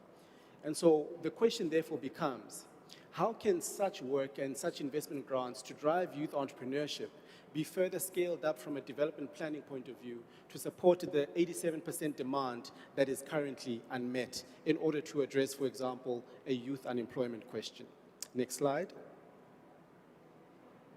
Then, of course, the experience of the NYDA when it comes to enabling youth entrepreneurship. And the first is that financial and non-financial interventions must be mutually reinforcing. We see that the best interventions work well when there's a combination of not only just providing an investment grant, but also coupling that with business management training, compliance support, financial management support, etc. That is the best ingredients in which we've seen it out of the young entrepreneurs that have been supported. Next slide. And of course, there is the problem is not just a finance problem. One would venture to say that there's a broken pathway which presents an opportunity for us to really address. The first is that we come across instances where you have a young person who has the skill to run a business, but has no capital to be able to start that business. So we can't fund them beyond 250,000 Rand to really drive that business. That's the first, fragmentation that we see. The second, we see that the young person can be funded or has the capital, but does not have the capability to actually run the business from a compliance, financial management point of view, etc. The other scenario that we see is that there is indeed a running business, but the market is limited because there are either too many players or there are too many large players, and therefore it limits the ability of that business to be able to grow or participate meaningfully. Or the other issue is that there is a contract in place. A young person has a long-term contract, but gets paid late. And so consistently, they're always playing catch-up in terms of their payroll, payment of service providers, being able to ensure that they reinvest into the business, etc. So there is a need with all of these scenarios to really ensure that they are addressed in a meaningful way, and of course, in one that is integrated and coordinated. Next slide. And one would propose 3 sort of pillars. I think the first one is in building a proper financing continuum, not just a single funding window. And by that, it really is around matching the instrument, which is the financing, to the risk and the maturity of an enterprise. From an NYDA perspective, our funding typically caters to an idea and pre-starting stage. It caters to the startup stage, which is the seed funding, and it also caters to early growth because we also have the 250 and we can get structure, financing for young people with other, development finance institutions that we work with. But the moment you look at debt and equity, structures, that's when the NYDA is limited because we don't play in that arena. But what therefore needs to be done is that working together with other development finance institutions, the pathway for young people needs to be clear. A young person should know if I'm at a startup phase and an idea phase, this is where I need to go for funding. If I'm at a more mature and growth stage phase, I can go to the bigger brother or bigger sister of the NYDA to be able to get that funding, having been supported to be able to get that funding. Next slide. Is of course building the capabilities to turn the actual funding into actual business performance.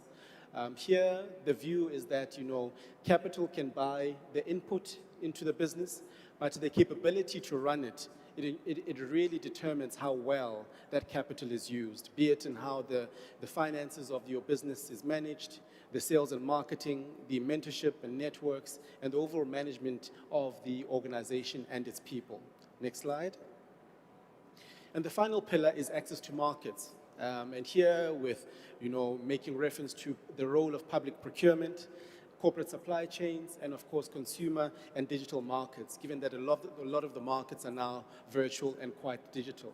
And we need to be quite deliberate and clear around the role of these procurement systems in ensuring that it provides access to markets for young people in a deliberate way and ensures that youth-owned enterprises are paid on time as well.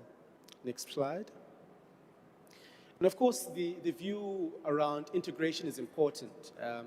The capability to be able to run a business, the seed funding that is required to de-risk youth-owned enterprises, which are often viewed as risky enterprises, incubating the strengths of that business, presenting market access, such as ones that we've made reference to, and then unlocking larger capital through growth, which are the bigger sisters and bigger brothers of the NYDA, and of course scaling it to be able to create jobs. At the level of the NYDA, we would have seen that an average grant creates about 2.3 jobs as a consequence. So the more you scale up, we'd expect those numbers to certainly be significantly more when supporting young people as entrepreneurs. Next slide.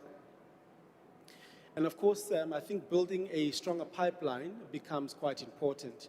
We have quite a number of development finance institutions in South Africa, and the NYDA's positioning is to be the risk taker for young people.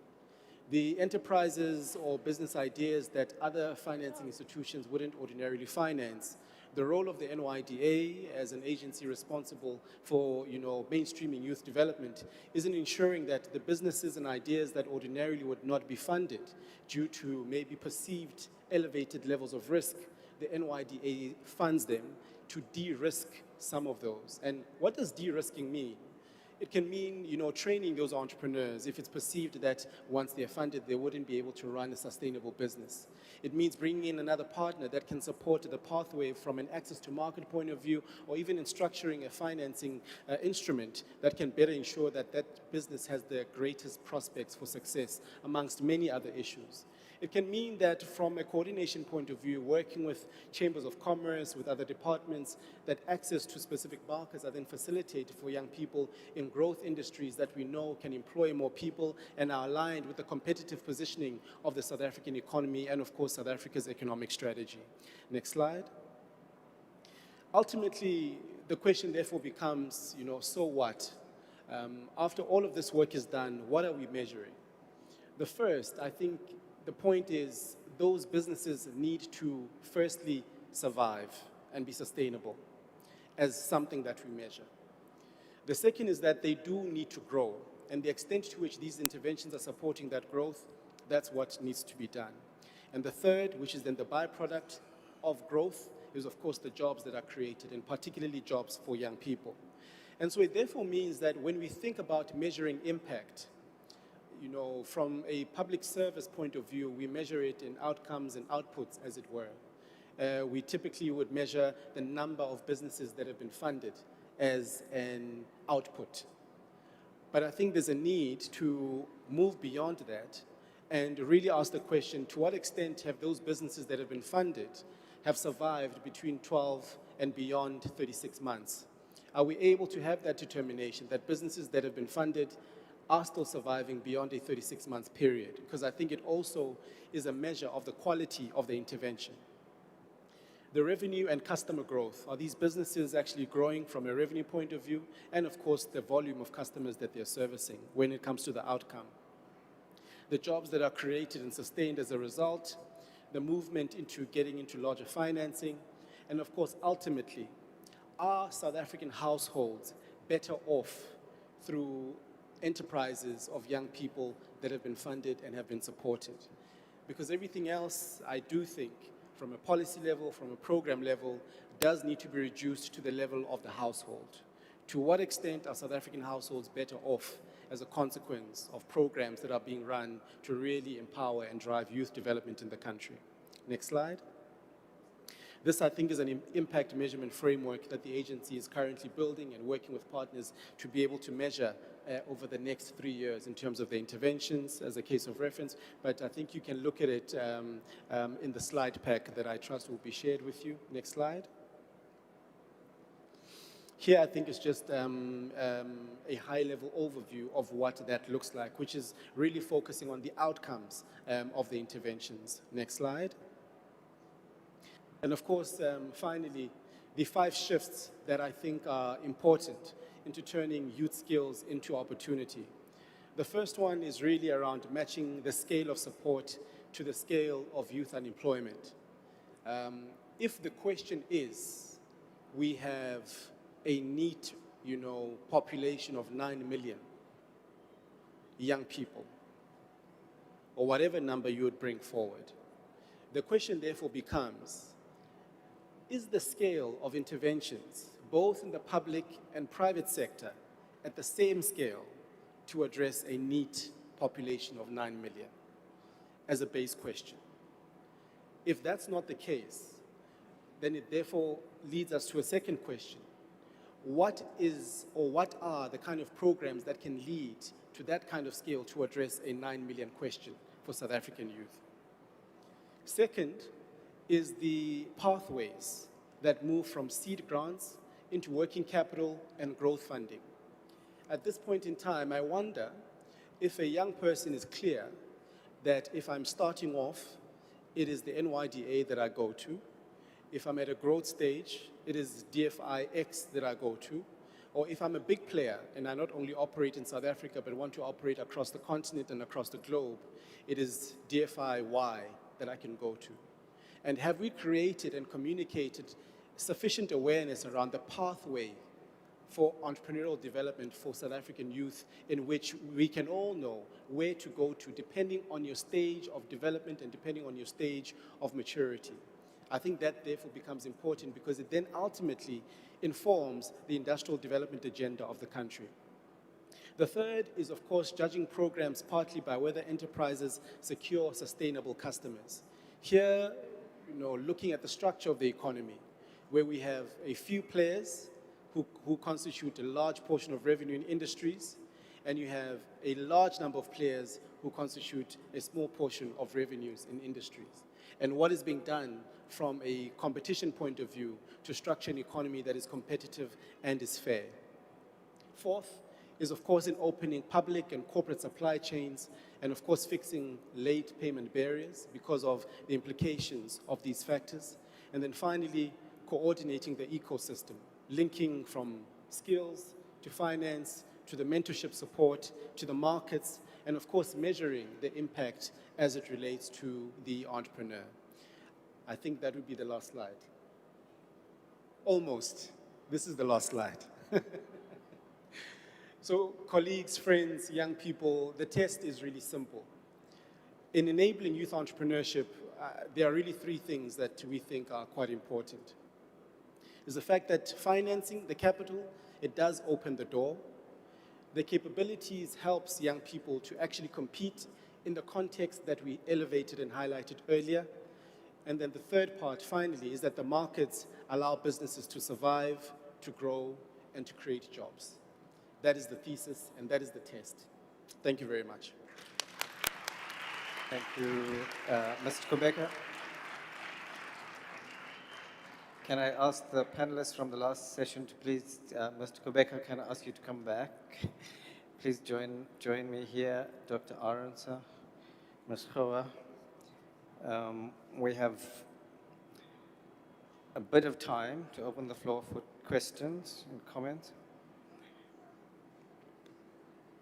Before we close for today, I'm going to start on my left this time. I have the gentleman at the back, number 1. Any other questions? 2, 3 with the yellow cap, 4 and 5. All right, and 6. Okay, please go ahead in that order. Thank you. Thank you very much. My name is Marshall again from the Youth Media Movement. I want to thank the Honorable Leader and other distinguished leaders for sharing with us I think what is important that I want to get just off my brain again is that while we have the young people here that is still under the age bracket, how best do we assist them as they are about to finish school? So let's look at those who are matric currently right now, or let's look at the grade 11s. And the grade 11s has an idea, but because of his age, he's under 18. But I think when he goes for a driver's license, he can apply when he's 16 for a learner's. So I think we might need to look at the age gap, how we can assist a young person of the age of 16 maybe to enter the application market. Because if we are able to can assist him or her on 16, it gives hope as he moves to grade 11 and grade 12. So in conclusion, is there a possibility that we can review the age from 18 to 16 so that we can help the young people that is 16 to start working on their careers and the opportunities laying ahead for them? Thanks. Thank you. The second question. Gentleman in the yellow cap, I think it was. Hi, my name is Glenn February. I'm from Delft. I'm part of the Next Step Youth Development Program. What I wanted to ask regarding the funding for entrepreneurship, like in our area where I'm from, it's gang infested, like a lot, and they text every small business that they can. Now, if I wanted to start a business in an area like that, you know, how would you guys go according to help me with like the gangs trying to extort me or trying to break down my business? Or would funding even be allocated if the situation is like that? Thank you. Thank you. Question number 3 in the front. Thanks. Good afternoon, everybody. I'm Zia Boyson, and I attend Pontiva High School, and I'm in grade 11. So I think majority of people have been asking questions involving what to do after school, like the opportunities, the skills, and that you need to work in certain spaces. But I would like to ask something in regard to learners in high school, because that really is the foundation of that you need to set your goal for yourself after school. So as we know, there are a lot of challenges that you face in high school, not just with learning, but mentally as well. And it really affects how we perform in school. So my question for Dr. Arendse is, how does the government or higher education ensure that decisions regarding the education system account for learners affected by poverty, learning disabilities, and mental health challenges?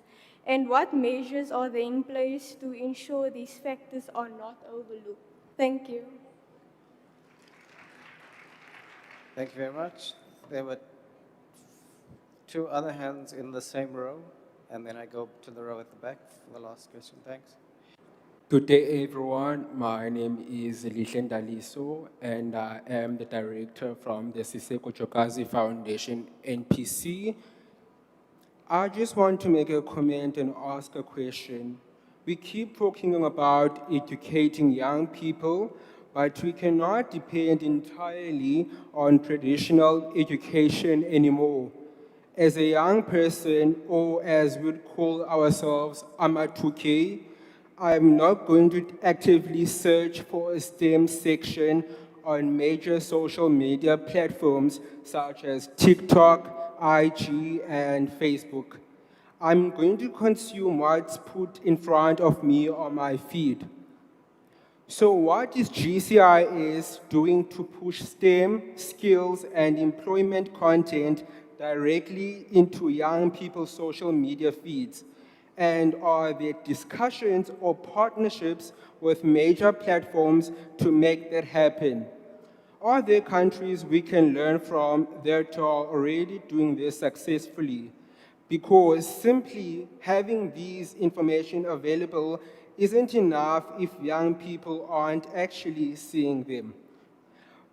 But isn't that the issue, that young people shouldn't have to go looking for that information?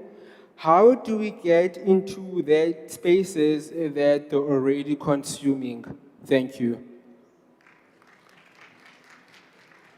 Thank you. I think that's row number 2. Yes, go ahead. Hello. Good afternoon. My name is Chloe Miller and I am representing as the Secretary of the RCL of Moderdam High School from Bonteheuwel. I have a personal question for each of you. I would like to ask, what was your journey like in order to get you all where you are today? And could you please state some of the opportunities you have been given along the way? Thank you. Thank you very much. Okay, Dr. Arons, I'm going to start with you with the responses. Thank you. Sorry, hold on. Was there another hand on the first row? Yeah, go ahead. Thank you very much. Program Director, all protocols observed. I am Siseko Chokazi, the Executive Director of the Siseko Chokazi Foundation, which is based in Westlake. We recognize the efforts of both the NYDA and Harambee and all other institutes that are focused on youth empowerment. But we must reach the young people who are being missed. In my extensive travels across the Western Cape government, participating in government outreaches, I've met young people who are excluded in communities who have never heard of such institutions, who have simply because they lack resources like data, transport, or access to online services. So my concrete suggestion is for that the NYDA, Harambee, and all other institutes that are focused on youth empowerment should launch or co-fund and launch quarterly mobile youth hubs in townships and rural communities instead of waiting for young people to find you online. Bring your staff, application tools, guidance directly to them so that no young person gets left behind. Thank you. Thank you very much. Let's move on to the responses. Dr. Aronson, you first. Thanks. Thank you, Dr. Gabriel. So just the first question regarding the support in terms of what the government offers from our side, as I've mentioned earlier. As Parliament, our role is to ensure that we oversee all the programs and activities that government is implementing. So, for example, in terms of the public participation aspect, a lot of the questions or issues that you are raising here today, you are also most welcome to make those submissions right to the various portfolio committees, select committees of Parliament, where you can actually get the department also to check in on those issues that you have just raised. So I would encourage you to do that. But from a parliamentary perspective, we cannot speak on behalf of government. We are here just to speak about what Parliament can do. So whichever activities they are implementing, whichever programs in the various departments, Parliament then oversees those activities. Then the question on our journey, I think that is for each one of us. So maybe let me just start in terms of where I come from. And the learners that actually pose the question, they do not even realize that that is exactly where I come from. I was born in Bonteheuwel. It is a township in Cape Town. I was born in Bonteheuwel. I attended, at the time it was called Pioneer Primary School. It is now called E.A. Janari Primary School. It was named after one of the principals of the school back in the day. And the schools, for example, would remember Pioneer Primary as one of the best schools in terms of athletics. We always came first, Dr. Gabriel. I'm not sure how it is today. Then from there, so I grew up in Bonteheuwel. I then attended a school called Athlone High School. It is in Silvertown. And at Athlone High School, I then, the subjects that I pursued there, I opted for physical science, I did biology, accountancy, and then I also did French as one of the additional languages that they offer at Athlone High School. Yes, my French is not that great as we speak, but at least I can understand, I can read. But yes, I did French. And then after Athlone High School, I thought, you know, what is it that I would like to do? So I always wanted to be a clinical psychologist. And I then did my BA degree. I started at the University of the Western Cape. And at the time, my parents could not afford to pay for my studies. And I think many of us have experienced that. So for example, my mother, she worked for a company called Barker Footwear. It is now called Bolton. And at their company, they have a union leadership. And the union for the workers at Barker Footwear, they offered bursaries for parents that are the people that work for the company, and then they offered bursaries. They were called NULW, with the name of the union. And they assisted my mommy to pay for my first degree at UWC. Also, Dr. Gabriel, UWC today is still one of the universities, I would say, that is not as expensive as other universities, which actually also makes it extremely affordable for students like myself when I started. I then continued to do my honors in psychology, where I was then registered as a psychometrist as part of the psychology journey. However, my parents could not afford to send me beyond that. I needed to go and work. Then when I left my studies, I was then very fortunate to start my psychometric testing as a psychometrist, and I worked at schools through working for a psychologist at the time. That is how I then entered into education. And one of the schools then offered me, Harvester Primary was the school, that offered me a post as a learning support teacher. They just started the role as learning support teachers, and then that is how I started teaching as a learning support LSEN teacher. Then while I was at Harvester Primary School and Lantana Primary School, I also assisted a school called Dietrich Moravian. It is a small church school in Philippi that I also worked at.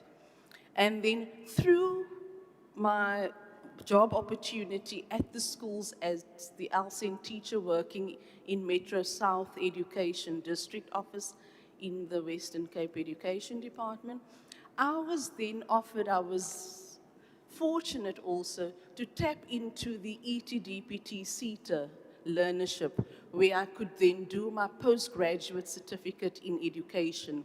So the ETDP CETA actually paid for my PGCE.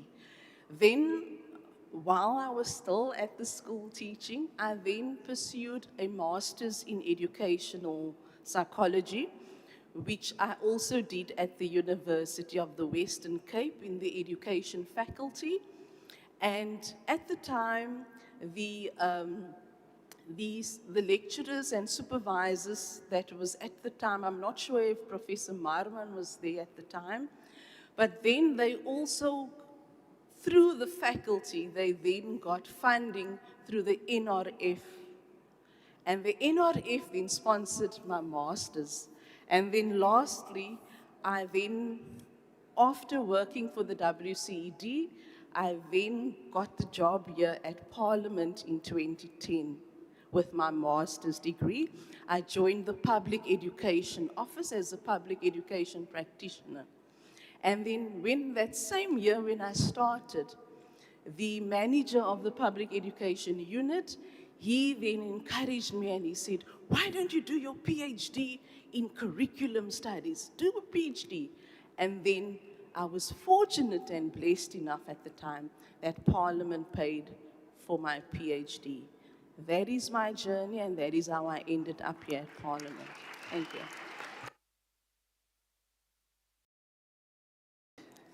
Ms. Gouwe, can I hand over to you, and then finally, Mr. Quebec.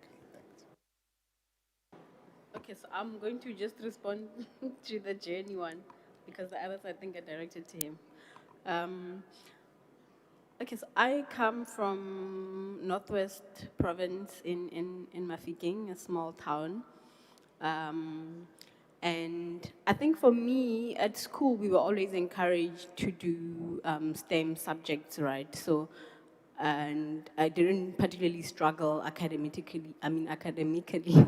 So, because of the encouragement at school to pursue STEM, I went with STEM subjects when I had to choose my subjects for grade 10. Right, so I chose physics, mathematics, and engineering graphics design. Yeah, I think that's what I did. And I did fairly well by matric. Not enough to get a bursary. Some of my peers got bursaries straight out of matric. I didn't get a bursary, but I did get accepted into university. I applied for civil engineering at the University of Witwatersrand, UP, UCT, Stellenbosch, everywhere. I applied everywhere. And I only got accepted at UP and at Wits. And the reason I chose civil engineering was because my father actually had a construction company as I was growing up, so I was exposed to the built environment industry. I would go to him to some of his meetings or his project sites. So it's just from that exposure that I took a liking to the built environment industry. And I always knew that I will either do civil engineering or architecture. So by the time I finished matric, I was in the top 10, and all the other students in the top 10 were doing engineering and medicine. So I went with engineering and I did architecture. So yeah, the first year of my studies, my parents had to pay for me. I think my dad sold a baki, some cows, because it was very expensive. I didn't have a bursary. But by some weird luck, at the end of my first year when I was walking back to res, I saw a little small piece of paper on some board at the Matrix that said you can apply for a bursary with the Airports Company of South Africa, and the deadline was that day. It was at 4 o'clock, and I was leaving at 3:30, so I quickly went back to the print room. I printed, I applied, and yeah, I was lucky I got the bursary. So they carried me through the rest of my academics. When I finished, I was supposed to go and work at the Airports Company South Africa. But the HR process took long, and there was a clause in the contract that if they don't give me something within 60 days, I'm free to look for other employment. So after the 60 days of waiting for them to hear where they're gonna place me, I started looking for work. And just like everyone, I applied everywhere. And back then it was PNet, CareerNet, all the nets, I applied everywhere. I didn't get anything, surprise, surprise, as an engineer. And then somebody suggested that I call the Consulting Engineers South Africa, which is a body that represents consulting engineers, and to just find out if they don't have members that are hiring. I called the lady at the reception, and she said, no, she doesn't know if the companies are hiring, but why don't I call them directly? She basically referred me to a page on their website to say all our member companies are on this website. That's how you navigate. Just call them and say, I'm a graduate looking for work. And I did that. I called probably about 15 of them, and most of them said, no, we're not hiring. But like 4 out of the 15 said, send us your CV. I sent my CV. I got 3 interviews from the 4. I got 2 job offers. EXA also came back from wherever to say, hey, come, we have employment for you. So I was actually, by the time I had to choose a job, I had 4 offers to consider. Very privileged. I chose one company in Sandton, and I worked in consulting engineering for about 8 years before I went to the CSIR, where I'm doing research. I've also completed my master's studies, and I'm very privileged to have at the CSIR management and leadership that is encouraging me to pursue further studies, and one day I'll also be like Dr. Arenze and have my PhD. Thank you.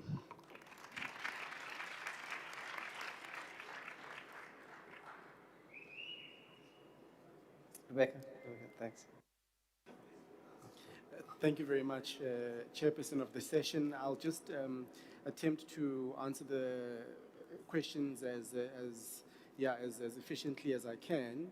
I certainly think with Mr. February, I'm not too sure if he's still in the room, but certainly you can be funded. Oh, there you are. You certainly can be funded, even in the context of a community in which you live in. In fact, earlier this year, the NYDA hosted a pre-SONA engagement with the presidency, and we went to visit some of the beneficiaries that have been supported through the investment grant program.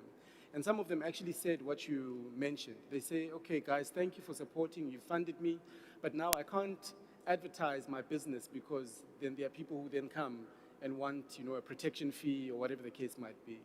So it's an issue that we elevated with the presidency, that it's one thing that we are doing work to assist and support the youth entrepreneurship question and supporting young people, but to what extent do we then support young people who are in a community that is gang-ridden? And so that's where now part of the support in communities where that exists, it would be important that you then elevate that so that we can then coordinate the necessary support with the enforcement authorities that can ensure that your institutions or your businesses can then be supported. So I think that's a practical way in which that can be done. If you want to apply for funding and you've raised that risk in your business plan, then you should make the institution aware so that the necessary linkages to support you can then be put in place. So please, I would encourage you to apply and not be discouraged by your environment, Mr. February. Thank you. I think there were quite a number of other questions. I concur with the inputs from Siseko around doing more to ensure that youth development services are indeed made available to young people. And again, everything works with partnerships, and that is certainly a key focus area. The question of traditional education from Ulihle as a 2K, and using platforms such as social media being important, I do think, in fact, quite recently now we're seeing a lot of, education and education tools being made available or being taught by tutors on social media. So I do think it's a channel that certainly should be encouraged in order to ensure that more information is made available as much as possible. On the question of assisting young people, from Marshall, the question of young people who are at the ages of 16, which is typically when we tend to lose young people, grade 9, and a number of young people fall off. I do think that there's a specific attention that is required to be placed there, and I think it's an area of thinking around what interventions can further support this basket of young people that fall out of the system at that rate so that they're able to have, better prospects in terms of upward social mobility. My story is really just a brief one. I was raised by a single parent. I did relatively okay in school, got some academic awards here and there, but I do think what really has contributed towards maybe where I am now is not only being involved in leadership, RCLs, as the young people that are here today, which is important for your own personal development. For all of us, I think that contributes to the work that we're doing here today. So the work you're doing, please do certainly take advantage of it and leverage it. But also being involved in extracurricular activities. I was a provincial sprinter, was a wing in rugby, played soccer. So those extracurricular activities played an important part in my own growth and development. But also, generally, I'm a reserved person. I mean, what people would call an introvert. So public speaking and debating teams also contributed a lot to my own personal development. And that also opened up other opportunities. In closing, I'm a beneficiary of the NYDA. 13 years ago, the NYDA, in partnership with SABC 1, had a show called One Day Leader on SABC 1. And it was a show that was around, unearthing, the next emerging leaders in South Africa. I had the good fortune of winning season 2 of that show. And as a consequence of that development journey, you remember I would have mentioned I participated in, debating and public speaking, participated in sports, did relatively well in academics. All of that led to opportunities such as One Day Lead and other opportunities when it comes to employment and from an entrepreneurship point of view. So from my own journey, I would encourage you to really take advantage of being a balanced and holistic individual, because it plays a big part in the world of work where we find ourselves today. Thank you, Chair. Thank you so much, and some very inspiring stories. And I'm sure there are many of those inspiring stories developing in the room today amongst the learners that are sitting with us. Can I give the opportunity to the right side of the house if there are any questions, and there seem to be quite a few. I'm going to take the learners first. I'm going 1, 2, 3, 4, 5, 6, 7, 8, 9, and Chair. 10 right at the back, 11. Okay, that's a lot. It's now 10 minutes to 5, so let's be succinct with the questions, please, and I will ask the panelists to be as brief with the answers. Thank you. Good evening to everyone in the room. My name is Apileli Nyaniso, and I am a 10th grade learner from Krizani Secondary School. So my question is specifically directed to Ms. Lerato. You had a wonderful presentation about AI. I really enjoyed it, but I had some questions and comments about it. And my first one is that, in my personal opinion or my perspective, I believe that AI kills creativity. People don't come up with original ideas anymore, and people don't think creatively anymore. And that actually affects us as youth, because now we stopped actually being critical. Oh, let me not say we stopped, but we're like stopping to be critical thinkers, because we find the easier way to do things, which is AI. It makes people become more lazy, while it sells us the faster way of doing things. And AI reduces jobs, especially digital design or graphic design jobs, because who needs a person to design a logo for you if you can just type all the details you want in AI and it'll give you a picture of what you want, basically. And also AI also takes jobs from story writers and factory workers, because factory workers are replaced with robots because they are faster than human beings, which actually negatively affects a lot of families, because those people need those jobs. But because of AI, the faster way out of things, like jobs are deteriorating. And AI harms our planet, because AI uses a lot of water and electricity, and it also adds to global warming. So instead of coming up with new ways to protect our planet, we're coming up with new ways to kill it, basically. And majority of people use AI as a chat box than a tool. Yes, there are people like you and other people who use AI for business or entrepreneurship reasons that actually build a future, but majority of people actually just use AI for conversation and chat, and that actually adds to global warming and our planet dying, because it's not helping. And okay, a higher percentage of people use AI to chat or as a dictionary than a business planner, like I already said. So my question to you would be, how can AI companies reduce the risk it's putting on our planet? And how can AI actually help create more jobs instead of taking those that were already there? Thank you very much. Thank you. Question number 2 on the side as well. Go ahead. Good afternoon, everyone. My name is Luniko Fihlani. I'm coming from Krizani High Arts and Culture School. I'm doing grade 11A. I'm the head of academics. Well, we live in a society or in a generation of improved technology. So how do we make sure that young people are able to access the relevant information which was shared in this space, such as the murder and the human development. Thank you. Thank you. Question number 3. Good afternoon. Good afternoon. My name is Buitumelo Khatledi. I am from Diazville High School. I am a member of the SPMYC, which is the Southern Bay Youth Council. I'm also the founder of a group called LO Career Club in our school. Also a co-founder of the peer education team in our school. And I quite have a question. All of you can answer, but it is directed to you, Ms. Lerato.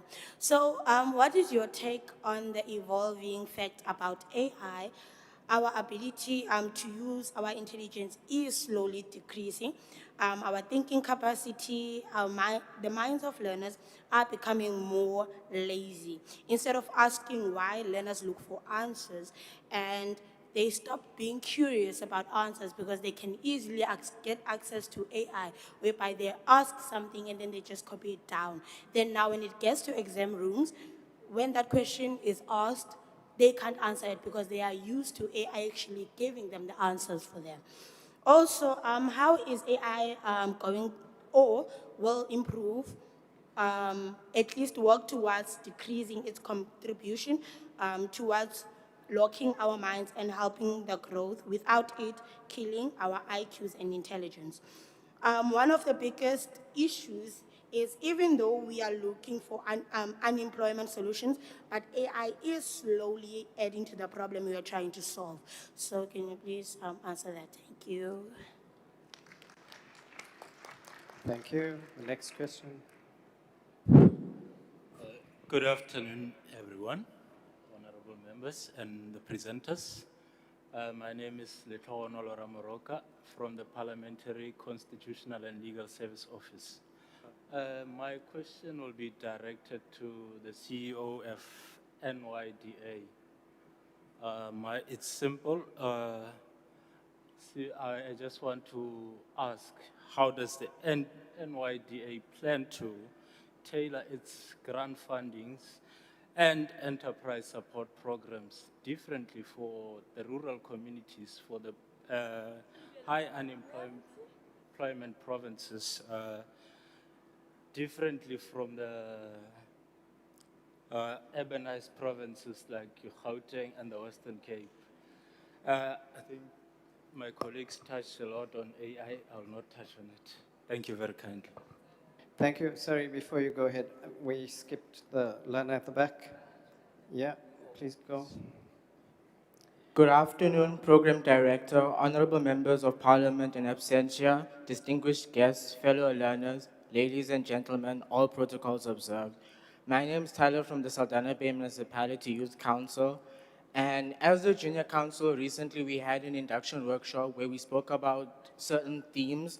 And one of the topics in youth and development was the lack of role models and support. The community always addresses issues during our council meetings, but when we bring solutions, we are not supported, we are not funded, and I feel like we are not being taken seriously. We are always invited to take photos, but not given power. How do we move from tokenism and into youth development? Thank you. Thank you. Would you mind, with your indulgence, let me take the learner from the school first, and then I'll come back to these. Good evening, everyone here. I would like to say thank you for the opportunity for being here. My name is Njabolo Mpolampola. I come from the school in Mitchell's Plain, which is Rocklands High School. My question is directed to Dr. Orenser.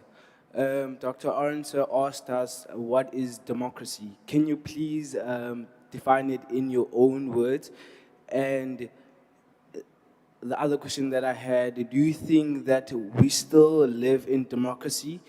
And in the other question is that to support the statement that we don't live in democracy anymore, the opportunities that we get as learners in a classroom are quite different from other learners, because some teachers might be biased or have favorite choices. So that's why I would say we do not live as like don't live in democracy because it's still the same, but it's not worse than before in 1994. So thank you so much. Thank you very much. And let me come back to the side of the front. It was the gentleman at the back. And then you, ma'am, in the front, and the final one there. Thank you. Yes, my name is Zanzela. I'm working at the National Assembly. I want to add on what these young ladies have just elucidated to say it's undisputable that AI remains an important tool. However, the question is, how do we then ensure that these AI tools are used effectively? Because some people abuse those and they don't think critical anymore. They just go to AI, give me this proposal, they give you, then it's over. I have also the just submission. Parliament's oversight function is central to ensuring that employment initiative achieve their intended objective of reducing unemployment, promoting inclusive economic growth, and improving labor markets.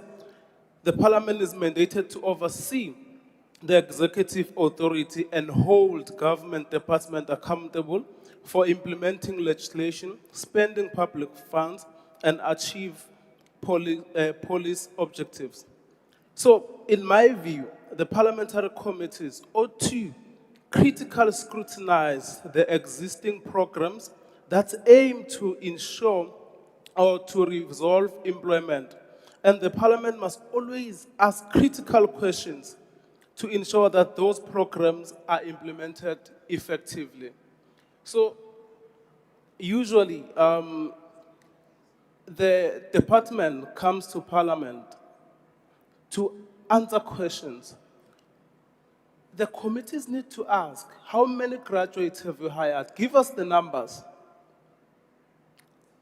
If you say you have only hired 10, why? Where's the improvement? So we need to ensure, or the communities need to ensure that they ask critical questions and evaluate and verify, not to just say, okay, you have done this, thank you, it's over. But they need to ask critical questions. Thank you. Thank you. Let's go with the master's student, right? Yeah, go ahead. So I'm a PhD candidate. PhD candidate. Sorry about that. Go ahead. Greetings, everyone. I'm Kollega Vezi. So my question is more of a clarification questions to Ms. Lerato. So I think you spoke about a program called Gianoba. Do you say it's for Black people with learning disabilities? If yes, which type of learning disabilities do you guys accommodate, and in which provinces is this program available? Thank you. Thank you very much. And finally, the gentleman on the end. Oh, was it you before him? Go ahead. Thank you. Good afternoon, everyone. My name is Apiwe Mbutuma from the University of the Free State. I'm a master's candidate in public administration and management. So mine is a comment and a question. So what I've gathered from the presentations from Ms. Lerato and Mr. Ndumiso is the growing impact of AI, advanced technology, and entrepreneurship, right? So I think there is a need for a review of our education system as a whole. I think computer studies and entrepreneurship studies or business studies should be subjects that are compulsory in high schools.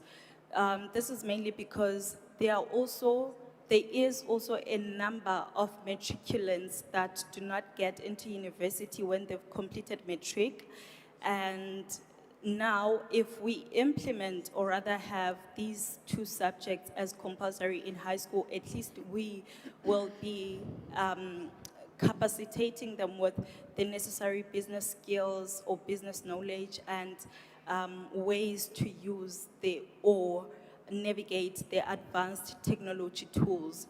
So I think there is a need for that. So now my question is, how do you guys think this is possible, or rather, is this possible to be implemented in schools? And yeah, that's my question. Thank you. Can I take the final one at the end? Thank you. Thank you, Chair. My first question is to Ms. Hoa. When you started your response to the questions from the other side, you started speaking on how you were motivated to actually pursue your STEM subjects. So now I'm trying to understand as to how exactly do we connect high-tier innovations that you presented, which includes the transport safety lab or the mining digital twins, especially directly to mass job creation or internship pipelines for ordinary unemployed youth who do not possess advanced engineering degrees. And my second question, that given that your entire presentation has a layer or already proves that the AI's impact on youth unemployment is not exactly predetermined by technology alone, but it depends also on policy investment and infrastructure. What is the most single, as you are seated there, the most single urgent piece of legislation or policy, as you are in Parliament, that you think is very important that it should be integrated on an urgent basis to turn this presentation that you've been doing from a strategic vision into an operational reality? And now, my other question goes to NYDA. You are introducing an investment partnership model, as you did mention it, and you say it's to unlock capital. What binding commitments, tax credits, or even regulatory incentives are there so that we, or whatever measurements or regulations, are you sitting there as NYDA accountable to Parliament? What is it that you are saying to Parliament to say, these are the measures that we think, if you can introduce, private sector can be actively held to participate rather than relying on our strained national budget? My second question to you,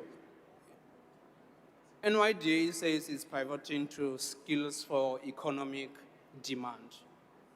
I'm trying to understand as to what percentage of your training budget is shifting to the following: digital, green, and artisan jobs. And also, are the local industries in a position or even ready to absorb these specific graduates who are trained by you? Now, how does NYDA justify also expanding its strategy into this multi-tier financing continuum, especially with you when you are highlighting that the core entry is choked already? You made the presentations of the percentages. There's a choke of funding gaps and also external macroeconomy that you highlighted. So I'm trying to understand also that how is it that we are going to be able to overcome this when we are structurally locked down by large corporations, which are controlling 78% of the country's business turnover? And my last person is Doctor. Doctor, I think you are representing Parliament. And my question goes to tie both the AI and the NYDA to you, to say, what is Parliament doing now actively to try and address the failures of NYDA? Because it's not only showing the success, to show the failures that are highlighted by the questions that have been coming from the floor, which are things that includes NYDA not being able to reach the smallest of the smallest, the processes of applying, what is it that Parliament is doing? Because apart from you being an oversight mechanism, you also have an accountability role that you must exercise over those institutions. So what is it that Parliament is actively doing to address both those presentations and the comments which emanated from the floor? I thank you. Thank you very much. Before I hand over to the panel, just a few questions from the online participants from Tokozani. Also on AI, digital skills and the future of work. The question is on artificial intelligence, rapidly changing the way people learn, communicate, work, and conduct business. For communities such as Kailicha, the question is not whether AI will affect the communities in question. The question is, will our communities be prepared to participate in the AI economy? So it's about not creating a further or a digital divide where some communities and some individuals are left behind. I'm paraphrasing. We also then have a question from Cooper Dobell, South Africa Space Design Competition. How can government influence industry and businesses to adapt their hiring processes to bridge the skills gap? So they say we talk a lot about young people having degrees or schooling. That's not relevant without experience, but what is the government doing to help business train youth for the skills and experience that they want in order for them to be hired? Okay, can I start, Lerato, with you? Sorry? We'll move. Where is that, sorry, coming from? I was supposed to be the last one to speak now. I can't. Can I continue? I can't. My name is Amira October from Mount View High in Hanover Park. My topic or my question is, we are seen but we are not heard. Many people in our community, especially the gang violence and the stuff in our community, are seen but not heard. We are gotten the, we are not seen, we are seen but we are not heard. Teachers who are trying to get opportunities for us can't. My question to you is also, how do we bridge the gap in there? How do we get the help for the students that are suffering from drug abuse, gang violence, or the new norm in rural areas like in Novo Park that are seen but technically we are not heard? So that is my question to you and to the government and parliament. How are you trying to help us and enrich us? You are telling us we are empowered by technology and this is for us, but are you hearing us? Technology is not empowering us, but slowly crippling us because more AI comes in, we lose creative thinking and ability to use our brains. We are developing a sense of AI, oh, we can do this. We are now becoming lazy. We are reliant on AI. We are reliant on people doing things for us. We are trying to be heard, not seen as people of South Africa and people of the democracy. We want you to show us action and not words. That is my question. Thank you. Thank you. And then finally, I had a hand up here. Please go ahead. Hi, I'm Zintle. I'm here to represent AID and in partnership with Azatron to announce the donation of a Raspberry Pi to Deersville Primary. As it stands, the learners use the teacher's device, personal device, to access the internet. So it will not only expose them to the Raspberry Pi technology, but also relieve the teacher of using his personal device. Thank you. Thank you very much. That's amazing. All right, let's get some brief responses. If you can combine some of the questions that are linked in your response, please do so. Lerato, over to you first. Thank you. Okay, I'll try. There were quite a number of questions. I think I might have missed some. But maybe the easier one, the Ngiyaqonda program. It's called Ngiyaqonda, and it's not for learners with disabilities, but for primary school learners in the foundation phase. And it's specifically aimed at addressing the issue of learners that can't read for meaning and comprehension in our country. I think there was a study that was done that demonstrates that over 80% of the learners between grade 1 and grade 4 don't actually know how to read for meaning and comprehension. So there's a language and text-to-speech technology that leverages AI that is done by one of our research clusters, and they are currently piloting it in Pretoria and Mamelodi. It's a township in Pretoria. I'm not sure how it's going to be scaled from there, yeah. And then there was a question on, I don't know if I captured it correctly, how we connect some of the work that the CSR is doing with the jobs and people, especially the ones that are not educated. So how it's currently being done at the CSIR is we have what we call the CSIR C cubed, which is basically some kind of a business mechanism that is aimed at converting our research work into commercial projects, right? So where we would spend time doing research, generating new knowledge and understanding and models. As the CSIR, we're not always able to take it out to market. So there's a CQ program where we partner with SMMEs to be the ones that license the technology from the CSIR and sell it and run it as a business on their own in the market. So obviously, from the perspective of royalties and things like that, CSIR might have a very small percentage in those business operations, but the SMME would be largely left alone to implement those ideas. And there isn't usually a specific need for the person to be somebody that did science, maths, or engineering, but obviously you'd need to be able to put the business development together. There's certain things you'd need to be able to do, not necessarily that you would have to be a mathematics student to benefit from that program. I think my colleagues that were exhibiting may be able to just shed a bit more light on that.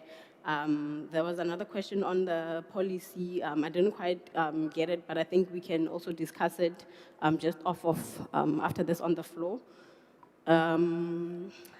Let me see. And then a couple of the questions I think were largely speaking to the risks that are presented by artificial intelligence, the challenges around declining critical thinking and making people lazy, as well as the built environment risks, the actual environment risks that we experience due to building these huge data centers and stuff. So that is definitely true, and artificial intelligence as a new technology is a double-edged sword, right? So it does present us with both opportunities and as well as risks. But it's a technology that is already here that we can't wish away. And in terms of the negative side effects and the negative risks, we are the ones that need to apply our minds to determine how we tackle those issues, how we mitigate them, and how we resolve them.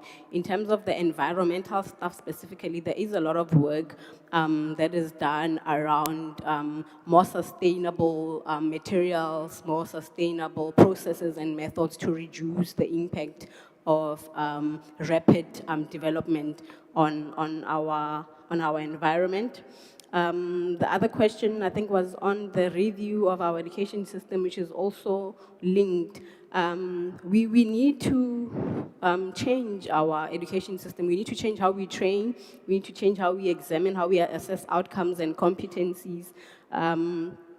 Because the way it is now, yes, people will just use AI, but there is a way to structure these things so that you can't use artificial intelligence. When I was in varsity, we had one professor specifically who used to give us open book exams. He'd even say you can call a structural engineer that has been working for 10 years and you can live call him now, ask him to help you with the exam, he won't be able to help you. And that's because the exams, the way he did it, he structured them around real life problems, practical problems. Like And there's no memo for that to say this is how it should be. It's really about applying those critical and analytical thinking skills. And I think we need to develop programs and curriculums or teaching processes and methods that encourage that with our learners, that even if they use AI, it is as a tool to support the work that they're doing instead of relying on it for the answer and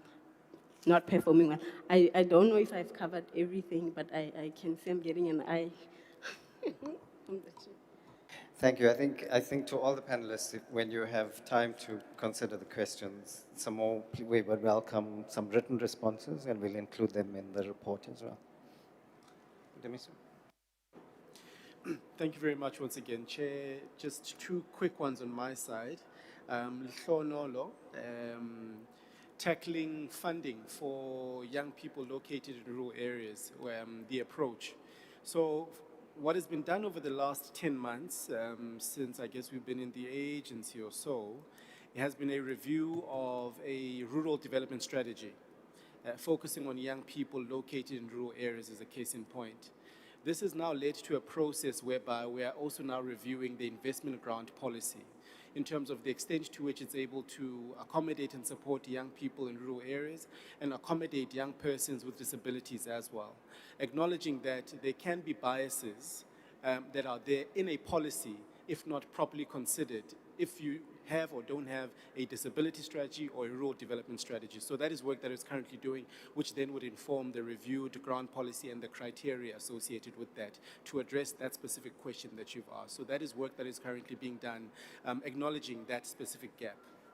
The final one, I think, is on the questions that were put forward, which were quite significant, around investments and measures to introduce private sector, structural economy and so forth. But I think the success or failure of any institution cannot be divorced from the performance of the macroeconomy, unfortunately.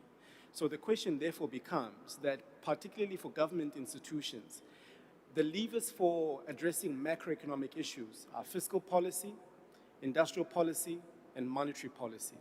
To the extent that fiscal policy is in the hands of state institutions, the question therefore becomes, what are state institutions doing through their institutional planning and institutional budgeting mechanisms to address a particular success or failure in the market or in society? And I think that becomes a test that we need to interrogate and measure the extent to which we're making progress or not. And of course, ultimately, the extent to which other policies are coordinated well enough to respond to some of the other issues. I think Dr. Arendse mentioned them earlier: poverty, inequality, and unemployment. And I think a coordinated, macroeconomic framework to do so then can determine the extent to which we're making progress or not. Thank you, Chair. Thank you. Dr. Arendse, anything to add? Thank you. Thank you, Dr. Gabriel. Maybe just to first respond to the second question. In terms of our parliamentary committees, we have very robust committees. I'm in one of those committees.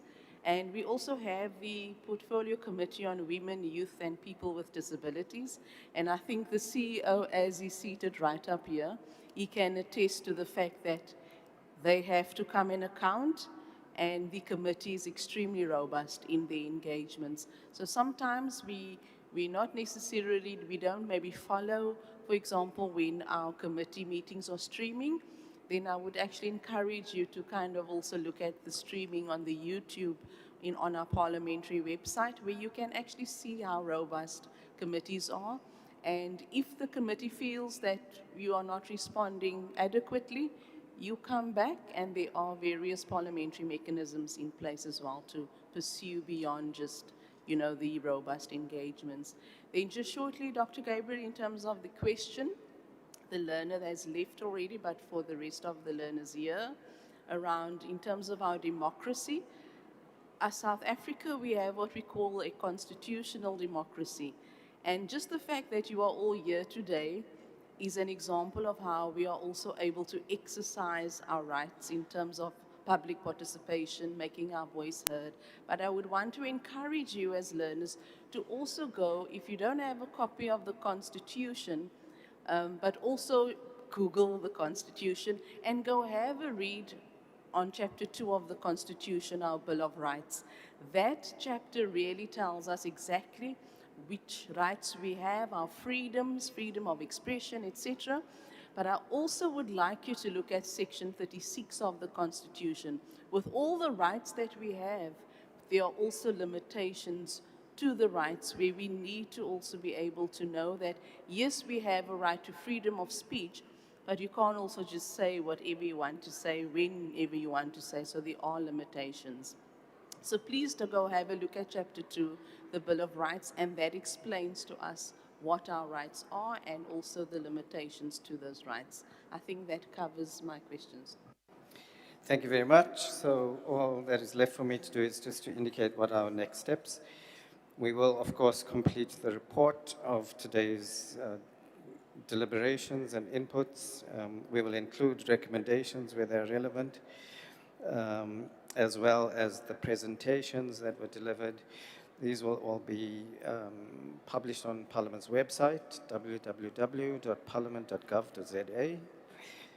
We will follow up on recommendations and refer them to the relevant departments and or committees as would be appropriate. And I do want to encourage individuals and organizations to continue to make submissions to parliamentary committees and even engage individual members of parliament when you find them in your constituencies. You'll probably be seeing more of them now in the run-up to the election, so there are opportunities to engage directly with members of the various political parties. Before we close, then, I do have a number of thank yous. Firstly, to all of the participants in the chamber and online, particularly the learners from the various schools and the students, postgraduate students from various universities, all of the exhibitors for their impressive and informative exhibitions, the Honorable House Chairperson Frolick in absentia, Honorable Letsia, the Chairperson of the Portfolio Committee on Higher Education, and Honorable Chauke Adonis from the Portfolio Committee on Women, Youth and Persons with Disabilities. Our presenters and panelists for sharing their time, expertise, and insights. And then our colleagues from Language Services, our sign language interpreters, from ICT, Sound and Vision, Catering, Household Services, Occupational Health and Safety, Security Services, the South African Police Services, and finally, the organizing team from the Parliamentary Research Unit under the leadership of Mr. Buthelezi. Colleagues, friends, fellow South Africans, this brings us to the end of our program today, and I really want to give you a very big round of applause from our side. And the little prize for staying the test of time and having the stamina to still be in the room today is that we still have tea and some goodies at the back of the room on your way out. Please travel safely, and we hope to engage with you further in Parliament in the coming months and years. Thank you very much. Thank you.